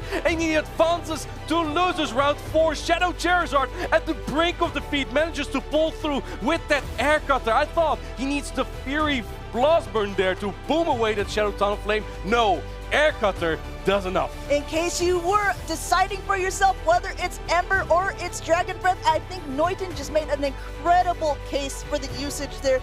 Amazing games there played by him. All of them coming down to the absolute wire, to 1 or 2 HP, to split-second decisions that ended up taking that crown from him. Let me tell you something. If that Shadow Charizard had Ember, Niton Matzo would have not won with that Shadow Charizard. Obviously, he may have even played entirely different Pokemon. But only Dragon Breath Shadow Charizard was able to pull off what he just did there. On the same note, we were discussing it. So all of the Shadow Charizards are 100% usage, are Shadow in our tournament. All of the Talonflames are also 100% usage, Shadow. Would it have made a difference if that Talonflame was regular and not Shadow and not had to take that 20% more damage? I don't think the same attacks would have been used there, but if the Talonflame was not Shadow, this Charizard may have had more health. It would have been able to get to a Blast Burn, and Niton Matzo did not have the time for that now because he had to go for that air cutter pretty much immediately there. This game 2 was absolutely nuts, by the way, where Galaxkobolten went triple weak to the Shadow Charizard, and he brought Superior. And I would say that game was absolute fire for Niton, and luckily for him that was able to pull it off, but this was an absolutely incredible moment. Wasn't sure if it was enough. Neither one of the trainers were sure it was enough, but in the end, the crown topples off of the head of Galaxkobolten as our last previous Lille champion has been knocked out of the tournament, and Niton will continue on into losers round 4. That means now he will be facing off against Cockshack, who lost earlier to Kelio, and the winner of that winners round 4 will qualify for a medal, because that would be the top 4 placement. I really enjoyed what Cockshack said a little bit earlier on when he was a previous champion, and he said, you know, there was actually a lot of luck on that side. I was a bit of a novice, but years later, I'm getting better, and it could be anyone's game. This still could be his game. Just because you're on that loser side of the bracket doesn't mean you're out of the tournament. He's done it before. He has potential to do it again. And I would love to see that as well on his side, where that improvement takes him. At the time, he did it with a Victini, which I don't think we've seen again. Yeah, I think you see it once, and perhaps that might be a one-trick pony there. He also, like our former regional champion Boom here in Lille, first tournament that Cockshack ever entered was that one in Warsaw, and he was able to take the crown. That's absolutely incredible. Yeah, I can't wait to see how that's going to go. And of course, we're going to have way more battles. Also that winners finals, and we have the side on the losers battles as well. Super exciting. The top tier is really shaping up here in Lille right now. And I must say, you know, Jay would say we usually have the usual suspects. I don't feel like these are the usual suspects, right? We really have new names rising to the top here. Well, speaking of names rising to the top, we did say earlier on that we got 2 out of the 3 of that last Pokemon Let's game. make it 3 out of 3. Let's make it 3 out of 3 here. Let's see what we can do. First time that we've been paired this weekend, and we're going to impress you all with our Pokemon knowledge. It's mostly going to be Martine. I really hope that is not bluff. We're gonna look.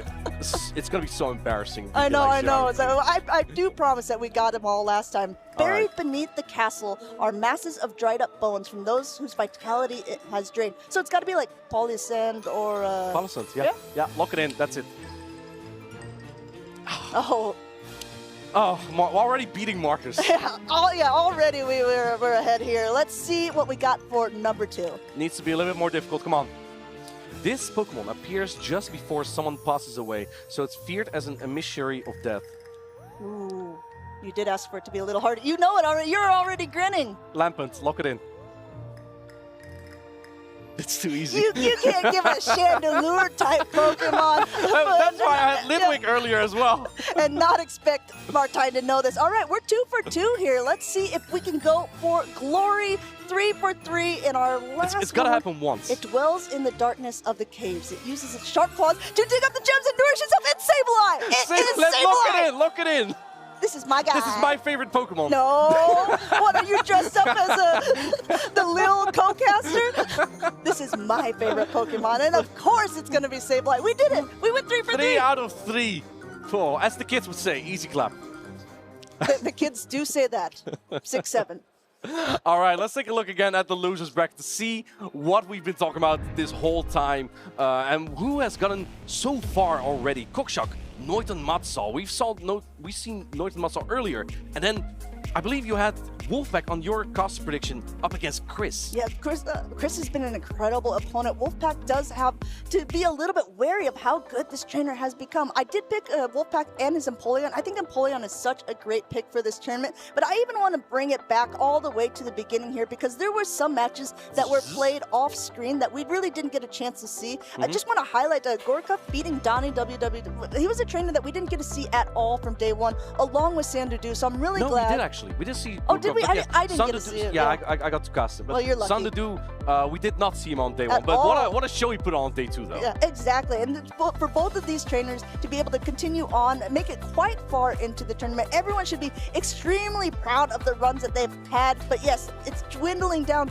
to the very few, the proud, the ones who could potentially become the kings of Lille.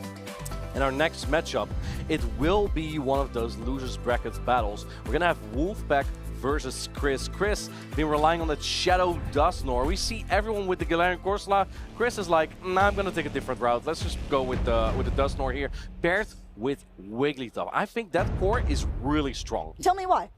Tell me. Because Wigglytuff protects the Ghost-type Pokemon so well from Dark-type Pokemon, while Dusknoir protects Wigglytuff just from Pokemon like Scizor. You just have that sheer fast attack damage of the Astonish. Both trainers have locked in. Let's see if we're going to see this exact scenario. All right, well, let's swoop right into it. See what we got onto the field here. We've got the Credilli in the lead up against Diggersby. Credilli obviously has a great matchup here, being able to potentially go for that Grass Knot, while neither one of the charge attacks from the Diggersby is really going to be that impactful. Chris is not silly. There's the Credilli. Here's the attempt to catch on the Galarian Corsola. I think at this point, yes, you still go for the Rock Tomb to soften up this Galarian Corsola. Now you can just swap in really anything to secure a switch advantage. But this Rock Tomb does stall the clock for 10 seconds, so at some point it's possible Wolfpack may be able to swap back in with the energy of that Diggersby. Catching the Nightshade here, great catch, but I do think that Wolfpack would want to throw this Nightshade anyway into the Blastoise. And you say that you could swap into anything to win the swap here, and that's true. But when you look at all the Pokemon that Chris has decided to bring, there is not a hard answer to that Corsola that he brought into this game. Perhaps if he would have brought that Wigglytuff, it would have been a great chance to lure it out. Maybe that's exactly what Wolfpack was trying to do, but instead this Blastoise comes in and can comfortably take these attacks now that the attack has been debuffed by that Rock Tomb. Yeah, Galarian Corsola is just kind of in an awkward range though, because the Hydrokin didn't knock out yet, and you can hardly get that rollout down here. Can you get the rollout down? You cannot get it before the Nightshade here. Chris knows knows he goes for the Charge Deck 30 tie. And the beauty about this Charge Deck 30 ties, I mean, of course, you now get rid of one Charge Deck, but you have another one. Exactly, you have another for whatever comes in, and he has not debuffed. But I tell you what, it's actually not going to be too impactful now. This Empoleon coming into it, being able to comfortably soak up this water here. Blastoise about to go down, and Empoleon just about to ramp up a little bit on energy. Chris does look in the driver's seat here with the alignment, but this is actually far and far from over. That Thundershock damage is going to be crucial here to put the Empoleon into Grass Knot range for later on. And I'm saying that because there's still energy on the Diggersby, so I would expect Wolfpack to pull all the shields there and then try to take out this Stunfisk with a stored Scourging Sense on the Diggersby. But the Metal Sound damage doesn't really add up. As you can see, not being able to do very much, not very effective there above the Unova Stunfisk's head. Going for that charge attack priority, it looked like that they were both going to throw, and no protection used by Chris's side. Interesting, that would definitely deal the most damage, but I think at this point Chris is like, I can close out with my silly Credilli, so it's fine at this point. Going ahead, and no Protect Shield in kind by Wolfpack, and Empoleon goes down. It did put in quite a bit of work, and now an immediate pivot by Chris. With all of that energy he stored up earlier, he was able to throw that Rock Tomb at the Corsola, and now throwing that Grass Knot, getting the shield, blast shield from that Diggersby. You see that red? That means that would have been a super effective. You really would not have wanted to shield a Rock Tomb there. Then the shield would have been blue because it's resisted. This is actually really far from over because both trainers need 2 charge attacks to secure a knockout. I wonder if this Diggersby gets in Mud Bomb range from the Unova Stunfisk after one Grass Knot. And before where Credilli was running Bullet Seed, now its fast attacks are actually not doing too much damage at all to the Diggersby here, but still charging up to basically now launch energy. He's got a Grass Knot and another one behind. No Protect Shields to hide behind on the side of Wolfpack. This first one connects. And Silly Credilli is going to win Charge Deck 30 tie here. Chris is going to take game number 1 against the Diggersby from Wolfpack. The roots of Credilli have been landed into the ground. Chris has been taking game number 1 by storm. Their great lead, great swaps, and really a great end for him. Chris did not bring a single answer to the Galarian Corsola, but he really showed that with teamwork, it doesn't really matter. The risk of leading weak into a Pokemon that can debuff is what we just saw. That Pokemon, such as Flores or Credilli, can just throw a charge deck that will drop your attack or defense and then swap into another Pokemon to secure a switch advantage. And that just was kind of a setup, like Wolfpack almost set up Chris. Saying, okay, I see what you're doing, let me help you out here. Yeah, right. That's kind of what happened when he swapped in that Galarian Corsola so late that Chris could have, like he had so much energy, he could have not thrown just 1, but 2 Rock Tomb there. So if you're in that scenario where you recognize, okay, this is a bad matchup, are you suggesting that perhaps they should jump out right away? I suggest just don't lose the lead. Okay, okay. Don't lose the lead. The easiest way to win a game, apparently, is just not to lose the lead and also not to lose the game. It really, really helps. Follow us for more tips and tricks. What you also can actually do is just not lead weak into that Pokemon that can debuff. Even though your opponent might predict that and it might not win you the lead, it ensures you don't lose the lead and then get debuffed as well. Let's see. That's actually a great point. If it's going to go the same way here, we have the spooky leads here. Ooh. It's going to be the ghost type Pokemon of Galarian Corsola into Shadow Dusknoir. Shadow Dusknoir loses the 0 shield scenario if both Pokemon don't use any shields, but it wins the 1 shield scenario if both Pokemon use 1 shield.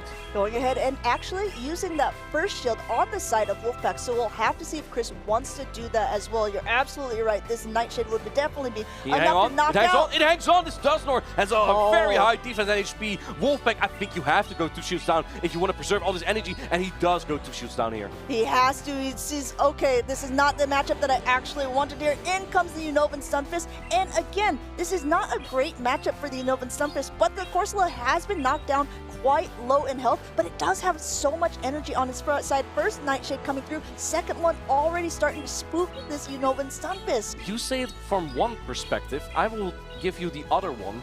Wolfpack's both backline Pokemon take super effective damage from this Stunfisk right here.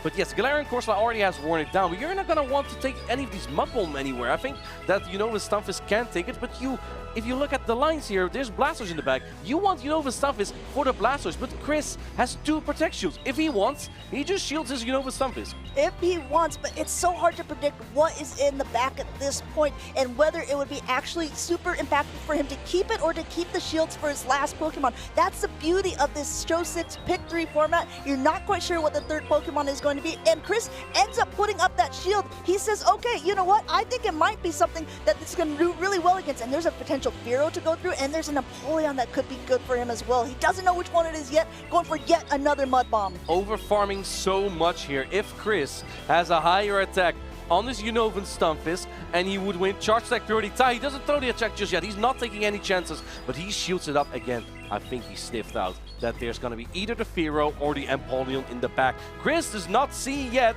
what we see. Yeah, on the flip side, too, if you think about it, the Blastoise obviously doesn't want to take the Thunder Shocks or the discharge from Wolfpack's Unovan Stunfisk, so maybe he just wants to try to keep his back Pokemon as healthy as possible. Neither one has any Protect Shields left, but it's able to make it to yet another Mud Bomb. I think at this point, Chris knows he's in a very good spot. You don't see the emotion. That's because he's directing all his energy into this game because he's here to win. The big Blastoise coming in here just to soak up all the energy that the Empoleon is taking on. Yes, there's no Protect Shields remaining, but that doesn't really matter at this point because look, the first Drill Peck connects and it's not enough to even knock it down to the yellow. This Hydro Cannon is resisted, but it doesn't matter. It's gonna knock out. Chris is his name. Blastoise is his game. He's taking his game by 2-0 and moves on to the next round.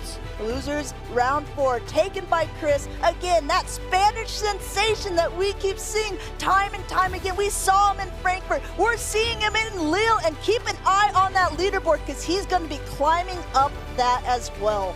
Congratulations to Chris. He now has secured at least a top 4 medal. That is incredible. I believe that is his first medal as well.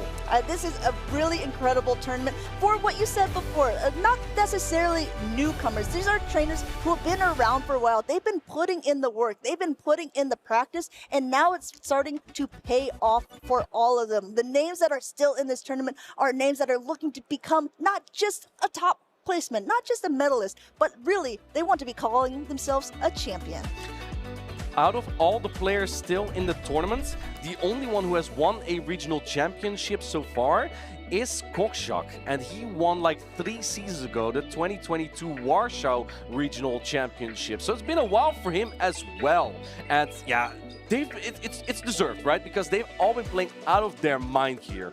Yeah, so why don't you go ahead and remind everyone who's in it. We just saw Chris, who's guaranteed at least the 4th place medal. We have Cockshack, we have Kelio, and we also have Hikami, who are being able to. So there is actually quite a few French. Yes, thank you for asking the question and answering yourself. Well, I am the Frankfurt Regional Champion. Kelio versus Hikami is going to be that winners finals, and of course Cockshack and Niton Matsal is the other losers round 4. So the winner of that match will play against Chris here. We just saw like that Blastoise play. I love it that he has Ice Beam on it and he's made it work. Like for example against Sandudu, you have Blastoise and Sandudu has Guzzlord. Normally, Guzzlord is pretty fine there, but against Blastoise with Ice Beam, I don't want to take an Ice Beam. It's a little bit too chilly for that Guzzlord. One thing we saw earlier too with Bats is he was also running Ice Beam on his Lapras. So these are Pokemon that a lot of times trainers have been opting to run Skull Bash because it does a lot of heavy normal damage and it also boosts your defense. Why do you think that people were offering to use it with Ice Beam instead? It's a great question, Amanda. Why don't we ask Chris himself? We have an interview ready with him. Let's go. I'm sitting here with Chris LB7. And Chris, you have had an incredible tournament run so far. Tell us, you've been running that Ice Beam Blastoise. How did you cook up this team? To be honest, I was looking at the tournament of Milwaukee. I looked at the team of Rice Vocation, and I just changed the Dragonair for my Blastoise, which I was enjoying a lot. I think it's a really solid Pokemon right now. So that's the team building. I just copied, team, so. But you got the Blastoise on Empoleon, you've got it on Azumarill, and missing that Skull Bash, especially against Azumarill, it's like it seems tough, but you have still managed to find a way around it. Yeah, as you know, Leo, who's my best friend, he was telling me that in this tournament, many pro players were gonna use Swilus, and they was not expecting it. Also, in every team, almost there are Akradili, so I wanted the ice coverage for it, so that's the main reason. That makes total sense. You are on a roll right now. In Frankfurt, you finished in the top cut as well, and now you're here, still in the running for the tournament victory. How are you feeling? You must be feeling really good. This was the first season which I wanted to take seriously, because now I'm 18 years old, I can travel alone and that stuff. So I wanted to try to compete and get to the Travel Award for Worlds. And yeah, I'm taking it seriously. Seems like I'm getting good results. So nice. You are absolutely getting results. And hear that, trainers, if there's one player to watch out for in the Travel Award race, it's Chris LB. Now back to Amanda and Jay, or Martijn and Jay, or someone and Jay. Someone is me. Anyway, hi Jay. I'm Jay. That was great to see, right? Chris taking some experience from Patman there, using it for himself, and just putting in that effort to get all those championship points. He said he's taking it seriously. Well, it shows. Absolutely. To get this far in the tournament against so many formidable names, and we're starting to see some of those names that we see so often start to fall off the bracket. Absolutely. And we're in today for a brand new champion. And potentially that could be the players coming up very shortly. Our next match is going to be Niton Matsal versus Cockshack. Gonna be a very exciting battle to see. Cockshack came from that winner's side of the bracket. So did Niton Matsal, but he lost a little bit earlier on the tournament. But both trainers are still in it to win it. Absolutely. The winner of this match, Jay, will win a medal at the very least. Oh, fantastic. And that is fantastic. Both these trainers definitely deserve it. I'll tell you that right now. But we're going to find out who's the winner. And here we are again in that exact same position I have been several times this weekend. Incredibly excited to see the Panda. Pangoro, one of my favorite Pokemon in Pokemon GO. Really? Pokemon in general. I've not heard that before. Well, it's true, Martijn. If you don't know, then I suggest you get to know. I think that Cockshack might be a little bit hesitant to bring the Pangoro in here. And I don't mean to disappoint you with that. Okay. But the thing is, the Shadow Charizard looks really good, I think.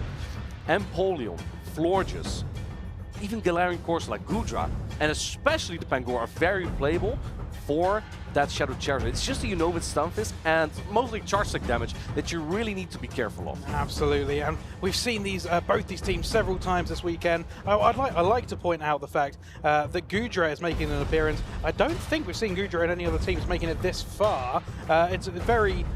It's a testimony to all the different dragon types. We're making it all the way through to the pseudo dragon types. Yeah, exactly. All the way through to the latter stages of this tournament, alongside Zwilus and Guzzlord made it really far until just recently. Right, Goodra hasn't been used a lot by Cockshack so far, but I do think in this match the coverage could be very useful. You have Aquatail for Diggersby, you have Thunder Punch, or Aquatail actually, rather, for the Shadow Charizard, and even Dragon Breath is unresisted by 5 out of 6 Pokemon on Niton Matsal. You only really need to be careful of the Shadow Scissor, but Cockshack has been dealing with the Shadow Scissor all this time. He's been using the Empoleon and Unova and Stunfisk to do so, and that core is weak to Mudslap users. But it's not exactly weak. Well, you know what Stunfisk is weak to Diggersby. And Empoleon has play there. Yeah, and as you mentioned, the Dragon type fast move, Dragon Breath, it wouldn't do as much damage into the Steel typing of Scissor. But that's not really this season what it's about. It's about doing all that extra energy because it doesn't do as much damage in general. We're not seeing as much oppressive farm down with the Dragon type move, Dragon Breath, as we were seeing in seasons previous. But now we're seeing it gain so much extra energy that it gets these coverage moves to throw against whatever stands in its way. Do you also have extra energy?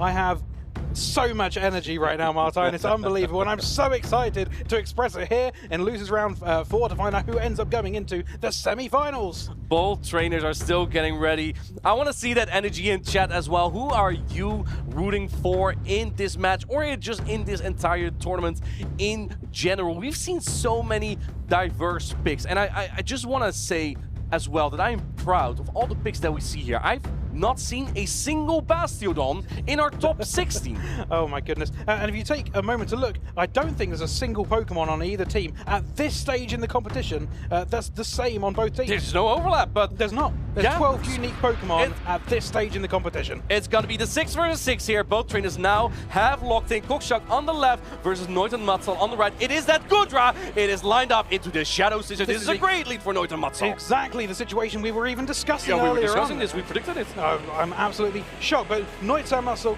ends up switching out and catches the move. Early on already, Aquatil, not the same type of tech bonus, not going to deal a lot of damage. I think Niton Matsal wants to bait out the potential floaters here. Let's see if that is going to work. Cockshack is building up some more energy. I like that play a lot because you need the energy into the Shadow Scissor for later. But this is exactly what Niton Matsal wants, because now that he baited out the floaters, Shadow Annihilate in the back is free. It's not Pingoro, but it is a fighter. Absolutely. And the fast type attack move being Fairy type is absolutely something that Pokemon does not want to see. Annihilate does not want to see that whatsoever. So to get it out here is fantastic for Niton.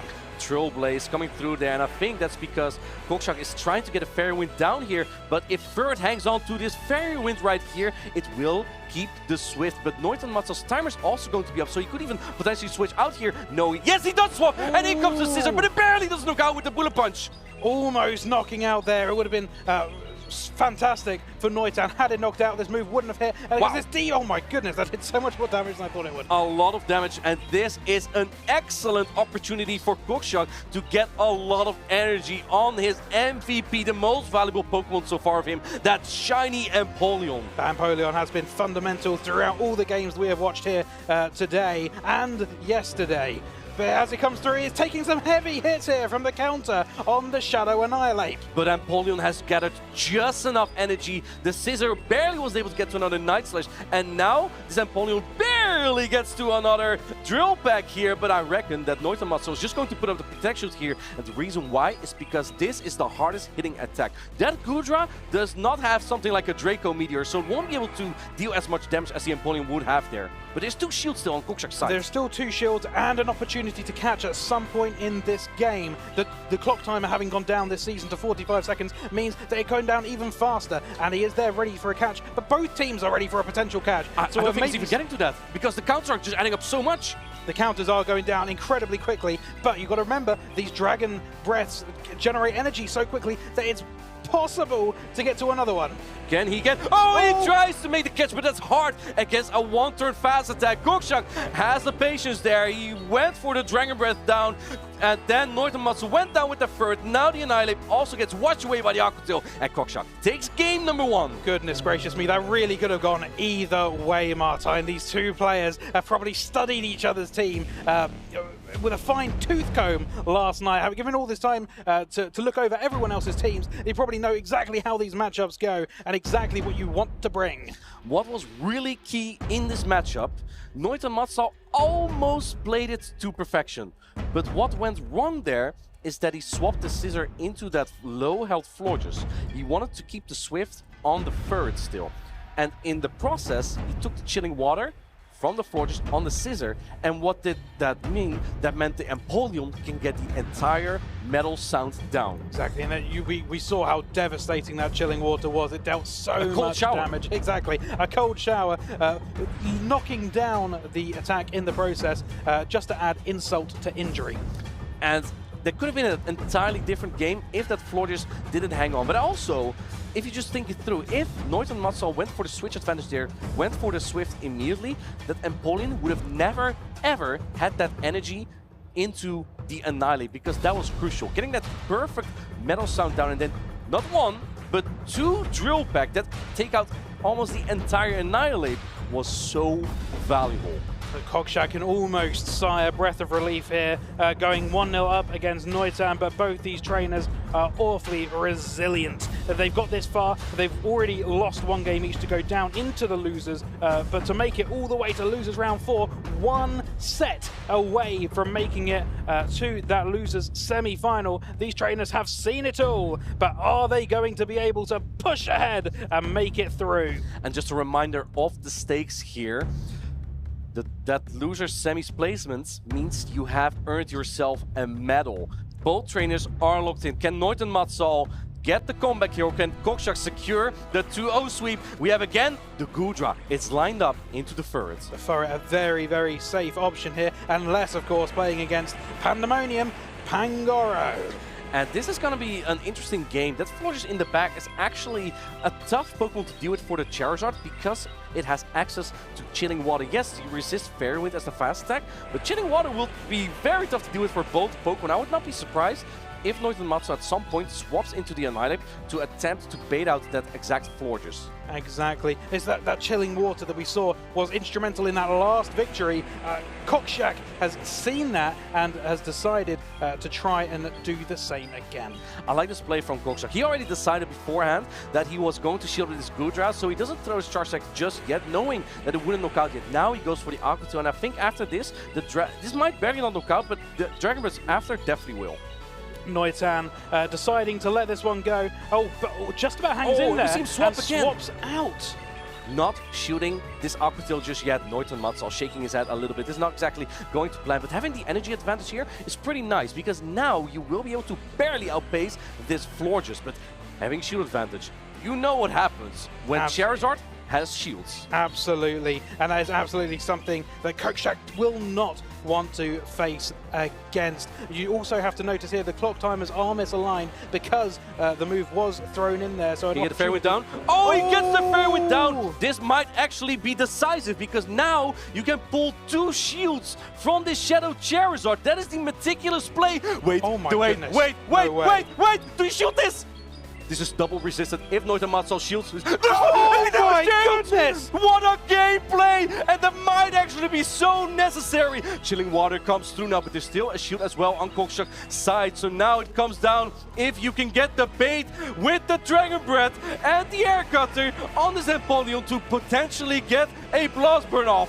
I cannot believe what I am seeing here, Martin. He's with a drill pack. I mean, Charizard's so fragile, it doesn't even matter anyway. Oh my goodness. I cannot believe that bait was called and the bait was even done in the first place. That just happened is crazy. He goes for it. He goes for it. He potentially has a Blast Burn and an Air Cutter. Does Cockshack call this? Does he know? Oh, he shielded. This is crucial. Now Niton Matsal, he needs a catch to win this game, and he goes for it immediately. What an excellent call by Cockshack to go for the Hydro Cannon. This will wash away the Shadow Charizard. Goodness me, I cannot comprehend the plays that I have witnessed in the last few moments here. Martin, what a play. The Panda will live on in towards the semi-finals of this losers bracket. And what a play towards the end. He didn't even need the Panda. He had some other Pokemon to carry the Panda to make sure that Jay will see more of the Pangoro later on. Pangoro fans rise for this one. Cockshack just secured another medal. Now at least a top 4 medal as he moves on to play that losers semis against Chris. Absolutely fantastic. Can you talk me through that play again? Why might he have baited there and why would it have gone unshielded?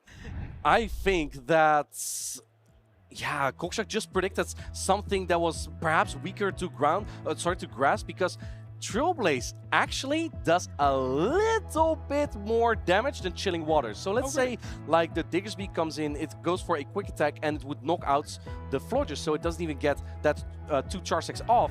Trailblaze is the right play just for like 2 or 3 more damage, and I think that was the thought Cockshack had. Unfortunately, his opponent was like, well, you know, if he has 2 attacks, I have to no-shield 1 to have a potential win condition. Oh, fantastic play. Even to recognize that on Niton's behalf, to recognize that that is the win condition is fantastic. The cogs are whirring away in the brain of both of these trainers. He was playing out of his mind. His first time getting so close to a medal, and this improvement really shows the strength of that practice. Niton Matsal making it here to top 5, perhaps even motivating to compete in more of these tournaments and get it off there. And look at this Trailblaze. Niton Matsal is looking, yeah, you know, if it's a chilly water, it's a chilly water. No, it's a Trailblaze. And Cockshack's like, wow, okay, good call, good call. I respect it. Both trainers were a little bit shocked to see the end result there. Wow, and then, yeah, the Empoleon's still a little bit too strong. At that point, Cockshack had to call a bait if it was going to be the Bloodborne or the air cut. And Niton Mats was like, you know what, my opponent is one of those crazy people that can just no-shield one of those hard-hitting attacks that take you out in one charge attack. And yeah, sometimes it is those unexpected plays that end up sometimes making... it works. Exactly. Sometimes it works, sometimes it doesn't. But that is just the way it goes sometimes. That's life. It's life, yeah. Well, that was a very exciting match that we had there. And soon we're going to get that losers semi-finals. That's going to be Cockshack versus Chris. Very... Whew, I need to... after the Trailblaze call, I have some water here, but I'll drink it later. It's all coming towards the end of this event, and these players, the skill level is just rising and rising, and it's starting to blow me away a little. Yeah. And, you know, if you want to use some of the Pokemon that are used at these championships as well, they actually spawn during the current Halloween event. Dusknoir, Dusclops, these kind of Pokemon do spawn during this event, and if you're lucky, if you are lucky, Jay, you may even encounter a shiny Sinistea. Oh my goodness, I haven't been lucky enough to come across one yet, but I've got plenty of friends who have, and I'm incredibly jealous of them. And you're just gonna trade? Probably, yes. Yeah. You know, where's a good place to trade as well? At these regional championships. You also get extra catch candy with this event. You have an increased chance for Candy Excel if you practice your throws just a little bit better, and you also get extra transfer candy, which is excellent for some of those legendary Pokemon. Absolutely. Also featured in Shadow 1-star raids, quite here interesting to note. You can get Shadow Yamask and Shadow Phantom. Yeah, Shadow Phantom may end up being Shadow Trevenant, and then may end up being used in one of these tournaments. It could be a Pokemon that could put its stamp on one of these championships. It has Shadow Ball, which hits really hard. And of course, there are many other Pokemon. If you missed out on Spiritomb, make sure to get those field research which need you to win 3 raids. You could get Spiritomb from that. Spiritomb is just one update away from being one of the best Pokemon in the meta. It already has Sucker Punch, an incredible fast attack, and Rock Tomb. We've seen this from Credilli, incredible charge attack. Absolutely. We see Credilli used ever so much because of its versatility, and it's got the 2 different charge attacks with different typings, so it has the coverage that it needs. It is a great example because it's got that Ghost and also that Rock type in Rock Tomb. It just buries all his opponents with those Rock Tombs. Here we have Cockshack again going for the back-to-back battle. See if we can use the Pangoro this time, but Chris has a Wigglytuff. I must say though, I've seen Cockshack play earlier against a team with Wigglytuff. He was not afraid to bring Pangoro or Goodra. A Pokemon like Wigglytuff is just such good bench pressure. You could have stopped. It's just good. It's just really good. Wigglytuff is really good. One of the best Pokemon, Jay.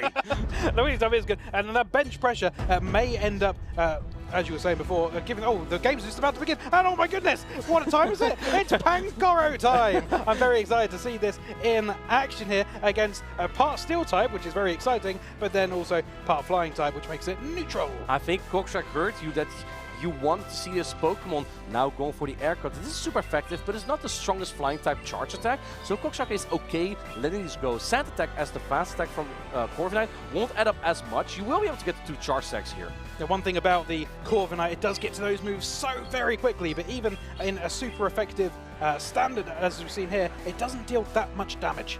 And now going for the close combat, but the catch on the Dusknoir, that is diabolical! Oh my goodness, here, this is something that you absolutely do not like to see as a Pangoro user. Cockshack deciding to switch in now to a Florges to try and mitigate some of this damage earlier on. But this might just be what Chris wants to see. Of course, the charge stacks won't do as much damage from Dusknoir. It is a Pokemon he's been shooting a lot, but Chris knows he hangs on there and get to this Shadow Punch. But now that Florges is getting low in health, Unova Stunfisk doesn't have to deal with this as much. And that means you can use the Unova Stunfisk for that Empoleon later. But first, this Corviknight still has so much health and work it can do. And we are seeing the chilling water landing on this Corviknight, making the attack debuff. Can you get the Thunder Shock down here? We're swapping down, trying to Thunder Shock, he does! and gets it! What a play by Chris, muy bien, as the Spanish would say. Now you have energy for the Empoleon, but also for the Pangoro, which hardly has any energy. Opting for the Mud Bomb here, which is going to go shielded by Cockshack. It isn't a very good position for Cockshack to be in, but still an opportunity to perhaps get a catch on that Pangoro. He needs the catch. He really needs the catch. But the problem is, Unova Stunfisk is very bulky, and the Metal Sound as the fast attack from the Empoleon doesn't add up. And as you can see here, Chris doesn't even shield this. He knows that the Unova Stunfisk can still hang on. Absolutely. Hangs in there with a substantial amount of health, not being threatened by any fast attack that Cockshack has left to offer. And now the Pangoro comes back in, but the Corviknight, it has so much health. And even though Empoleon has been standing strong and proud this entire tournament, it just hardly has any fast attack pressure to secure knockouts into the Steel-type Pokemon here. The problem is that there's even a boost on the Corviknight. This bird is just gonna sand attack down the Empoleon. This bird is flying away with this particular competition, and Chris is going to be able to throw the move into the last. It is even the full payback. Do you think this knocks out? Ask me in 2 seconds. Oh, here we go. Payback's coming through on the 1 HP Empoleon. This was so close. It could have even been a shield knockout there. That's how unnecessarily charged it honestly was. But Chris, it didn't matter. He just needs to get rid of that Empoleon. He takes game number 1. The winner of this match moves on to the top 3 into the losers finals and will play against the loser of Hikami Hikami versus I'll get to the other person later. I forgot the name for a sec. Kelio, yes, thank you. You're my lifesaver. We are seeing Chris 1-0 up in the set, but it is not over yet. We've seen Cockshack fight through some of the most tough battles that I have seen in my entire life, Martijn. In your entire life? I haven't watched that many battles. You haven't? Okay. Well, that's the experience that Jay has brought here to the table. One of these trains already has locked in. And since you have so much experience, what are your predictions for this battle? What do you think? I genuinely, you can't write. I've watched some of these games, and nearly every single game, I am absolutely stunned with what happened. I'll sit in there, and in my mind, I'll be thinking, oh, surely this is a game in the bag for one of the two people. And then something crazy comes out, some higher brain. The cogs are really turning inside the mind of some of these players, I'll tell you that, Martijn. I have no idea how this will go. Well, we're about to find out. Corviknight into Florges. This is actually a decent lead for Cockshack, as Florges is not exactly the fairy-type Pokemon that's weak to Corviknight. And I like this play from Chris. He goes for the Air Cut immediately, because the first thing that Florges is gonna do is give this Steel Bird a cold shower, and that chilling water will actually drop the attack immediately. And with an Air Cut, you actually still have a chance to get that attack boost back. Yeah, absolutely. These two moves are both very spammy, but the differentiating factor is that the chilling water is a guaranteed debuff, whereas the Air Cutter is a low chance in potentially getting that buff to try and revamp the attack back to where it once was. And even if not, I think Chris is still fine seeing this Florges here, because he has a Unova Stunfisk in the back. And Florges is one of the Pokemon that Unova Stunfisk does not want to see. We do see in the back that Goodra, and Goodra is also quite good into Unova Stunfisk because it resists the Thunder Shocks and outputs super effective damage with Aqua Tail.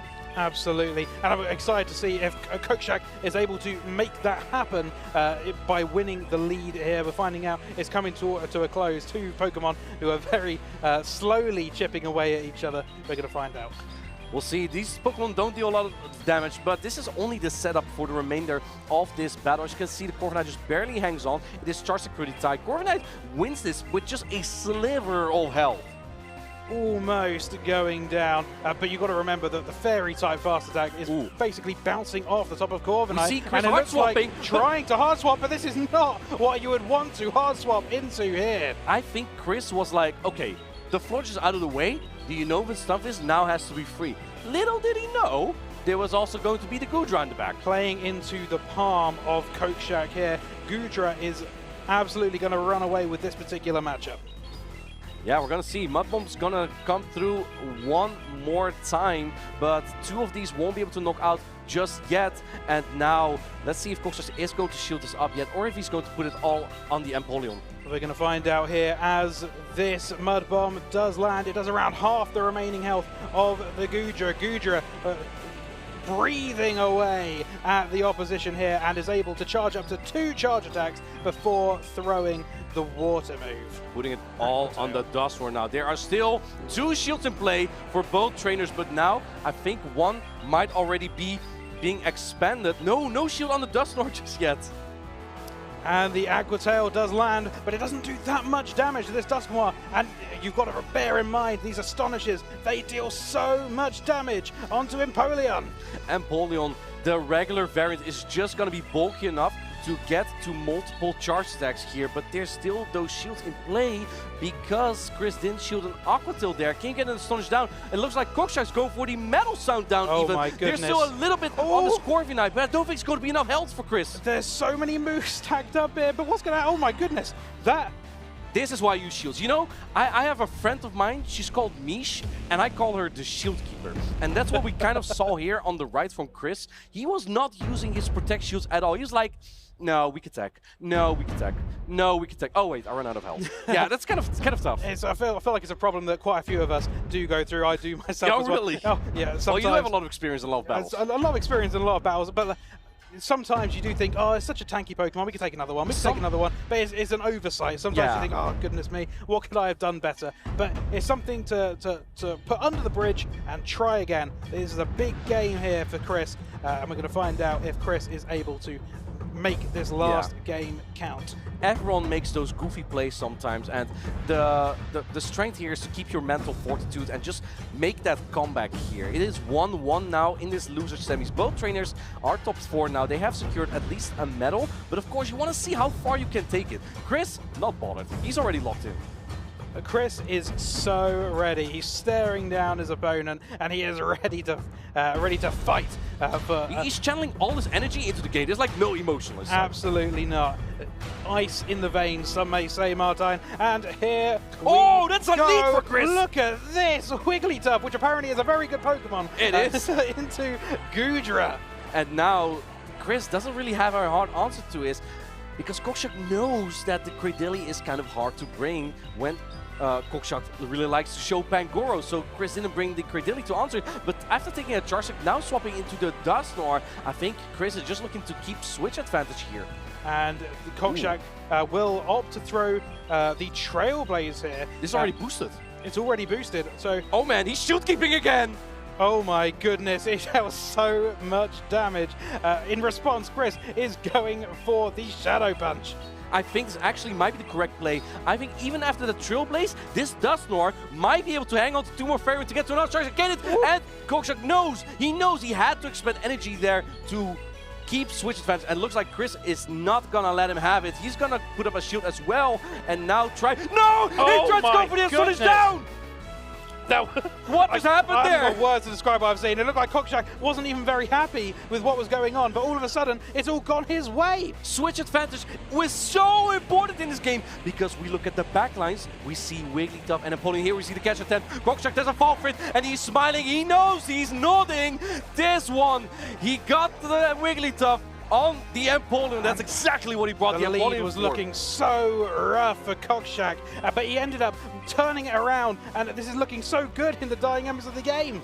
I think regardless of how that happened, they look at the entire farm down, by the way. Chris would have lost switch advantage anyway if Cockshack used a protection there. Now you have energy to spare. I think Chris knows at this point, I need to hope my opponent throws a drill pack again for some reason, but I don't think that's gonna happen. Cockshack, he's locked in, he's serious, he's gonna go for another charge tag, and Chris knows he's conceding this game. And Cockshack, he's moving to the top 3 in Lille. Oh my goodness, well played by both trainers, but especially well done to Cockshack, who takes away the win here in the losers semi-final, giving him a great opportunity later on to reset the bracket. We're going to find out who he's playing up against later on after this next game, the winners finals.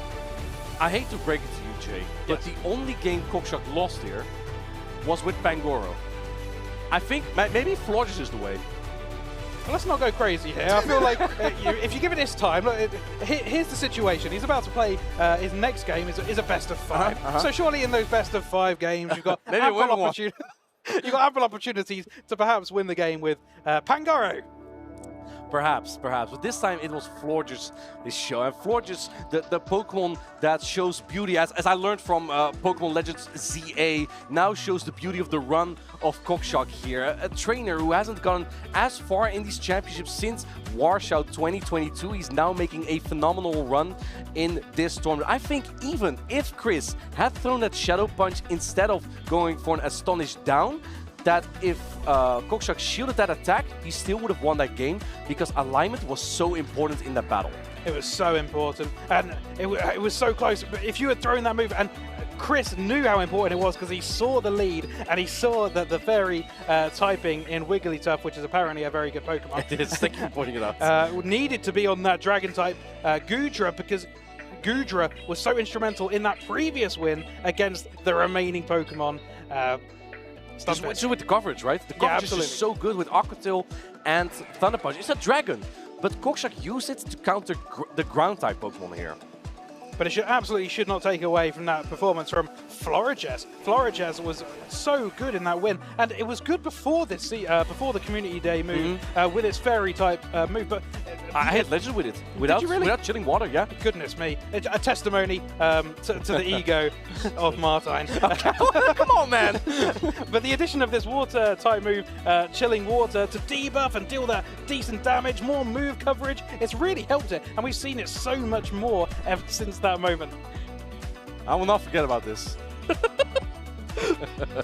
Yeah, congratulations to Cockshack. Excellent play there. And Florges just showing why I should have played the Community Day and get myself a good Florges with chilling water.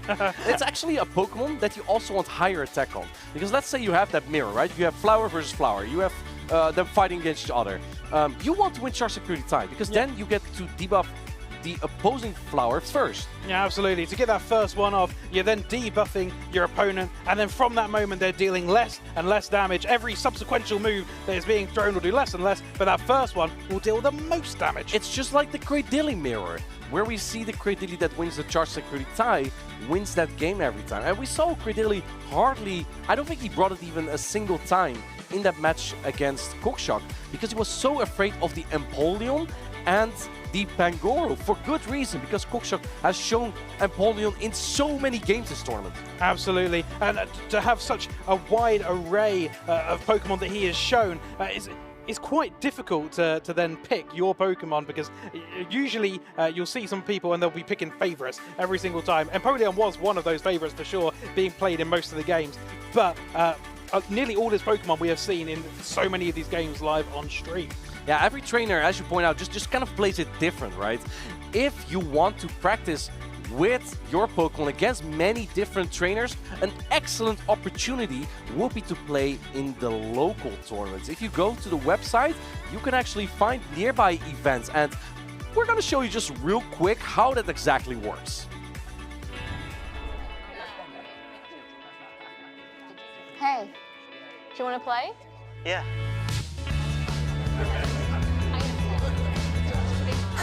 Nice. One shot? Wait, that card. Yeah.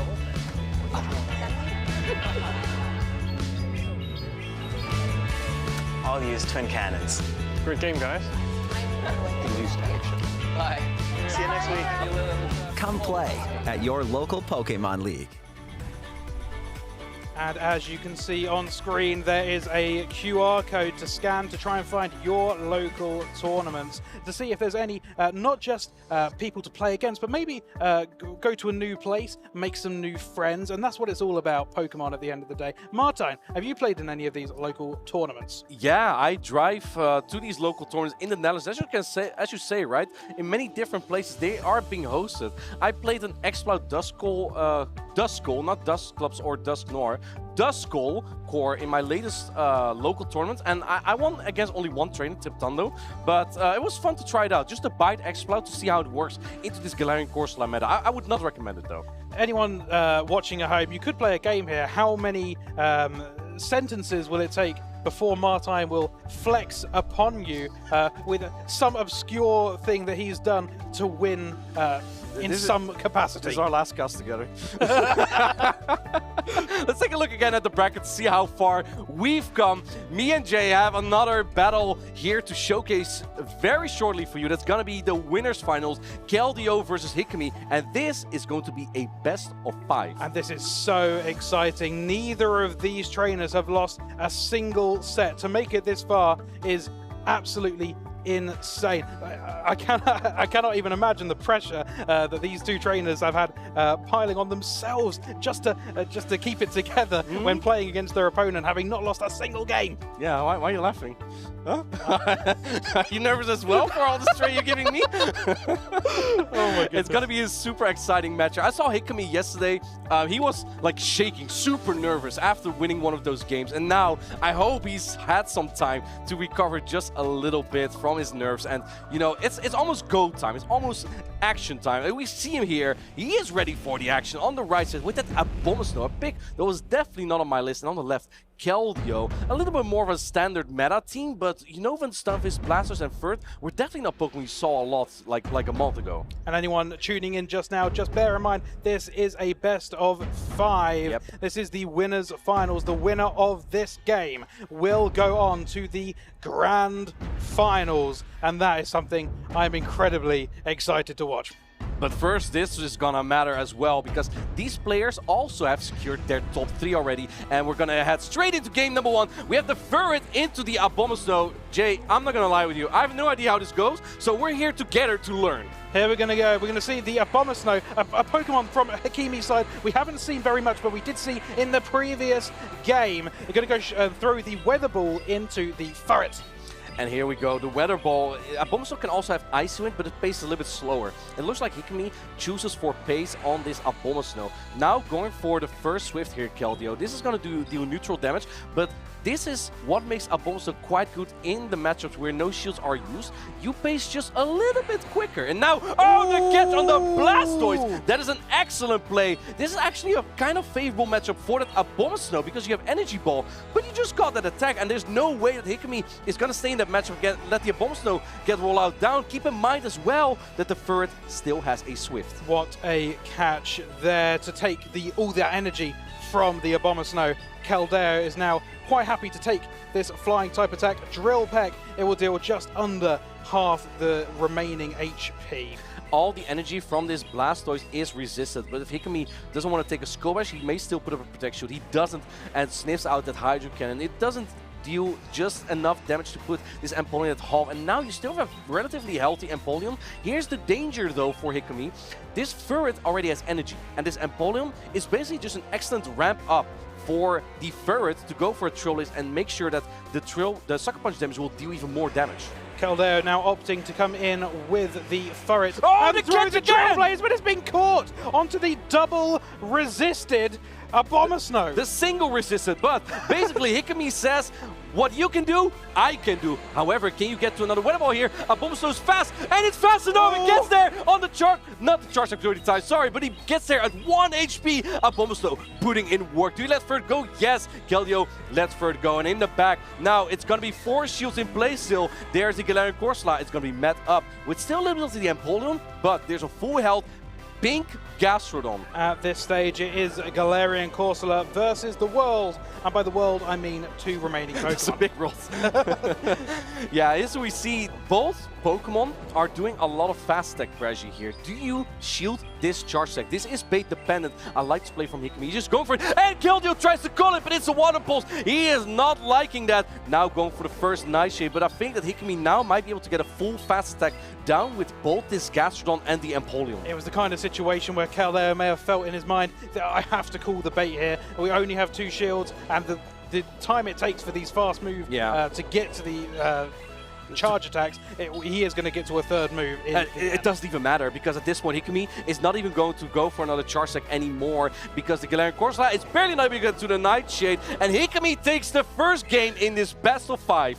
Goodness me, and because it's a best of 5, it gives ample time for both these trainers to reflect, and even if you take a game loss, it's still not too much pressure on the back of the opposition. You have 3 battles to come back, right? Absolutely. The reverse sweep is always possible. It's always possible for Kelio to make that comeback. You've now had a little bit of a taste what your opponent uses, because these trainers have not played against each other just yet.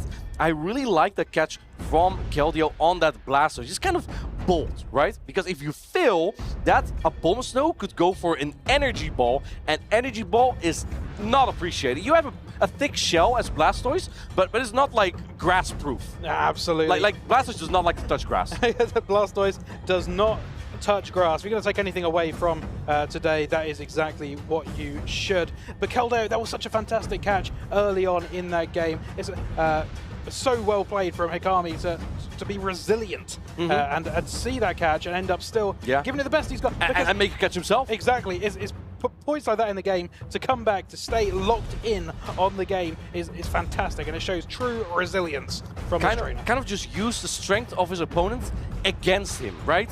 You can catch an attack, a resisted charge attack, well, so can I. And having that Empoleon near the very end of that battle, I really liked that situation for Hikami where he put himself in at that point. Because otherwise, if that Trailblaze landed, that third may have just been unstoppable. And these two trainers have done so well. To have gone this far without a single loss, they're really going to have to be locked in here to try and make it all the way through to the grand final. Here we go.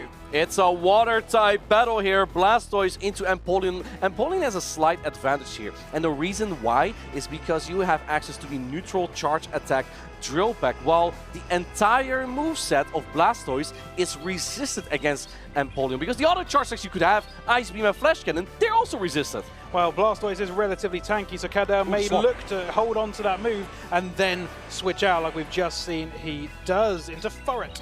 I like this play from Kelio a lot. In fact, he's kind of playing a sort of ABB line here. He's trying to bait out a potential Zweilous, but Hikami didn't bring the Zweilous. He's bringing in the Abomasnow. I kind of like this play a lot, to bring the Abomasnow here, because Shadow Talonflame is fragile.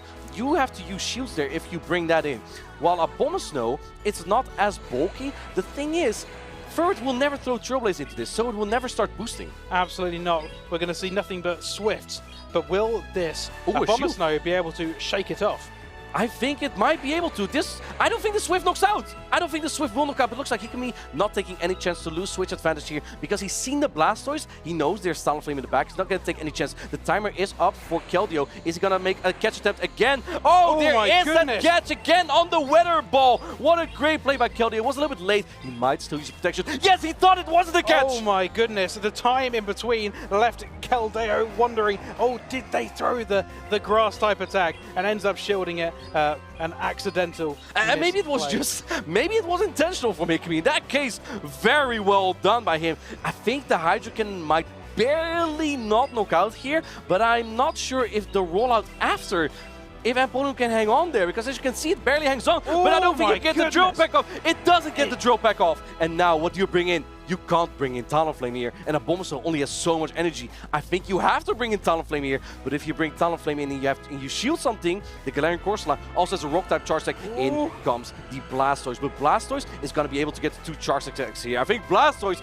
is going to sweep up this game here. Blastoise throwing on good move timing here. It looks like the Shadow Talonflame isn't looking very good at this stage of the game. It's not looking good against Blastoise, no. And now the Blastoise takes out the Shadow Talonflame. We might not even get to see the Galarian Corsola here, as the Blastoise still resists Power Snow. No, we do see the Abomasnow with energy, but looks like Hikami doesn't even bother to see the third Pokemon here. And Kelio ties up the score here to 1-1 with Blastoise. Blastoise trucks on through with the Rock-type move rollout, just storming through the end of that game there. It's such a pivotal Pokemon. It's honestly never the kind of Pokemon that just steals the show and just gets knockout after knockout. But when a team has Talonflame, it is actually quite capable of doing that. That's like the one reason why you bring a Blastoise. It is to counter those Talonflame. Absolutely. We've seen so many Talonflame users making it through to a latter stage. You can see Hikami loves his Talonflame. He has the little plush of it sat in front of him. They've been doing so well. Keldeo, very good thought process here to bring that Blastoise, because we've seen so many, not just Talonflame, but Shadow Talonflame. And Shadow Talonflame is just a little bit more fragile, but it has better options in just incinerating down an opponent when you have shields in play. That's what makes Shadow Talonflame a little bit more preferred over the regular variant of the Talonflame. But that does mean that some of your neutral matchups, such as Ferd, such as Galarian Corsola, become a little bit worse. We're seeing the two oppositions really having to think through their teams here. This is, at this stage, almost like a regular game, best of 3, as they both tied at 1 apiece. Well, we're gonna find out now. Both trainers have locked in for game number 3. Keldeo on the left, Hikami on the right. It's gonna be the third from Keldeo into the Empoleon from Hikami. I would give the edge here to the Empoleon, but it's a very close match, and Ferd does have potential to win here because it can ramp up its attack with the Trailblaze. Yeah, both these Pokemon get to their moves very quickly, but this Community Day move, Hydro Cannon, it does so much damage.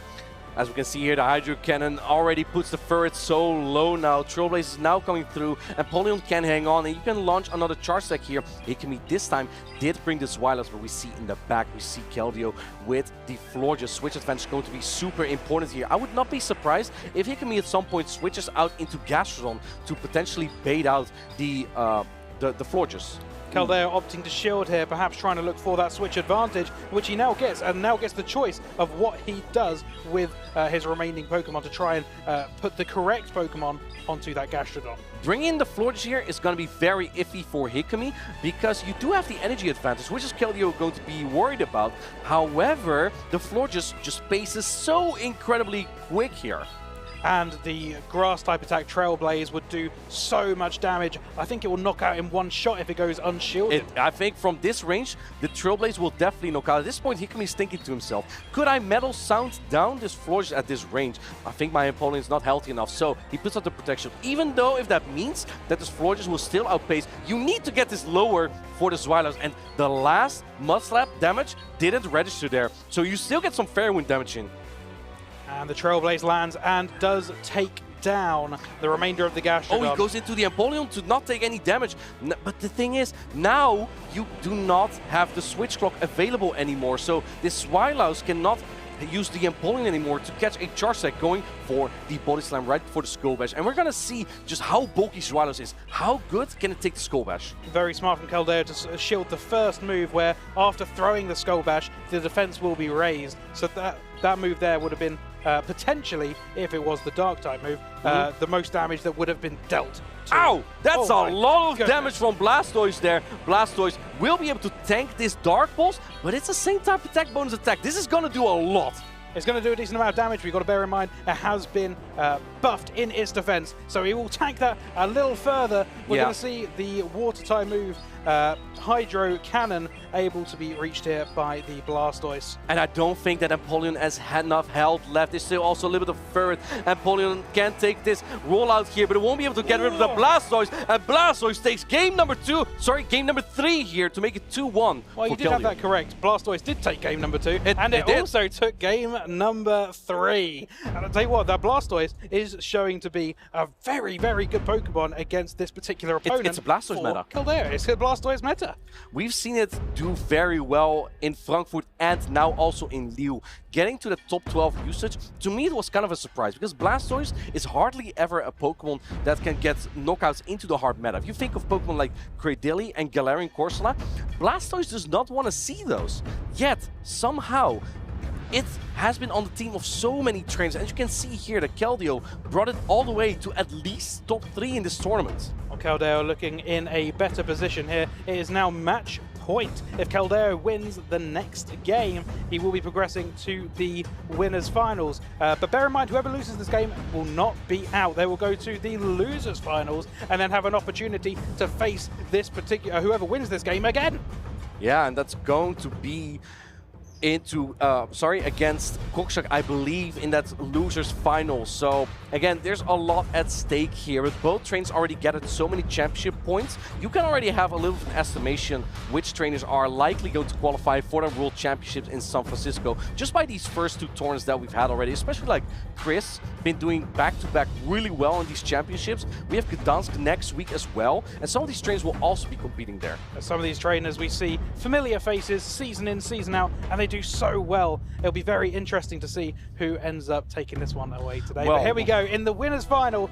Oh man, that is a great lead for Kelio here. The first into the Galaxkobolten. And this is going to look very tough. We see the Empoleon come in right away. Hikami knows that's a relatively good save switch here. Going for the Hydro Cannon right away. This is actually really important damage because this Hydro Cannon will put it further into Power Gem range, which might be important for Hikami later. We'll see how that goes later on in the game. But staying in here for now, the Furret throwing the Trailblaze.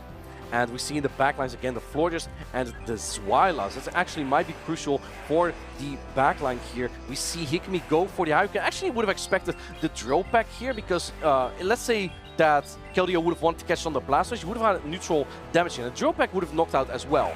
But now, absolutely. Now Kelio gets to see the entire the rest of the line, I think. Hikami may have thought that because Furret had already used Trailblaze, he wants to keep that buff going in towards the next encounter.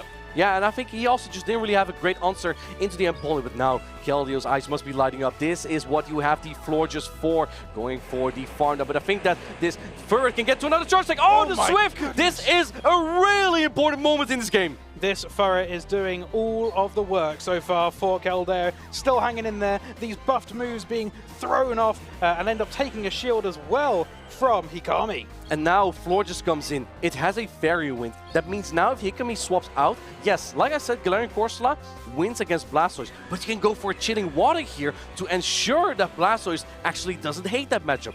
The other thing here to keep in mind, for Hikami especially, is that the clock is now stalled by approximately 13 seconds, I would say. And it might be useful later if you want to swap back in the Zwylos. We're going to find out how the clock ends up being important later on in this game. But for now, Hikami ends up throwing the Nightshade into Keldeo's Blastoise. Yeah, but this is debuff though. And now Blastoise is farming up so much energy. Blasty has 2 Hydro Cannon here, and this Corsola is definitely in range of 2 Hydro Cannon. Blastoise getting to those moves so very quickly with rollout, and oh my goodness, dealing over half the damage to this very tanky Pokemon.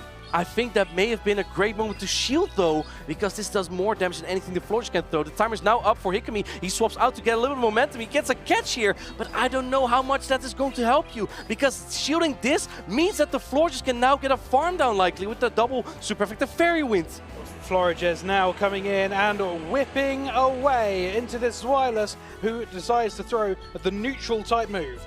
Yes, that's going to deal decent damage to the Florges, but it will be able to hang on. In fact, Dragon Breath's not even gonna threaten just a little bit. Keldeo has the charge attacks for this Galaxkobolten because he didn't shield the Hydro Cannon. Looking straight into the camera, he knows at this point that this is written on the wall. Hikami is putting down the headset and he knows that Keldeo is going to be making it as from the winner's side to the grand finals. The mental strength from Keldeo here. Hikami took game 1, but that didn't do anything to Keldeo. He just kept bringing the Blastoise, and Blastoise was so strong in that matchup, just to soak damage, but also quickly get to the Hydro Cannon. You think that the matchup versus Empoleon is so bad, Keldeo just used it to, 1, soak damage, and just use the momentum to use the energy elsewhere as well. What a game we have witnessed here, and we're looking at that, and you look at these, the Water-type Pokemon Blastoise, you don't, I've been watching a lot of Keldeo's games, I haven't seen it bring it that much, but it's sitting there on the bench ready for a game like this, for an opposition like this, and it was so exciting to see it have such an instrumental role in the victory here. It's a Blastoise era. It's a Blastoise era. It's all over the place now, and yeah, what do you think of that call, by the way, from Keldeo? As soon as he noticed, wait, my Furret is getting a little bit too strong here. Perhaps I should bring my Florges, because I think my opponent is going to bring Zwylas. What happened at that point? Well, he brought out Zwylas. Yeah, he brought the Zwylas. What a great prediction there from Keldeo.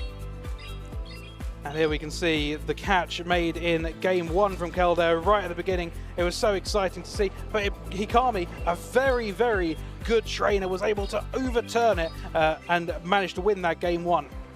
Right, as we saw here in that game number 1, fast stack pressure was everything, but at this point he didn't bring that Gastrodon anymore. Kelio noticed that the Florges was just so strong actually into the Gastrodon, but also the Zweilous. The damage just goes all over the place. The only thing Florges really feared on the side of Hikami is that Empoleon, because you even have Chilling Water for Talonflame. And you can see that cheeky grin upon his face, knowing at that point that he had made it all the way through to the grand finals. Very exciting for Keldeo SH. Yeah, that's his first time as well getting so far. So a big congratulations. He secured silver. Potentially, he's also in the best spot right now to win the entire tournament. Because when we move into the grand finals, he's on the winner side of the bracket, and his opponent is on the loser side of the bracket. So his opponent would need to defeat Keldeo twice in a best of 5. It's a lot. So many games yet to be played for Keldeo, potentially. Or he could do it in a straight sweep, a straight 3. You never know. But either way, do you think he's going to bring his trusty Blastoise? Blastoise has been absolute wedge in this tournament, and trainers have really just been learning how to deal with these kind of Pokemon and become better with them. We're gonna have the LAIC later in November, and that's gonna be an exciting tournament with many new Pokemon. To hype you up just a little bit for our first international championship this tournament, where the first trophies of the 2026 season can be earned, we have a little video for you, but don't go anywhere just yet. We have the losers and the grand finals coming up soon. Spooky. It's time for a quick recap of the Latin America International Championships 2025. I'm Tomahawk UK, and I was in Sao Paulo when Mato Galde took Brazil by storm against many of the best Pokémon GO players in the world. Famous for its electric atmosphere, LAIC was a showcase of some of the best talent, support, and sportsmanship that Pokémon GO has to offer. Dominating the scene were meta staples, including Clodsire, Azumarill, and Shadow for Alligator. However, LAIC was also ripe for spice, as Primeape, Jumpluff, and even Shadow Alolan Marowak found their way into trophy placements. Championship Sunday kicked off with a face-off between friends, which saw fan favourite Mato Galde take a quick victory over his teammate Richie1409. Richie dropped into the losers finals for a sensational set of 5 against local hero 12 Vitarello. In fascinating fashion, Vitarello and his Galarian Moltres recovered from a 2-game deficit to secure his place in the LAIC Grand Finals. Vitarello went on to stun the crowd as he steamrolled his way through the first 3 games against Mato Galde, resetting the bracket and leaving everything to play for. In one of the most closely fought finals the game has ever seen, Mato Galde and Vitarello took the series to a final game of 5. An immensely climactic charge attack priority event saw Azumarill and Galarian Moltres exchange heavy blows, with Mato Galde coming out victorious. Mato Galde is your 2025 Latin America International Champion! Give it up for the Tercero del Mundo! Off the back of his 3rd place finish at the 2024 World Championships, his 1st place finish at the 2025 Lima Special Event, Mato Galde sealed his name as a legend of the game, as he became the 2025 Latin America International Champion. Make sure to keep up with all of the incredible action and Pokemon champions this season at Pokemon.com/compete.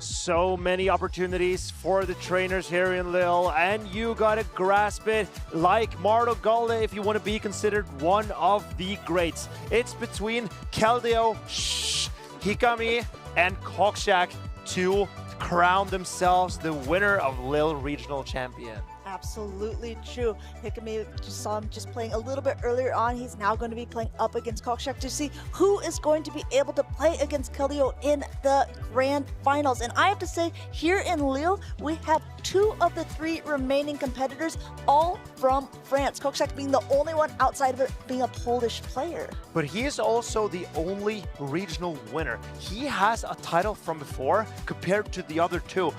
These, for Kelio and for Hikami, both of them will have their best finish here today no matter what. Cockshack, he can still make a run to make this his 2nd regional championship. But he's got to get through Hikami first, and he's going to have to do that. He's gone through the gauntlet of the losers bracket so far. So many good competitors throughout the day. Let's take a look at this list. Some of them we didn't get very many opportunities to see play on stage because this was, again, day 2 competitors. For instance, we didn't get to see the matchup between Sandudu or Cashton, but both of those trainers, absolutely incredible French battlers. You see all the way through. All of these green means that they won the round. They got to progress on. But in a double elimination tournament, Marcus, this is the loser side. It is, and that's where everything is on the line. Take a look at Chris LB's run. He started in the loser bracket, and until he faced Cockshack in the loser semifinals, he went all the way. But they stopped there. Cockshack, Hikami, those are the 2 that it stands between right now. And that matchup is what we're going to look into. And it's been an incredible run watching the loose bracket and the winners bracket unfold here today. Absolutely. Chris took home that 4th place medal, so he gets a medal from this tournament. These 2 are competing not only for a potential bronze, which, hey, that's nothing to scoff at, but a potential gold medal as well, because the winner of this will get to play in the grand finals. Now, typically in our tournaments, we've been running best of 3s, but not anymore. Not for those winners, losers, or grands. These are all best of 5.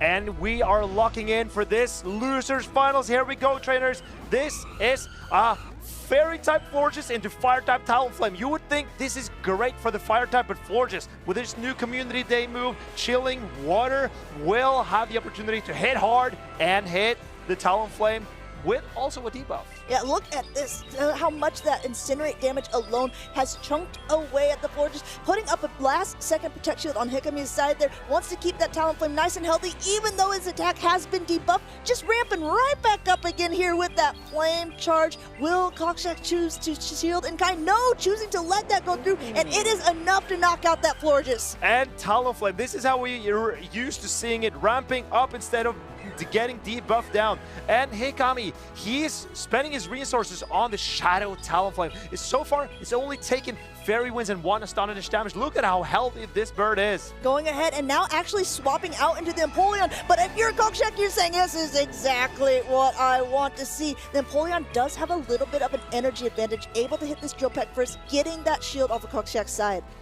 I think Hikami realized that with Forges gone, there wasn't that many targets left for the Empoleon. So he decided to spend it where he could. And here we see Cockshack going for the close combat. This will be enough to take out an entire Empoleon. That's a whole family of Empoleons, most likely.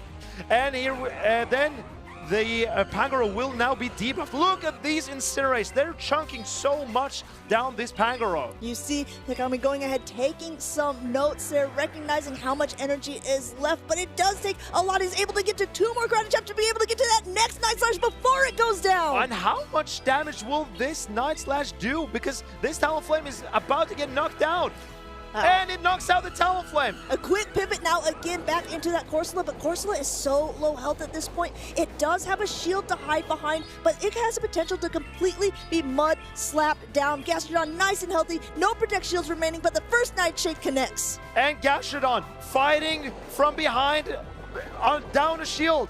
But, oh, Corsola barely gets to the Nightshade. Can the Gastrodon hang on? This will be so close. Going ahead and throwing some shade here, and it seems to be enough to knock that Gastrodon out. Cockshack takes game number 1 by a very slim margin. It was looking so good for Hikami in the beginning with his Talonflame doing so much, landing that Shadow Fly, that Corsola. But maybe the Empoleon pivot was not as effective as he had hoped. Because, yes, the Empoleon got back a shield from the Pangoro, but the Shadow Talonflame was even still taken out by the Pangoro. The Pangoro got in such a position that it could it put its influence on the match after all. Yeah, absolutely true. And you looked at just being able to survive with just that sliver of health to get off that 2 karate chops needed to get to that next Night Slash. Pangoro, even though its defenses was kind of debuffed from using that close combat immediately, still made it so impactful for that first game, taking that win for Cockshack's side. That is the sturdiest double debuff Pangoro I've ever seen. Living those 2 Shadow Incinerates from that Talonflame, impressive. Very impressive, but will Cockshack be able to take the next game as well in a typical, best of 3? That would be all that it takes. But there's an opportunity for both of these trainers to play a little bit more flexibly, a little bit different. But Marcus, I know that you've been in this position before. The best of 5s, I think, is potentially a different mind game than it is for the other rounds. Oh, absolutely. The mind games in the best of 5 is completely different because you can try to read more into what your opponent is going to pivot to. And Hikami, he's made a read, but the Cockshack has to be pleasantly surprised with this read here. This read as those Dragon Breaths do basically nothing to almost this Steel-type Pokemon, but either one of these charge attacks aren't going to be super effective against this Zweilous either. Dragon Breath's going to be able to generate energy a little bit quicker than it has previous seasons. Zweilous still got knocked down to the yellow from that Drill Peck, just charging up to almost 100 energy, throwing the Dark Pulse, this heavier hitting attack, but I don't think it's enough to knock out. It probably isn't. This Steel-type Empoleon is struggling more against this Dragon that we expect this Dark Pulse hit so hard. Oh my goodness, yes, it did almost knocks out, but at this point, there's not a lot of farm for whatever comes in next, and it looks like Hikami goes ahead, lets that Zweilous go down. Not very effective, but even still, it's enough. In comes that Talonflame, and actually, that's just the perfect amount of farm for one Incinerate to go through and get a little bit in, but now comes another Dragon on the other side. And Cockshack has brought his Gudra to counter that Shadow Talonflame. Nothing eats a flying bird like a dragon. So there's a pivot on both sides. Hikami, the slug into Cockshack's Panda Bear, who going for the body slam, and it's not shielded by Cockshack. I mean, you would think, knowing what's in the back, he says, okay, I see the whole lineup of Cockshack's side. Not fooling around here, going for that close combat, and it connects, and it knocks that Gastrodon so low. And how will Hikami try to maneuver around this? He's shaking his head. Cockshack too is shaking his head. Are none of these players happy with their situation? I think if you're a Cockshack, you might be in a decent position here, but we've seen how much these Shadow Incinerates do to Pokemon. Might be able to see him ramp up even more. The Fly is already loaded. 2 Protect Shields remaining. Cockshack uses his first one on that Gudra, which I have to admit is looking pretty good for him in this moment here. So much energy. Everyone loves it just as much as his Talonflame loves to shield up this Aqua Tail. I think the Talonflame is in danger of getting Dragon Breath down, but can Hikami reach 2 charge attacks? That will be the question. And if he can, will one Fly knock out the Gudra?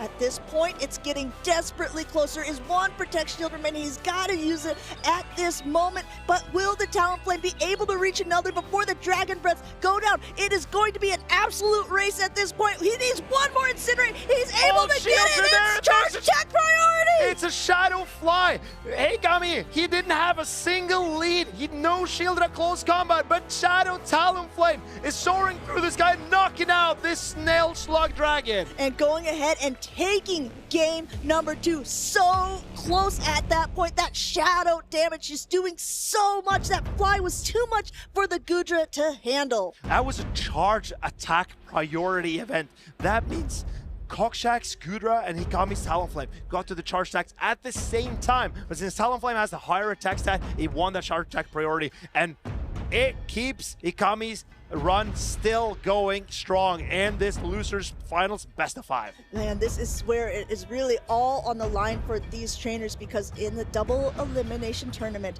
this means both of these trainers has already lost once. We actually just saw Hikami lose right before here to Kelio, who's in the grand finals. Will he be able to claw his way back up into that winner's side of the bracket for what we call a grudge rematch, or will our previous Warsaw champion be a champion once again with Cockshack? Oh, both of these trainers want it so much, but this is the first time Hikami's here. Maybe Cockshack's experience can now put him in a winning position. These trainers, they are adjusting every game. Hikami maybe a little bit more, bringing in new Pokemon. Cockshack, he's relying on the same strategy more for every game. Bringing the Panda Bear, it's been so good for him. It seems like a pretty good Pokemon and a really good meta pick, especially if you're looking at the team that Hikami has. It doesn't surprise me to see that Pangoro is normally there because it hits hard against almost everything, kind of forcing Hikami to play that Gastrodon and to be able to play some things like that Talonflame, which make it a little more neutral. And here comes a charge attack priority event, another one, and Cockshack is seeming to win this one as well, or this one here. And in the mirror matchup, that can decide the entire flow of the battle. Will Cockshack decide to spend a shield here, though? If you have a squishy Pokemon like Pangoro, maybe you want to use your shields for it, and it looks like that's exactly what he's decided to do. They're still just trying to assign each other. It might be a simultaneous knockout. That's exactly what it is. Now, we will see that top timer going to 8, 7, it's counting down. Neither one of these trainers want to bring in their Pokemon first. They maybe even let the timer decide, and I think that's, oh no, can we going for the Gudra at the same time that's going for that Gastrodon. And that is so fortunate for Hikami. The Gastrodon is so safe for him, so going into the Gastrodon was the best option. Cockshack, he came into the Gudra as that is safe for him, but now Hikami gets to avoid his Shadow Talonflame on that Gudra. It looks like it's going to be pretty nice from their Body Slam going through. Cockshack knows neither one of these attacks should be enough to knock out, but Gudra is definitely putting in work. While Dragon Breath used to be so oppressive, it's now an energy gainer. He goes out with a ton of energy. He's going to be able to tank this Body Slam now onto that Pangoro and just continue to ramp up energy himself. But this also means that the Talonflame will have an easier time farming down this Pangoro. And now let's see, Cockshack, he does trust in his Pangoro's IVs, but that meant that Shadow Talonflame, it does so much damage with the Incinerates. And being able to, now he's got to shield this up. There's 2 shields remaining on Cockshack's side. He had to use that first one there because he knew this is the only Pokemon left for him. And Hikami, now he's kind of breathing a sigh of relief because even though the Gudra is going to be a pretty good matchup against the Talonflame, when it's that low health, there's not much he can do. He's going to be able to incinerate down, and he's going to be able to take game number 2, going to the side of Hikami. And Hikami, he must be so relieved that the Night Slashes went down with the Pangoro because there was so much energy on that Panda. And Hikami just deleting all of it with his Shadow Talonflame. It seems like a repeating chorus of this tournament, how much damage those Shadow Incinerates do. I mean, Hikami was able to beat Niton a little bit earlier on using that Shadow Incinerate. He boosted up with a Flame Charge. He definitely knows how to work this Pokemon. And I think since it's relatively new to the game, a lot of players maybe don't understand the damage output that it has compared to a typical Talonflame. You saw Cockshack trying to get up as much energy as possible on that Pangoro, trying to throw on good timing because he didn't want to let an extra Incinerate go through, but because of that, he was able to get completely incinerated down without throwing any damage, without getting any shield whatsoever. And that energy could have flipped the game for Cockshack. Sometimes bad timing is better timing than good timing, to put it that way. Sometimes bad timing is just the only thing that's available for you. And bad timing is better than no time. There you go. So we've got game 4 locked in for these trainers. And let's take a look at what they have decided to play. Hikami just needs one more game to be able to put himself back up into that grand finals. Cockshack needs to be able to get 2 more off of him here in this best of 5. He has Galarian Corsola in the lead, a nice and bulky Pokemon, but still starting to melt away under that pressure of Hikami's lead of that Shadow Talonflame. This matchup is actually worse for Shadow Talonflame than the regular Talonflame, in my opinion. These Astonishes do so much damage, and one fly, it's not enough to potentially knock out the Corsola. You say that, but I don't know. We might be about to find out because 2 flies are loaded, and this looks like it might be able to get it desperately close, and it absolutely is not. Look at it, hanging on by a thread, and Hikami goes and snipes it in with his own Corsola. And here the Panda Bear comes in to face this Galarian Corsola of Hikami. He got rid of the Galarian Corsola of Cockshack, but it cost him a shield and a Shadow Fly on that Talonflame. Not only that, he ended up going into now he's locked into this matchup while Cockshack can comfortably swap out should he even choose to do so. This first Nightshade going through, no Protect Shield used on that Pangoro. He's already seen the Talonflame, and if he has any indication from the previous matchups, I think he probably knows what's also in the back. Still just getting up a ton of energy, throwing right before the next attack is available. available. This matchup is also looking to get down to the wire. Hikami needs to pull out all the stops to stop Cockshack from returning the favor with another snipe with Gudra here. But now we see Snail against Snail, Slug against Slug, and Gastrodon. Can it take on the bulky Dragon Gudra? Cockshack says, I see what you did earlier. I want to get a little bit of that energy for myself coming in with that Gudra, just getting a one Dragon Breath to be able to knock out the Corsola, put it a little ahead on energy. But Gastrodon tried and true, getting up as much energy as possible, not using any shields, just basically using this as a sluggy sponge as the next Aqua Tail also connects, and you see them going to be able to throw a body slam now of his own. Hikami not wanting to stall the timer and give Cockshack an opportunity to swing momentum back. He's throwing a body slam. It's not shielded by Cockshack. How can Hikami get around this Gudra? He has another body slam coming. Cockshack shields up. He does not want to take a Shadow Fly, but Hikami maybe goes into the Shadow Talonflame. It does! Here comes a Flame Charge. This is exactly how he played it a little bit earlier. Because his Flame Charge will boost the Incinerates, he might be able to incinerate down, but Gudra still has a decent amount of health. It has been able to get to the Aqua Tail, too. There is one protection used on Hikami's side. He uses it right now. Will he be able to incinerate down to throw on the Pangoro, or Pangoro, he's coming in right now! And Pangoro is taking an Incinerate for its trouble. It gets to the Night Slash. This will knock out the Talonflame. How much does Gastrodon have in store? Going ahead, Night Slash, knocking out the Talonflame, falling from the skies. Gastrodon coming in, he slaps down the Pangoro, living by just a thread here. There's a little bit left, but the Gudra has the same, and it's a one-turn attack! And the Pangoro hang on through one Mud Slap. It needed two to get knocked out. That meant the Gudra could outlive the Gastrodon, and now we're tied 2-2. These juggernauts are going at it at each other. When you give up one game, you take it right back in the next one. These trainers are both itching to get to play Keldeo in the grand finals. Sometimes they say it's like a pendulum swing in one direction. This is more like a ping pong match between the two of these. One person taking one game, the next snatching it right from the jaws of defeat.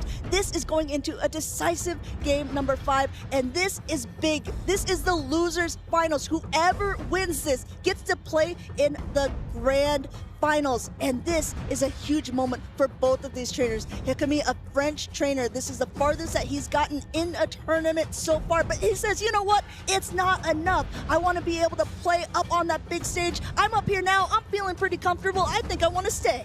And stay, he will try to do. Hikami, he is locked in, he's getting ready. Cockshack pulling it over a few more seconds.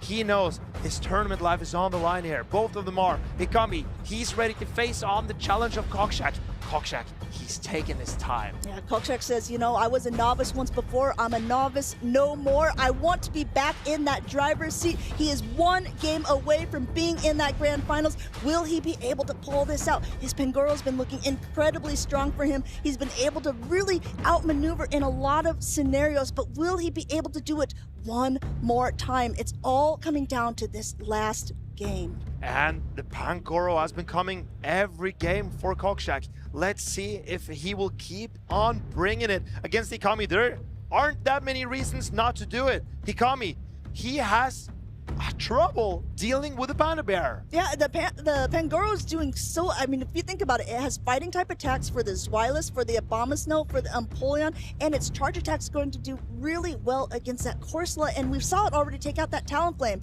Everyone, tune back in here. If you were getting away from your screens, get right back right now, because we are going into the decisive game number 5 of the losers finals. And here we see the Talonflame on the Pangoro. Hikami got it exactly where he needed to get it in this matchup. This time, good timing is actually great timing since they were on even energy, throwing that first attack. Will Hikami choose the shield? Yes, he does. In my opinion, Shadow Talonflame should throw immediately here, and Hikami, he is well aware of this matchup's intricacies because the Shadow Talonflame can farm down the Pangoro in the 2-shield scenario. If Hikami decides to shield another Night Slash. Going ahead, throwing 2 more Karate Chops before throwing the next Night Slash, and that's exactly what Hikami is going to do. Uses his second shield here in the very first part of the matchup because he knows he can incinerate down, but Cockshack said, "Nuh-uh, not on my watch." Now this is a boosted fly, and it is going to get that shield from Cockshack's side, but he is switch locked into this Gudra, so we'll have to see what will come in as a response on Hikami's side, and it looks like he's going in with that Galarian Corsola. And the Corsola will out-bulk the Gudra. It's tankier, and it can take these moves better. But the Gudra is so much quicker to these charge attacks. So let's see how much damage the Gudra can put in before going down. Splish, splash, these might look like little drops of water in a bucket, but this bucket will continue to overflow because this is the second one, and if you're keeping an eye on the energy on that Gudra, a third one is going to be available shortly here. He'll be able to throw it should Hikami choose not to throw a Nightshade, and that's exactly what's going to happen. And now the switch will be back up for Cockshack. He can come back in with his Pangoro, and that... Oh, but Hikami has a charge attack ready, and it will take out this Pangoro. Even though it's not very effective against this dark and fighting type, it's still enough to take it out at this range. Also, the Corsola still has another attack. I think he's 1 away from being able to throw at whatever comes in. So he's going to throw immediately now onto the Corsola on the other side. No protections remaining on either side. This is going to put in a nice chunk of damage. This is a great land of a charge attack for Hikami, because now he can outpace the Galarian Corsola to the Nightshade, and now the Talonflame is going to land so much damage on this Galarian Corsola. This was what it was made for here, flying in, flying above, and Gudra comes back in, but there's a full and there's a surrender, and Hikami, he's celebrating, and Cockshack realized this was looking dire. The Gudra could not hold on, and Hikami is celebrating like no other day.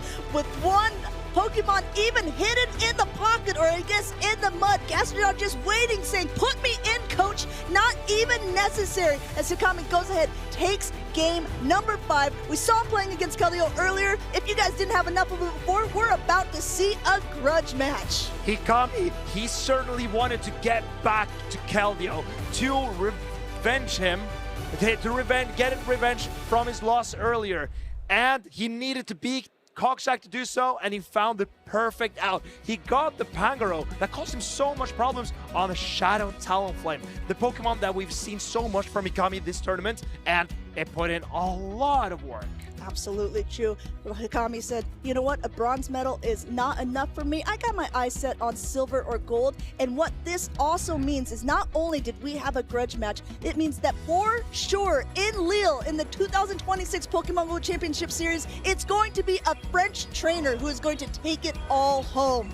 So no matter who you're rooting for here in Lille, it will be a home turf victory.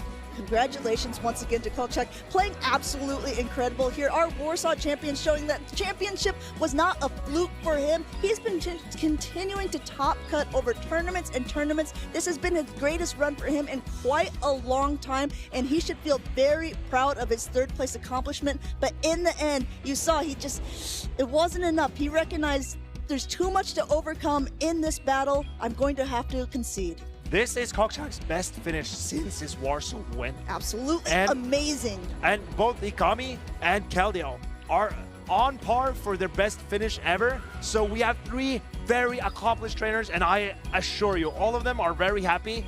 But Hikami and Kelio, they're itching for their first ever regional championship. Of course, everyone wants to be able to take that crown home. You see him take off his headset because he's saying, "Okay, will the crown fit on my head yet? Let's go." He's ready to be playing in that championship, but he's going to have to make it past Kelio. And of course, since these trainers have already played, since Hikami's coming from that loser side of the bracket, that means he needs to win a best of 5, not only once, but twice to be able to take that. While Kelio is sitting more comfortably on that winner's side of the bracket, just needs to win 1 best of 5. Do you know who is also online to win his first ever regional championship? Tell me.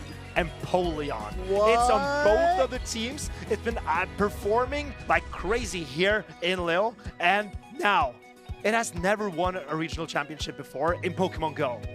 But now it's no denying it, Empoleon is secured both first, second, and third here in Lille. That's absolutely incredible. One thing that I want to point out, we did talk about the best placements of the two trainers who are in the grand finals. How Cockshack has had a really, really good finish since his finish in Warsaw. We cannot also count out our fourth place finisher, Chris, either, because this was the best run that he's had ever as well. So a lot of our trainers, a little bit newer uppercomers, but they're definitely making their name for himself here in France. So I gotta say, Chris running that Ice Beam Blastoise, it took on so many challenges and he made a lot of players struggle against the unconventional moveset. But the Empoleon is exactly what that Blastoise doesn't want to see, resisting everything that the Blastoise can throw at it. And the Empoleon is pulling the longest straw here so far in Lille. Yeah, I think that's actually really an interesting thing because we saw earlier on the metas in Frankfurt. That was the very first tournament of this season. And it was a little bit different, obviously, but that's the very first tournament. So trainers are deciding, what do I want to bring? How do I think this meta is going to shake up? Then we had events in LATAM and we had events in NA where that meta just continued to change and evolve. It looks like it had started to settle a little bit in North America, but I think after this tournament, after seeing our day 2, it's like they just put them all in a bag and shook it up and dumped it out all over again. It's a whole new meta. I gotta hand it to the European trainers. Even though you think a meta is solved, you've seen Bashidon win 2 events in NA. European trainers, they're thinking, nah. Not here. Not here. Not on my watch. I gotta find a new way to break this meta, to bring it back home, and the Empoleons, the Swiluses, the Florges, and the Shadow Talonflames. So many new. And the Furrets. Don't count out the Furrets. We've seen so much great Furret action here. I think that there's been so many incredible plays by these trainers, so many good meta calls. And you know what? I think that it's like, I wanted to ask you, because I asked Martine a little bit earlier. There's Shadow Charizard that's been using both Ember and Dragon Breath. Which one do you feel has more utility in this meta? From watching Niton, I think I've switched over to Dragon Breath Charizard right now. Because of the amount of Dragon types we've seen so far, I've been really surprised by how well Dragon Breath Charizard was. And I gotta say, when Dragon Breath and Ember both were buffed at the same time for Charizard, I initially used an Elite Charge DM to get Dragon Breath on my Charizard. And then we saw King OWT in Frankfurt. He played with Ember. So I Elite TM'd Ember onto my Shadow Charizard. But now, the Dragon Breath is looking so good again. What am I going to do? I need more Shadow Charizards is what I need. I think that we need to take a small breath. We need to bring it back down for a moment because we are getting ready for our grand finals, and so are our players. They have a couple words that they're going to say, and Martine is going to take it away, ask them a few questions, and we're going to get inside player information from the two of them. Thank you, Amanda and Marcus. I'm here with our grand finalists in the Lille Regional Championships. It's going to be Kelio on my left here. It's going to be Hikami on my right. It's going to be actually an all-French grand finals. 2 trainers that have not made it this far just yet. So it's going to be a new, fresh champion. Kelio, what does it mean to you to get this far in this Lille Regional Championship? This is incredible. I wouldn't think I would go this far, honestly. So normally I watch this at home. I'm not here on stage, so that's pretty crazy to me. And but definitely mean everything for me. I'm playing this game for I'm playing this game, for plus 9 years now, and this is really a goal. So hopefully this time I will make it. And yeah, I'm just overwhelmed by the emotions. Why did you think you would not make it this far? Honestly, my goal was just to make it on stream. I mean, oh, you succeeded! Congratulations! Yeah, I made it, and somehow I'm in the grand finals. So that's crazy to me. And yeah, I got like a huge support by everyone, and that I think helped me to just calm down and analyze my matchups. And yeah. That's just how it can go. One day you're competing and the other day you're in the grand finals. Hikami, I know that it has been many championships for you, that you got so far on the winners finals, on the losers finals, and now you have made it to the grand finals finally. I know yesterday you were very nervous. How are you feeling right now? Tu as fait tellement pour moi. Comment tu te sens maintenant? Tu dois te sentir stressé de... Je suis assez stressé sur cette finale parce que je m'y attendais pas. C'est vraiment beaucoup d'efforts que j'ai investi dans ce jeu et je suis vraiment fier de mon parcours, de tout ce que j'ai effectué. Et je remercie tous mes coéquipiers pour tous mes coéquipiers, toute la communauté qui m'ont apporté leur soutien durant ces années pour arriver jusque-là. I've done a lot of tournaments. I'm really thankful to the community, all my friends, all my teammates that make me reach this. I'm really proud of the results so far, and I wasn't expecting it, obviously. I believe the two of you already have been friends for a while. Can you tell us a little bit about what it means to play against each other in this grand finals? Hikami, let's start with you. Tous les deux, vous avez été amis depuis très longtemps. Qu'est-ce que ça représente pour vous de s'affronter tous ensemble? C'est un plaisir de partager cette finale avec lui parce que c'est comme nous deux, c'est notre première finale. Donc c'est un sentiment assez partagé. Évidemment, j'ai envie de prendre beaucoup de plaisir de jouer avec lui. Mais évidemment, la victoire avant tout. Mais si c'est lui qui gagne, je serais quand même assez content puisque c'est quand même un nouveau Français qui obtient une nouvelle médaille. It means a lot to play against someone I know in finals. It's also two new people getting to the grand finals. So someone new will bring home the gold medal, and especially in the French one since Dex, right? Also.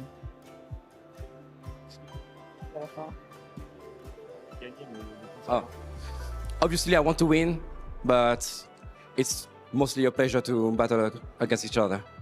And how do you feel about this, Kelio, that you play against a friend in the finals and that it's going to be a new face in I think, about your local regional championship, right?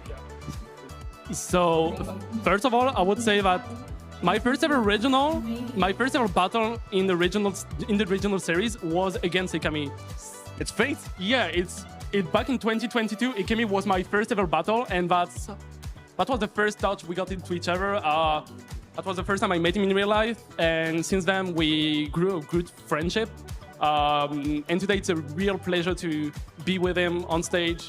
It's a real pleasure to be with him in the grand finals. So yeah, that means a lot to me, and it's fine. Like no matter, like sorry. No worries.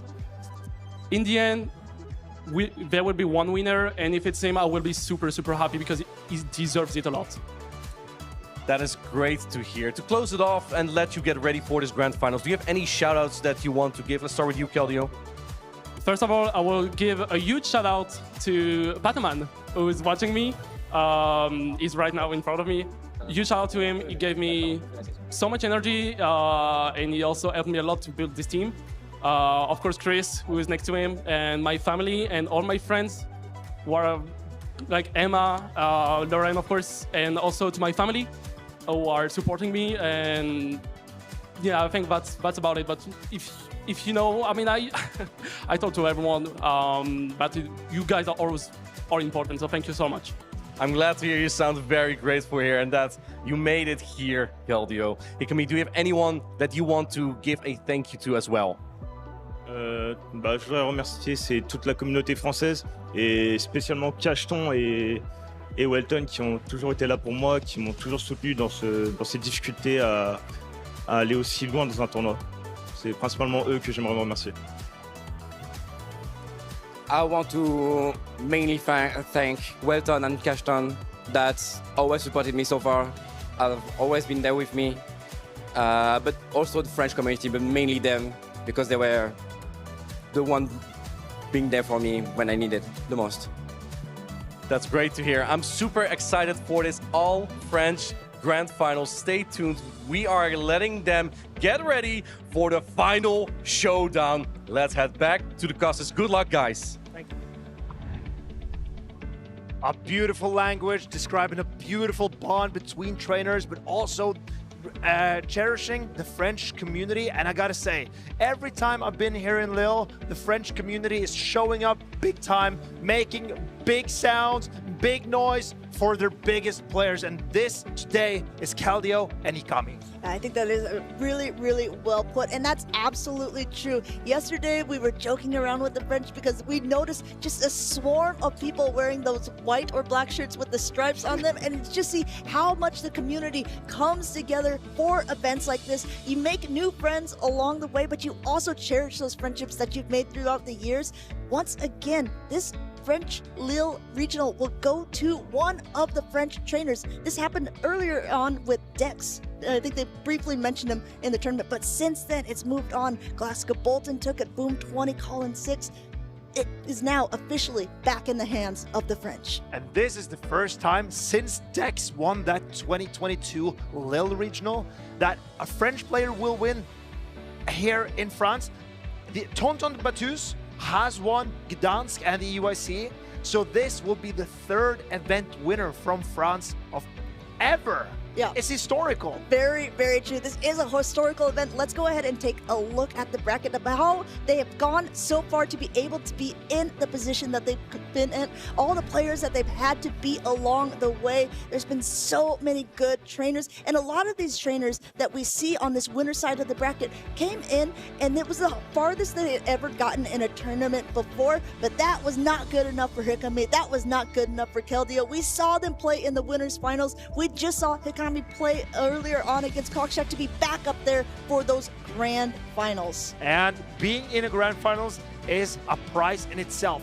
Both of these trainers will certainly cherish this moment, but there can only be one winner. That's either going to be Kelio or Hikami, and they will be battling it out in one or potentially two best of fives. Kelio is undefeated in the entire tournament, and since this is a double elimination format, that means Hikami, to win the entire event, will need to win two best of five series to be crowned the Lille Regional Champion. He's got to reset the bracket to be able to do that, but we just got to take it one game at a time. We're getting into that first set of the grand finals here. The slate is 0-0, but it will not remain that way for long.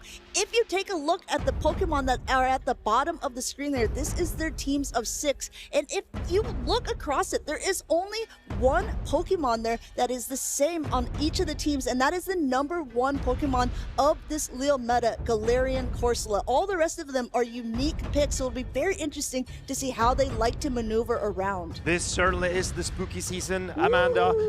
And if you don't have a ghost type on your team, maybe look for a way to slot it in. Corsola, Shadow Dusk Noir, Shadow Annihilate, they've all been making waves here in Lille. But now it's all about these two, and they're getting ready and locking in for this game #1 in this grand finals. Going ahead and popping into the battles here, we see that Zweilous on the side, and what a risky pick by Kelio, leading that Shadow Scissor when there's a Shadow Talonflame on the other side. Nowhere to be seen in this matchup, and this is actually pretty in favor of the Scissor, though even though neither one of those charge attacks do too much, that Dragon Breath just does absolutely nothing to the Scissor. And you would be thinking a Steel type is dominating a Dragon Breath. You see Scissor is already shielding up against this Zweilous. Zweilous being a Dark and Dragon type resists all of the energy that Scissor can throw, but Scissor hits still so incredibly hard. Now coming in with another Steel type, let's say, okay, Steel meets Steel, but at this point,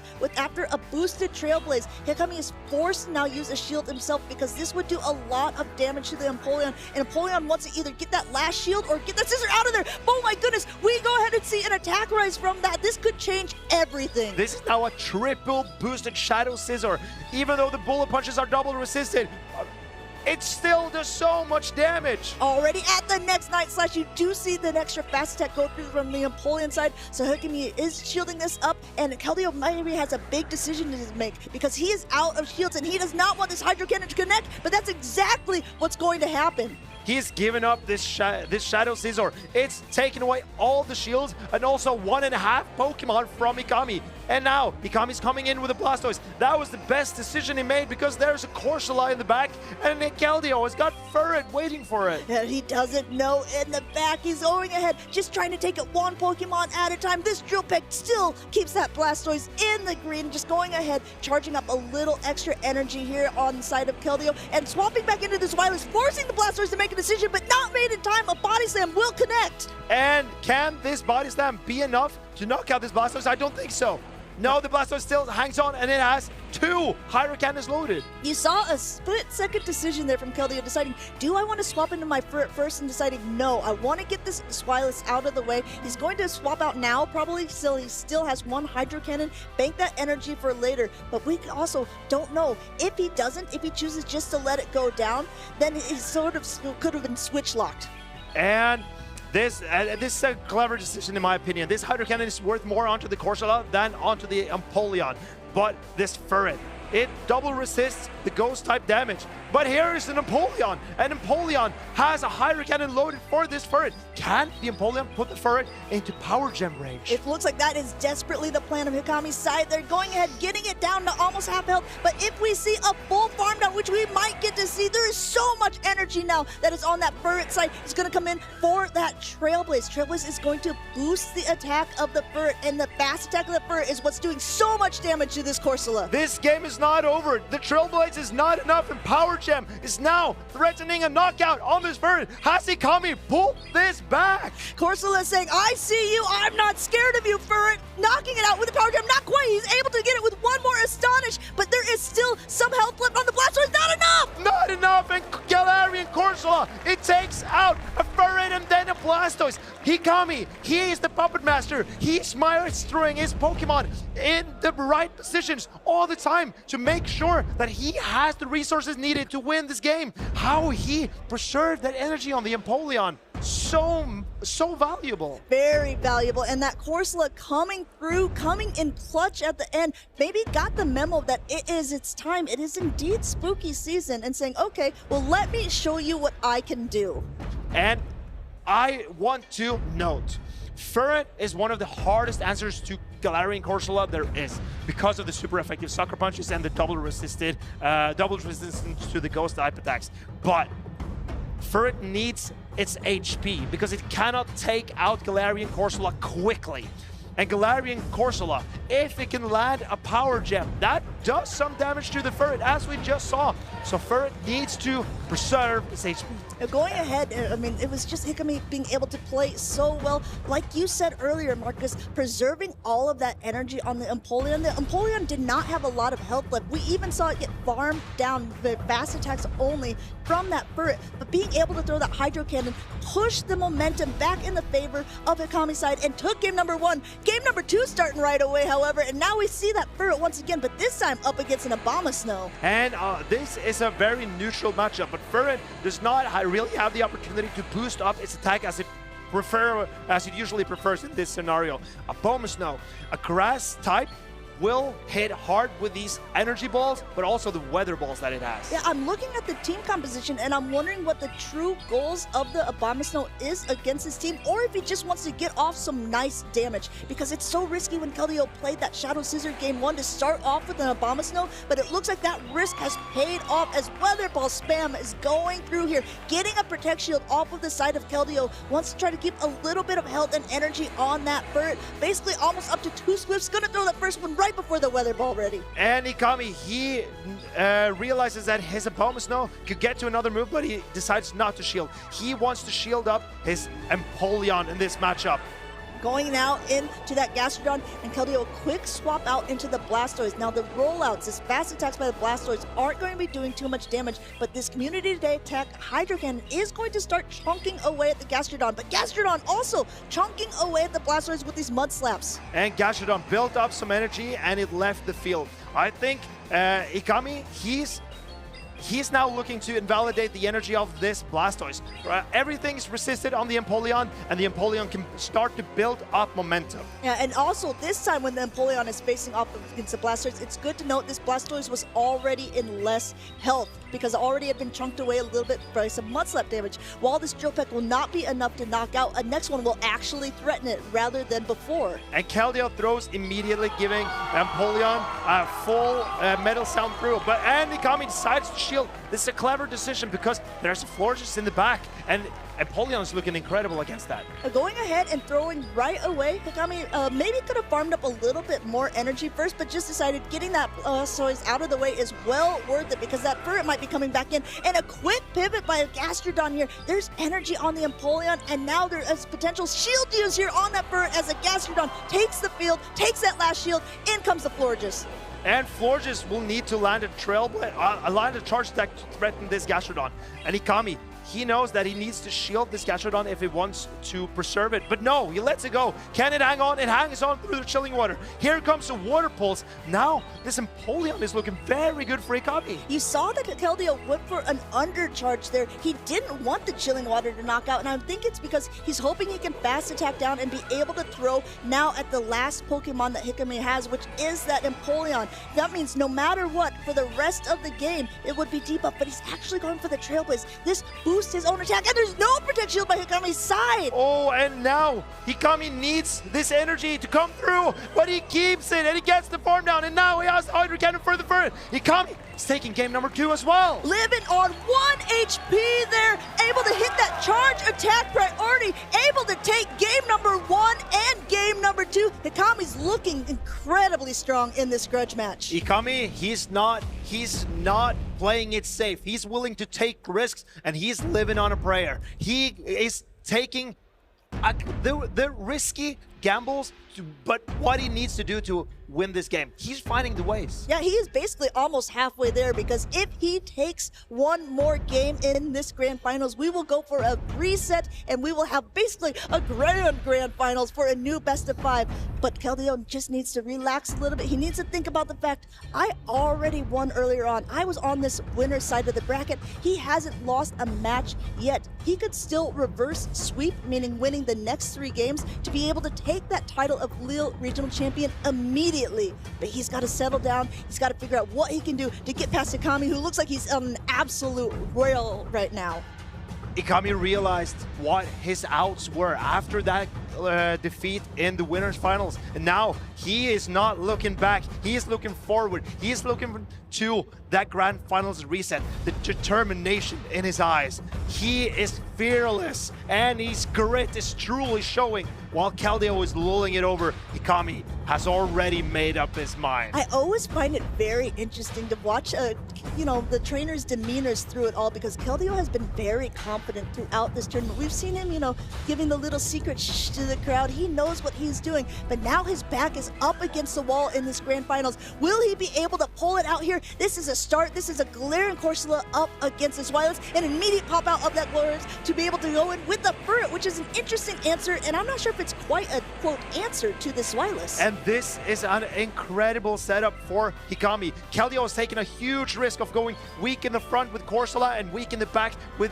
Furret against this Wireless, and Hikami is punishing him for it because, and he gets to the body slam before Kelio gets to Swift. Kelio has been too patient in this matchup. Going ahead, has to use a Protect Shield here because look at all of that energy on the Furret. Doesn't want it to go to waste. This one will be able to connect as no shield is used on Hikami's side. He's able to know, he's comfortably able to take one of them, but there's another one already loaded. Does he want to take 2, or does he want to secure the switch? He's letting this go down. Hikami is relying on his Empoleon yet again. He is looking for a farm down, and so he wants to get off these Hydro Cannons and start blasting.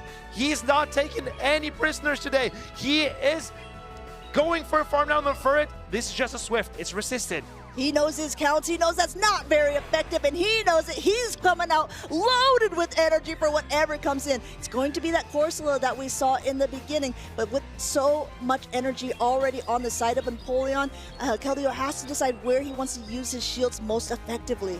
This is a curious case. Does Hikami swap, or does he go for another Hydro Cannon? Okay, he banks up a Hydro Cannon, then he swaps. Maybe Hikami puts up a shield, he does. So putting up a shield here because we saw that this is going to be super effective damage. This Nightshade would do a lot to the Galarian Corsola, even though it's healthy. In comes the Florges, the last Pokemon has been revealed, and that Wireless put in work, and it also got to avoid one of its harder counters here, throwing a little bit of shade at this flower. And Hikami, he got to the Nightshade before the Florges had the opportunity to debuff the Corsola. So now the Florges is already in the yellow health, and this the combination of Corsola and Empoleon, can it hold on for Hikami here? Going ahead, and you can see the postures changing between these two trainers. Kelio's shaking his head a little bit. He knows that his back's against the wall, and Hikami is focused. He is serious. He is ready to take this next game as he comes back in with Empoleon. Kelio points at him. He recognizes this is almost over.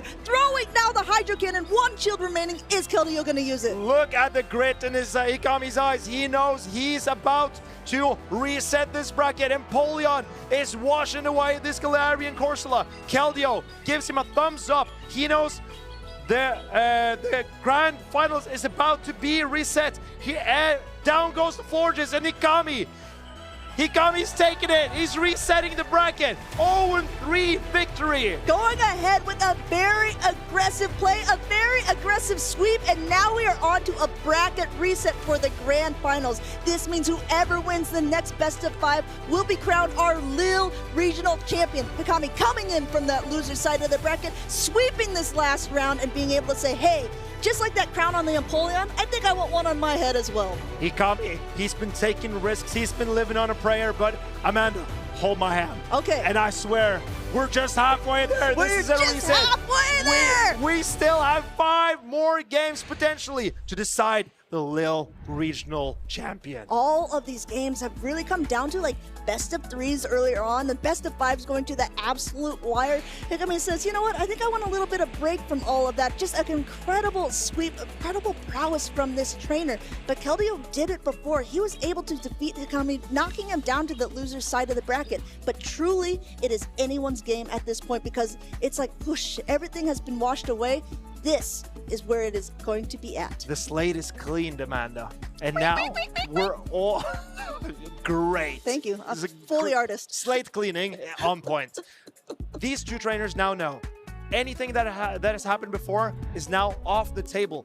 But Hikami, he is feeling the momentum. And Kelio, he had just lost a set 0-3. Can he take it back? Or is it Hikami? The fierce determination that we could see in his face, it's paying off now. He does not want to go empty-handed out of this grand finals. You know, he said bronze isn't enough. Maybe he's now saying silver isn't even enough. I want a taste of that gold medal. Both of these trainers, this is the farthest that either of them have made it in a tournament before. They're both so happy to be in this position, both so happy to be playing against a friend, a worthy opponent, but both of them desperately want to win. They want that title for themselves. And we've seen so much of that shadow of Empoleon today.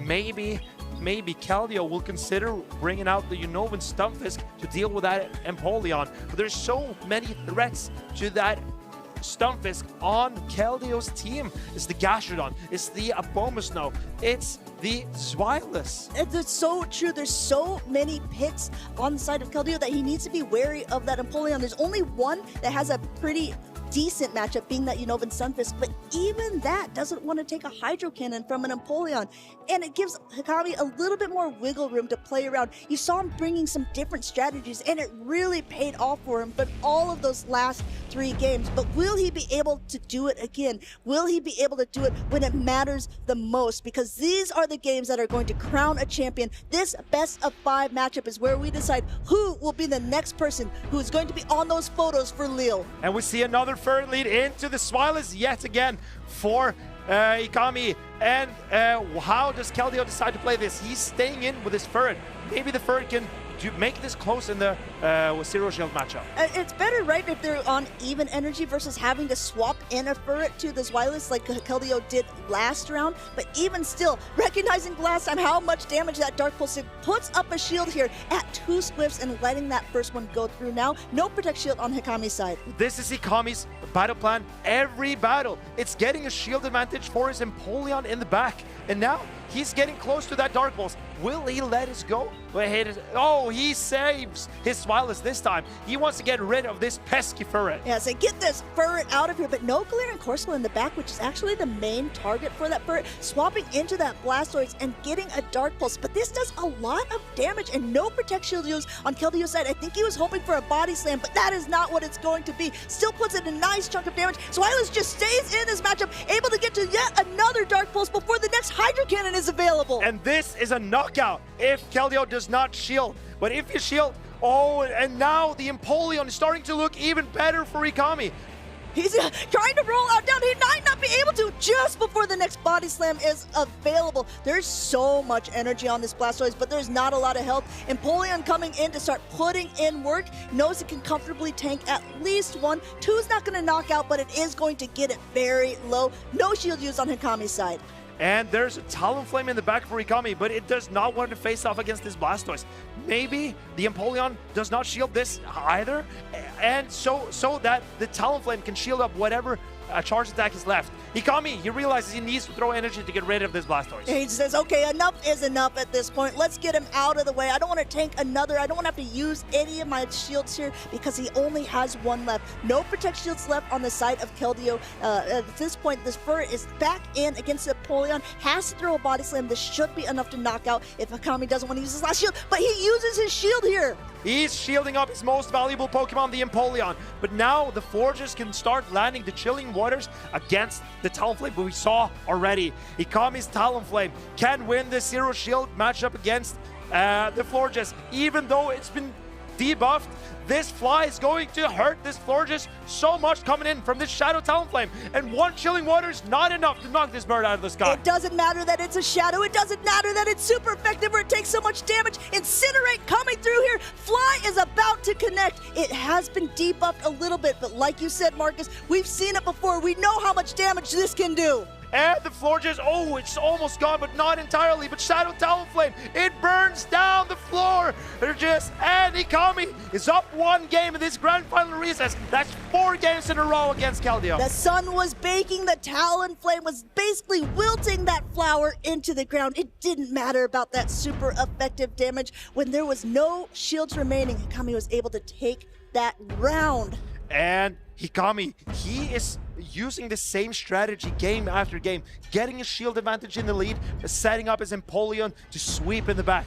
And how is Keldeo going to deal with that Empoleon? Hikami keeps doing it again and again and again. When will Keldeo start accounting for that specific strategy? I think that is the huge question, right? Because when you have so many Pokemon that can't handle it, you might have to play a little bit more rock, paper, scissors, a little more aggressive to find out, okay, it's sort of like the whack-a-mole game, you know, where you got to find where that Empoleon's going to be, and you got to match up the correct Pokemon with it.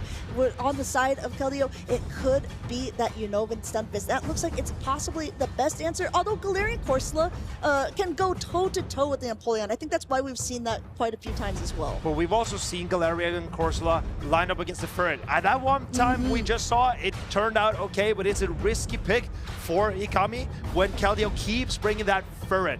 But as you're saying, maybe it's time to bring out that Stunfisk. Stunfisk does have a decent matchup against the Empoleon, but if you look at the rest of Hikami's team, it also does pretty well against that Shadow Talonflame, to be honest. But everything else pretty much negates all of the energy. We're hopping into game number 2 of the Grand Finals here. The winner of the Grand Finals is going to be our Lille champion. Well on their way here. We got that Talonflame up against that Furret in the lead. But if you go ahead and take a look at that backline of Keldeo, it looks like he has brought that Unovan Stunfisk. Keldeo has 2 matchups in the back that have a very positive Talonflame matchup. Hikami has taken a risk, saying there's not going to be a Unovan Stunfisk in the lead here because Talonflame and Empoleon would both be weak to it. But now the Shadow Talonflame is so low that I'm sure Hikami, he's using his trusted strategy, get a shield advantage for his Empoleon. And now let's see if the broad Stunfisk can help Keldeo destroy that strategy. Yeah, because if you really look at it here, you're absolutely right. Now there's an Abomasnow, the only thing that could kind of comfortably handle it, and it's going to be completely avoided. So the 2 back Pokemon are so weak to that Unovan Stunfisk. This is going to be able to connect this energy ball, does a ton of damage, but it's not enough to knock out a Blastoise. And now Keldeo, this Abomasnow looks pesky, because how will you deal with it? You need to go down 2 shields if you want it gone. But no, Kelio, he is relying on that Unova Stunfisk. He believes there is an Empoleon in the back. Well, I think that if any time before indicated what is in the back, he probably has a good idea. This Swift will be able to connect, knock out the Abomasnow. No! Hikami says, okay, there's something in the back that if they're shielding up everything here, maybe it's something that I don't want to see on the Empoleon, but now puts him down a shield. Will the Ferret go down as well? This is, and Hikami, he is playing he's playing his odds again, and now the Empoleon will outpace the Stunfisk to 2 charge attacks. Empoleon still has shield to hide behind. Yes, Kelio was guarding for a potential Galarian Corsola. Yeah, well, the unsafest line here, an ABA line against the Unova Stunfisk. It wasn't in the lead, it wasn't in the back. Hikami saving 1 shield for this exact scenario here, because he's about to ramp up energy. He's about to be at the Hydro Cannon, and he goes actually a little bit over here. You can see it. Oh, he recognizes, oh my, is this a mistake? Kelio perks up a little bit as this Mud Bomb connects. And this Mud Bomb is enough to knock out the Empoleon. And now we've got a very tight game on our hands. The Unova Stunfisk Thundershocks down the Abomasnow, and Hikami's grip missing. He knows that he threw away a golden shot at getting closer to this regional championship. Kelio taking game number 2 in this grand finals here, recognizing this is why you don't give up in a matchup. This is why when your back's against the wall, you keep fighting, because it doesn't mean that you have to play perfect. It means that your opponent just has to make a mistake. And Hikami, he will be a little bit disappointed with how that matchup went. I think he wanted to farm up a little bit more to threaten the Ferret faster, because the Ferret was still not healthy, but still not fainted in the back. And that let Kelio get to that Mud Bomb, taking out that Empoleon. It's so hard, right? When you're in this position, when you're in such a high pressure scenario, recognizing all of your win conditions and also your opponent's win conditions. Hikami just lost track of energy, lost track of the counting by just 1 Thundershock, and that was able to be enough to flip it in the favor of Kelio. There was more than 50% HP left on that Empoleon, and the Ferret, being so low as it was, would have struggled taking out it, Talonflame, and the Abomasnow. So Hikami, if he just gets off that Hydro Cannon, I think he's in a prime position to win this game. Just from fast attack damage alone. So we did get to see in those matchups, Hikami is going ahead and just making sure with the judges that everything went according to schedule. So the match is under review. But while it's under review, Marcus, I would love to take time to talk about something that you brought up right in the center of the matchup there, and that was the fact that there was a Talonflame in the lead, and there was also that Empoleon in the back for Hikami. How dangerous is that of a position to be in when you know that your opponent has a Pokemon that's strong against both of those on their team? Talonflame being a flying type and Empoleon being a water type makes both of them weak to electric. If Kelio would lead his Unova Stunfisk, the electric type, it's bulky and it's fast. That would be such a threatening position. I don't see an easy way for Hikami to wiggle his way out of that scenario. But as we said, he's been living on a prayer. He's taking chances, because if you're willing to take some risks, it's hard for your opponent to guess what you're going to do, because you're unpredictable. And Hikami, he assumed that the Unova Stunfisk would be in the back if it's coming, because that's where he's been hiding his Empoleon this entire time. So do you think, in the fact that it was a little bit ABA with that Shadow Talonflame in the beginning, if the Unova Stunfisk was in the beginning, what would Hikami have done? Do you stay in that matchup because it's not very favorable and just hope to melt it away as much as possible? Or, I mean, how do you maneuver around such a scenario? I think you either need to stay in and hope to get off a flame charge and wiggle that Unova Stunfisk low, so you can get the Abomasnow on it and hope that Abomasnow can deal with it. The other option is swapping in the Abomasnow, because a discharge and the Thundershocks would do so much damage to the Shadow Talonflame. It's not sure you would even get to the flame charge, and also that the flame charge and the incinerates maybe aren't enough to actually put the Unova Stunfisk in a manageable scenario later. So the other option is swapping in your only counter, the Abomasnow. If your opponent does not have an answer to that Abomasnow, potentially that could be a way to win the game. But then you're left with Talonflame and the Empoleon. Yes, And two Pokemon weak to that Unova Stunfisk. It would have been such a tricky scenario, I think, to maneuver around. He's very lucky he wasn't in that position, but Kelio really masterfully continued to play that Unova Stunfisk throughout those matchups. So Hikami, he will be looking for another way to deal with these Pokemon. If he was leading Swallows yet again, he would have been faced up against Furret in the lead. And Unova Stunfisk does not want to see that Swallows either relying on electric type damage. That's not great against the Dragon type. Kelio put in a lot of work with that. It was a very risky scenario bringing that Unova Stunfisk, but I think he also recognized, okay, that Empoleon has been running wild. It would be crazy of me not to bring it at least once to counter to remind my opponent that this is there for absolute, even potential bench pressure. I think Kelio, he needs to start bringing some picks that are strong into that Empoleon, because Hikami, he is relying heavily on it to win this set. So bringing the Florges, as Kelio was doing in the beginning, maybe it's not the best strategy, because Florges is not that great into the Steel type Empoleon. Very interesting place between both of these trainers. It looks like there is going to be a rematch for this last matchup. So what now is going to be for just one game for Hikami, and now he's seeing who will be able to win game number 2. So it's essentially like that last game did not even happen. So the trainers can choose completely new 3 sets of Pokemon out of their team of 6. So Hikami has gotten his review through, and that means it's still 1-up. Kelio got his win rematched. That means he still needs 3 games to win this best of 5. Which also means what you said before is completely true. Hikami's won 4 games in a row. It doesn't matter what happened in this last game, because it's essentially like it didn't exist. But that just makes these games even more exciting. And this makes even more information between these 2 trainers that can be exchanged. So they know now, oh, Kelio could risk it. And Kelio knows, okay, Hikami can play some pretty dangerous lines. He is willing to take risks. And Kelio, how does he respond to that unpredictability from Hikami? Now, will he keep bringing the Unova Stunfisk, or is he going back to his more trusted lines of Florges, Blastoise, Furret? In my opinion, Kelio this whole weekend has been playing incredibly well, incredibly mechanically well as well, but also playing a little bit safe.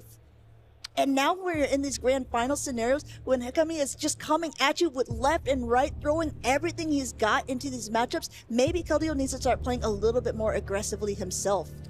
Amanda, I realize I've made a mistake. Tell me. I told you Empoleon was winning this this regional championship. Well, I just thought maybe you just thought Hikami was going to win.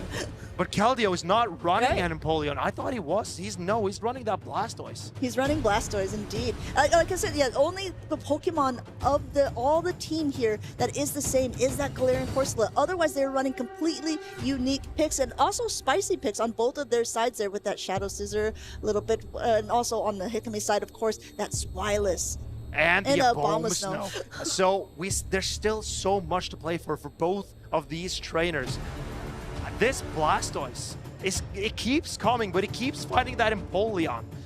But we see the Hydro Cannons, they do so much damage. Even though they are resisted, the Empoleon does not enjoy taking multiple of those. No, I've won comfortably, 2 not so comfortably. We'll take it, 3 will do it.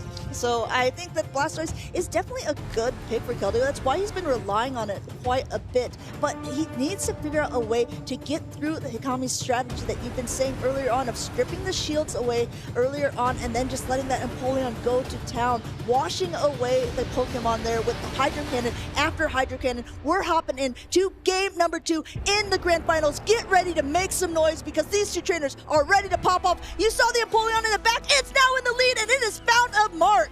And Kelio, he's relying on Hikami's predictability to play the Empoleon in the back. But no, Hikami says, well, look at this. I can play Empoleon in the front too. Look at this. If you are swapping in a Blastoise when it's fast attack and neither of its charge attacks do much to an Empoleon, you are not having an answer to the Empoleon here. Now swapping into this Swilus, this Skull Bash will do a decent chunk of damage because Blastoise is one of the Pokemon that is going to have it here, and now a shield goes up on Hikami's side. And now Hikami is the one who's down shields against Kelio. Kelio throws a Hydro Cannon into this Dragon-type Swilus. So Hikami, how will he play this? He knows he is running a Dark Dragon-type, and Kelio has that Florges. We saw it in the lead. I actually really love this play by Hikami there. The Hydro Cannon will be able to go through. We saw it wasn't very effective, but he's just trying to get as low as possible. Also with Undercharge on the side of Kelio here, he's going to be able to completely farm down. That Forge is going to come in, but there's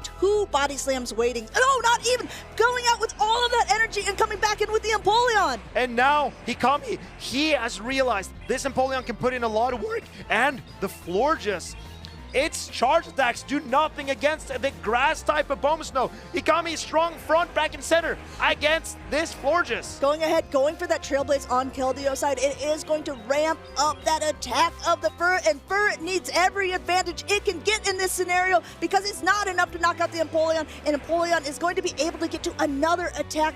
It will knock out the Ferret. If the shield isn't used, Kelio shields it up. I think he's going to farm down, come out with a bit of energy for whatever's in the back. But Swilus has so much energy to throw this Ferret, and Swilus will win charge attack priority over this Ferret. So Hikami, he will look to throw back-to-back body slams. Or does Kelio let this Furry go? No. Wow, what a play though, because look at this, the Swift is going to go at the same time, and actually Hikami doesn't even care. He swaps out. He doesn't even want to take that onto this Swilus at all. Swift coming through, still blocking up because he knows, okay, I've seen the whole team now. It's Florges in the back. Abomasnow knows it needs to shield up the Swifts from the Ferret to win this game because the Florges can only throw resisted charged attacks. And now he's throwing an Energy Ball. It's a hard-hitting move from an Abomasnow. Going ahead and knocking it down into the yellow here. And Keldio saying, okay, I know that neither one of these attacks is going to do very much. So in this scenario, I really like the play. He's got to try to slow down the momentum of the Abomasnow. And the best way to do that is to lower the attack.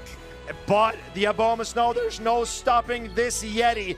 Abomasnow throwing the Weather Ball to get rid of this pesky Florges, so Swilus and Abomasnow in tandem can win this game for Hikami. The Ferret is going down. No shields needed at this point. Going ahead, taking game number 2 in this grand finals. This 5 games in a row that Hikami has won. He just needs one more game to become the Lille Regional Champion. But now is where the pressure is piling because Hikami knows he's 1 game away. He's been playing flawlessly for the past 5 games, and now he is standing at the gates and he's knocking on the door. But will he let himself in, or does he turn around? Does Keldio, the gatekeeper, tell him to turn around and go back down and find his own way into the gates? It's left to see. This could be the final game of the Lille Regional Championship. It's match ball in Hikami's court. Hikami is patient. He's thinking about what he needs to bring from time and time again so far in these grand finals. He's had the best calls, the best team reads. His Empoleon has been unstoppable. Keldio, coming from the winner's side of the bracket, has been playing flawlessly this weekend, has had so much support from friends and family. As he said earlier, he just needs to be able to get the momentum back in his court to be able to call himself the champion. He just needs 1 game to shift that momentum back in his favor. In the winners finals, we saw a lot of Scizor from Keldio. Where has it gone? It's been boosting up time and time again to threaten Hikami and threaten the shields. Maybe it's coming back for the last resort for Keldio here. Going ahead and seeing maybe last resort, maybe the resort that he needs to be able to push him back into these grand finals. Unova Stunfisk in the lead. He recognized earlier there was a Talonflame and Empoleon once before. Not in this matchup. Swilus has a much more comfortable time here. And I think if you're Hikami, you're saying, okay, I'm so glad to see it right here. What Hikami knows is that his Empoleon will be entirely unchecked in the back. He will want shield advantage on his Empoleon. He will look to win this game off the back of this Emperor. Just going ahead and trying to take a little bit of chip damage because it could be meaningful later on, but it would surprise me if Keldio swaps out at some point because he knows that Empoleon is somewhere in the back, and this is not the place that you want to be using that Unova Stunfisk. He's been using Blastoise as a safe swap, and I wonder if he will be doing it again, maybe trying to catch. No, going for another attack here on Hikami's side. Does he want to use both shields, or is he going to let that Stunfisk get low? I think he lets the Stunfisk get low. Now now the Blastoise can come in because it can potentially roll out down this Wireless. But no, Kelio is expending his energy here on this Wireless to get rid of it. There's no Furrin in the back. There's a Scizor. So I think Kelio is hoping for... Oh, he knows there is an Empoleon there somewhere. Where is it? He's playing hide and seek. Going ahead, going and throwing now an extra rollout, but there is going to be a Nightshade going through on the side of the Galarian Corsola of Hikami as it comes in, trying to scare off this Blastoise. But Blastoise has a lot of energy already to its name, basically off at 100% here. Neither one of these Hydro Cannons is going to be enough to knock out the Corsola on its own, but a tag team effort could put it desperately low into the red. This Corsola is so bulky. It withstands these Hydro Cannons without a problem. It can easily live another one to get off a Nightshade. And then what will be left to stop this Empoleon from Hikami? He throws a Nightshade with his Galarian Corsola. How does Keldeo respond? Now he responds by not shielding it up. We're about to see the last Pokemon that Keldeo has brought into it. It's going to be that Shadow Scissor, but it's immediately now pivoted into the Empoleon. You see both of these trainers recognizing this is the end game. Both of them need to be exactly on point, and there is no shield use on this first Night Slash. Can Keldeo boost to potentially give him a shot at this game? No, there's no boost. Can he get a catch? Going ahead, throwing up right now here. There's one shield remaining on Keldeo's side. He's got to use it on this Scissor. And Empoleon is now looking to wash out this Scissor from the field. He tries to go for a catch. No, but he needs to get a shield from this Empoleon. The Empoleon, Hikami realizing he is winning. He knows how to win this game. He can see it clearly right ahead of him. Farm down the Stunfisk and launch this Hydro Cannon. Hydro Cannon will be thrown here. Put your hands up. Take the crown off of the Empoleon and put it on Hikami's head because he is the 2026 Lille Regional Champion. And it's on the back of this Empoleon. The direct invitation to the World Championship is secured. Hikami is a veteran. He's been to so many tournaments. He's been grinding. He has been training for this exact moment. He must be so emotional inside. You could tell on his face the moment that he realized he was winning. It was incredible to watch. Coming in from that winner's side of the bracket earlier on today, he faced Keldeo in the winner's finals. Keldeo was the person to knock him down to that loser's finals. Hikami played against Cockshack there, taking it to game number 5, but securing his spot not only in the grand finals, not only did he flip it, but he was able to 3-0 both times to become our champion. Imagine facing the trainer that gave you your only loss on the entire tournament, and then determined to turn that around. He faced off against Kelio again, didn't drop a single game. He realized the value of his Empoleon up shields was too much for Kelio to handle. You saw the grit, you saw the determination in his face, and you saw the relief and the joy when he recognized he was going to win that matchup. Keldeo did everything he could to try to stop the momentum of the Empoleon, but in the end, it wasn't quite enough. Second place is still a phenomenal run for this trainer, the best that he's ever done in a tournament. I hope both of these trainers are so incredibly proud, not only of themselves, but of the French community, of the Pokemon GO community that has come here to support everyone at the event. It's been an incredible weekend where we've seen so many different Pokemon, a wide range of Pokemon that's been performing so well this entire tournament. And Hikami, he has concentrated all of them into his team. The Galarian Corsola, the most used Pokemon here. The Empoleon, who impressed us from the first game. We saw it yesterday. A Bowman Snow I was not expecting, but we've seen Shadow Talonflame on RGR and Galaxkobolten. We've seen Zweilous on also on Galaxkobolten's team, and it did so much work for Hikami in this final. Going ahead and just having some unique picks, some things that haven't really been seen so far in this meta has really helped flip it on its head here in Lille. I really am curious to see how it's going to be going forward. Are we going to see more trainers adapting to use a team of the last regional champion? Because if so, this is a very unique team with that Zweilous Zweilous with the Empoleon, Galarian Corsola, Shadow, Talonflame, Obama and Gastrodon. You know what would be really annoying for Hikami's team? Tell me. Bastiodon. Bastiodon, indeed. I think North America is grinning, saying, okay, yeah, let's, you can go ahead and bring that team in. I only see you, Gastrodon. Instead of the Empoleon putting in the work, I think that could end up flipping things around a little bit. Let us know in the chat which team you think was the most interesting one to be able to take it this far. Was it driver or car in this scenario, as Hikami was able to just completely masterclass those grand finals? I think it was a combination of both, because this driver realized what race car he was in. Beep, beep. Maybe zoom, zoom.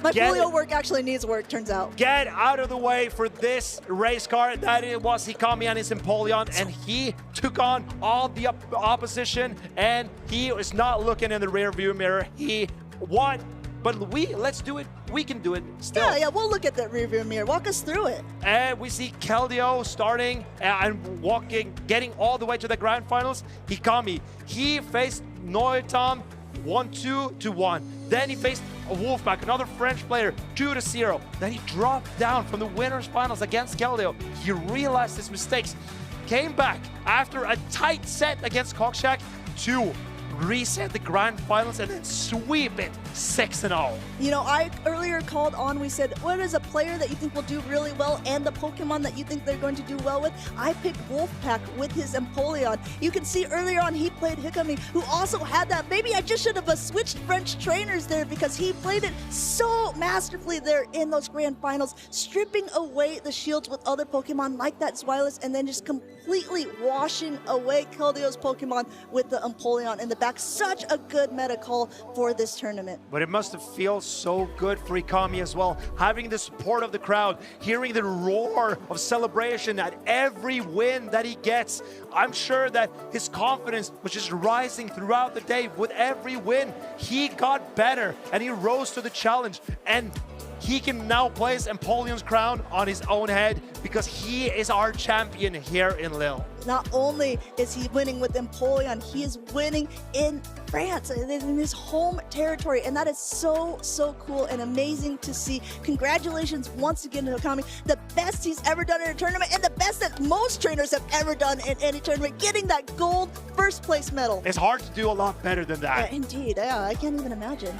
But we have our crowning yet to do. Look at this is the top 8 of our trainers here. Sandudu, Galaxkobolten, split 7th place. They are in the money. There is prize money for all of these. Money. Oh yes, there is for all of these trainers. Then we see Wolfpack with that Firo Empoleon core. Incredible display by him as well, with Niton as well getting that 5th place with that Shadow Charizard. Then we go into the top 4. Amanda, tell me about Chris. Yeah, let me tell you a little bit about this Spanish trainer. He's been someone who's been competing throughout these seasons. He's been running some teams that are really similar normally to his friend Patoman, or also maybe from the past regional champions. I know that he played Out of Pocket's team one time. He's been able to top cut in the past. He's been able to do incredibly well, but this is the best finish that he's had so far with that 4th place. Then we already saw a little bit earlier on Cockshack playing. He is our 3rd place person, our Warsaw champion, and finally Kelio getting that, silver, which is amazing in itself. And Hikami with the crown on his head with that gold. Incredible display from all of these trainers.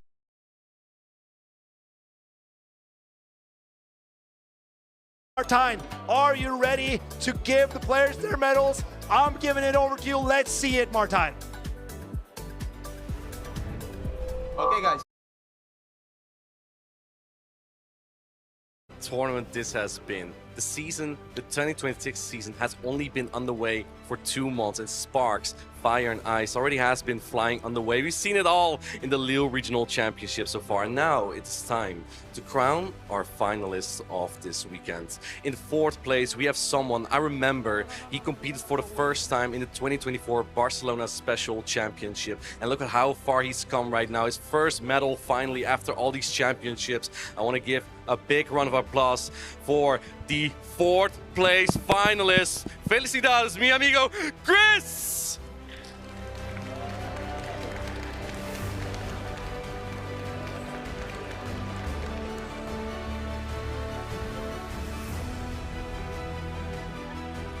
A big congratulations to you, Chris. What does this medal mean to you that you achieved here with this incredible performance this weekend? It means a lot, but I think I could have been a little bit better. The last place I was so unfocused, and I think I could have been done better, as I said. But yeah, I will go for more tournaments and I will give my best. So where will we see you next? I hope Stuttgart. Very good. Well, again, congratulations on this performance. It has been absolutely amazing to see you. One more round, please, for our 4th place finalist, Chris.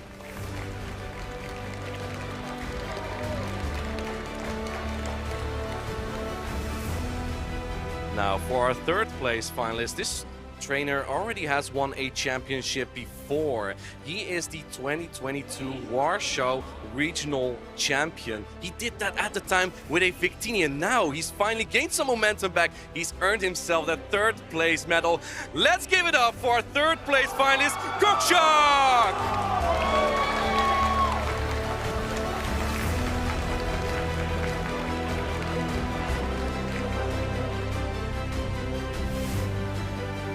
Congratulations on this amazing performance, and what a team you brought. Cockshack, you have so much experience, and I'm bet that you have some advice that you could give to anyone coming to these championships.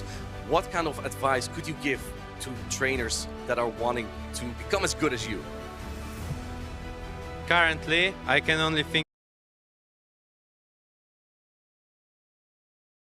All right, give it up for Cockshack. Well done. Too loud? Yeah, you did a great job. Very well done. Thank you. A lot of excitement there from our 3rd place finalists, of course. But we're moving on to our grand finalists now. The next trainer, the runner-up, is someone who has come from far. I remember when he brought a spicy pig, his favorite Pokemon, Mawile, and he became a content creator. He has put in so much work for the community, and now he's finally made it so far. Let's give it up for our runner-up, Kelio!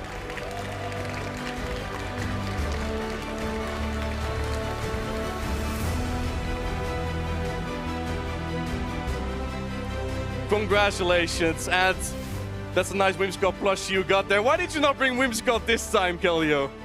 Because Whimsicott is currently bad against Credily. But yeah, that's that's the main reason, but there is so many flyers, there's Credily, and it's currently not good, but don't worry, I will bring Whimsicott back once again. Once again, yeah. I'm sure the fans are very excited to see that. Of course, the grand final was a little bit rough, but this silver medal, that's amazing. What does this mean to you for this championship series? Honestly, I'm very proud of myself. Like I said, I just wanted to be on stream once, and I couldn't believe I could make this far. So yeah, that's really, really cool, and I'm very happy. But everything happened correctly. Like I said, I got in the top 4. We have Chris, we have Hikami. They're super good friends, and I'm very, very happy for them, and I'm very happy for myself as well. So yeah, thank you, Martin. Yeah. Are we going to see at any other regional championships this season? I will go to normally London in UIC, and for now that's it, but we'll see later. Awesome. Well, I wish you the best of luck if you compete in any other championship. I'm sure many people are excited to see you there as well. Again, congratulations. Give it up one more time for our runner-up, Kelio!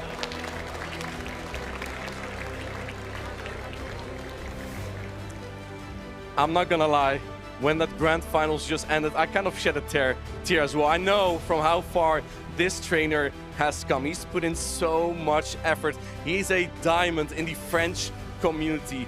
Our grand champion of Lille 2026 is none other than Hikami!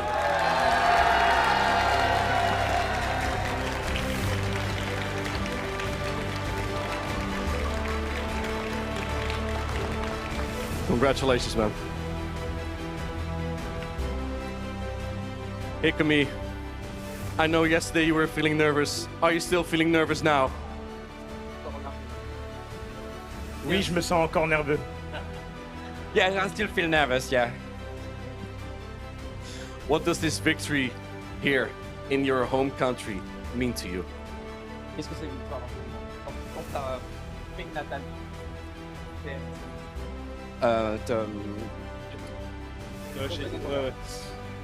Cette victoire représente beaucoup parce que c'est pour la France que je fais, c'est pour vous tous. Je suis fier de représenter ce pays et le faire à domicile, c'est vraiment un plaisir. This victory means a lot. This win means I did it for you guys, I did it for France, I did it for the community, I did it for everyone there. And thank you very much, everyone. You made it a lot for me. Hikami, are we going to see you at the World Championships in San Francisco? Pour cette fois, oui, on me verra au World. This time I'll go to Worlds.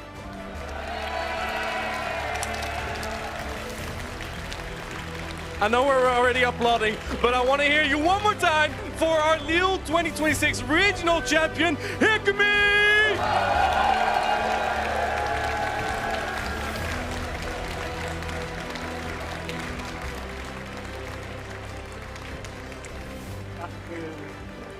What an exciting weekend that was, and so many new faces have made it to the top here. The Championship Series are only developing, and perhaps could be you next time make it that far as well. To get you a little bit excited, we're gonna show you a trailer of the LASC coming up later in November. That's gonna be the first international championship. Super excited as well, but don't go anywhere just yet. We're gonna wrap up real quick. Be right back.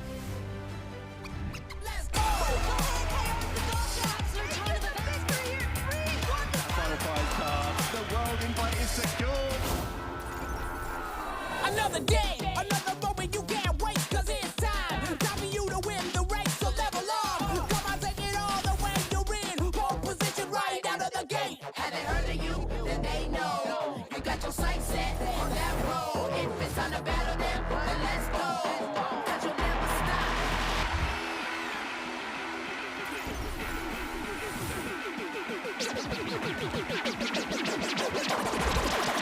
Show them what you got.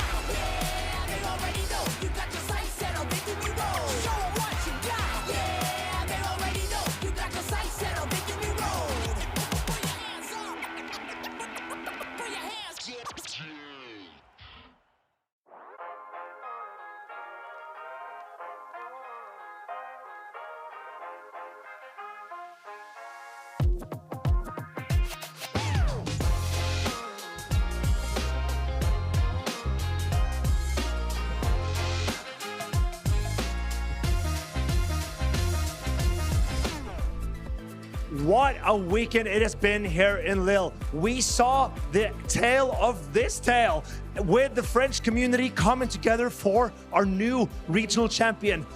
It's been an honor and a pleasure. And how about you guys? Have you been enjoying yourself this weekend? When Hikami was like winning, and I almost cried. It was so touching to see. It was so emotional watching the end, seeing them embrace during that final game. I really did enjoy just the sheer emotion throughout the crowd and the trainers themselves. Yeah, time after time, you see how people get better and better through all the tournaments. He put in a lot of practice. Not only was it already his best finish, it was in the top 4. To be able to become a champion in your home territory is absolutely incredible. And what an incredible weekend. So let's take a look at the trainers that made it to the top of the podium. This is our top 3 finishers here in Lille. We start with Hikami. Hikami was the winner here today. A fantastic display from Hikami. And we saw those spicy Pokemon that we weren't really particularly expecting to see here in Lille, including the Empoleon and the Zweilous. And not only that, we saw Kelio making it so far with also some spicy picks with that Shadow Scissor playing so masterfully throughout this tournament. And of course, we have Cockshack at the end there with our Warsaw champion, 3rd place here in Lille. Not so bad for the trainer. A round of applause to all our event winners here in Lille. And let's take a look. Here we have our 2 winners of the European Regional so far this season. Hikami is our newest champion. He's never won it before. And my eyesight is failing me a little bit, but because I can't read the name. No idea what it is. Never seen them. That's what I've been hearing all weekend. Lille is definitely an upgrade from whatever that first one is.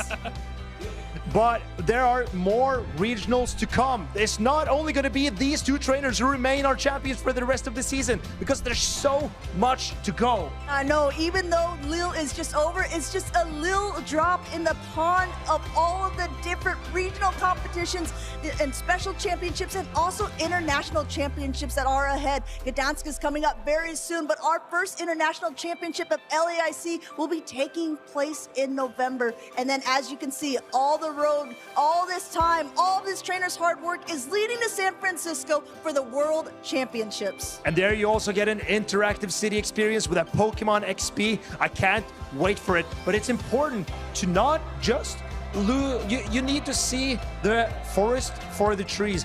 There are so much going on at Twitch in the meantime as well, because we've got a lot coming up. You see the Pokemon Master Quest on Tuesday, 2 to 5 p.m. Then we're gonna have the Pokemon 2025 Latin America International Championship VGC rerun, where Marco Silva eventually made it to the grand finals. I'm not gonna spoil how that went for the new viewers, but he was running a very interesting Sun team.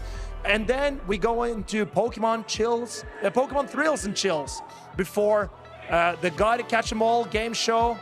And next weekend, we're going to Gdansk. And there's not a lot that you want to miss. And here is just a few clips from what you will have in store in Gdansk. Gdansk is going to be the next regional championship. If you've been loving the action this weekend, make sure that you tune in next weekend as well, as we're going to have a regional championship in Europe once more. You can Gdansk if you want to, and I definitely do, but that is not the only one, because there's also going to be a North America event in Las Vegas. So this is the first time of Pokemon GO history that there has been a regional competition there. Very exciting, I think, for a lot of those North American trainers, and maybe they can be taking note of the different meta that we have over here. Maybe we might not see as many Bastiodons, who knows? I'm pretty sure we're going to see a lot of Bastiodons. Probably, yeah. Bastiodon's good there. It's North America after all. And there's also, as always at these regional championships, a lot of extracurricular activities you can do outside of just the main event that we've shown here on stream. There are side events, probably some other things you can do as well, both in Gdansk and in Las Vegas, I'm pretty sure. And it's important, trainers. Don't miss any of it. And catch all the action on Pokemon.com/broadcast. It's right over here. It's not a link. You cannot click it. You gotta go into your browser and type it in and check it out. But there you will see all the information that you need to not miss a second. And I recommend to follow all the channels. I was one of the first to follow the new Play Pokemon YouTube channels. It's right there. You could be the next one. Don't miss your shot, because there is so much great content you don't want to miss. Definitely agree, and we just had a great time here, right? So, next time also use #PlayPokemon so we can feature some of those posts. I'd love to see some posts from your social media. But guys, I gotta say, it's been a pleasure. It's been a blast. And now, Jay, thank you so much for being here. It's your first event. How do you feel? Are you happy? I tell you what, I was a little nervous yesterday, but now all that nervousness is gone, and I'm incredibly happy, and I'm very thankful for you guys letting me join you here this weekend. Tell me, guys, it's been a blast. But are there any blasts that stands out to you from this weekend? I'm just very excited, and again, I cannot say it enough. Hikami, after I've seen him get to so many winners finals, so many of those losers finals, day 2 has always been difficult to him. He makes it to day 2 now, he wins it all. That's a great record. He does not look back. Amanda, tell me, what is your highlight? There have been so many highlights of this tournament. Last time I talked about players, this time I will talk about Pokemon. I really love the fact that Empoleon made it so far, and not only made it so far, first championship, and played beautifully throughout all of the series of the grand finals. And Jay, the highlight was just showing up for you, wasn't it? Absolutely. But apart from that, I just love seeing the wide variety of the meta that we saw make it so far in the game, and such differing Pokemon as the meta evolves. We're seeing so many different Pokemon, but the personal highlight for me is seeing Pangoro make it to the top 3. What would you call that? Personally, I would call that Pandemonium in the Lille Regional Championships 2026. And that has been our highlights, trainers. Go watch it back, rewind on YouTube, watch the VOD on Twitch, see Hikami's win yet again. But for now, I gotta thank you for following, and I'll see you in a week's time in Gdansk.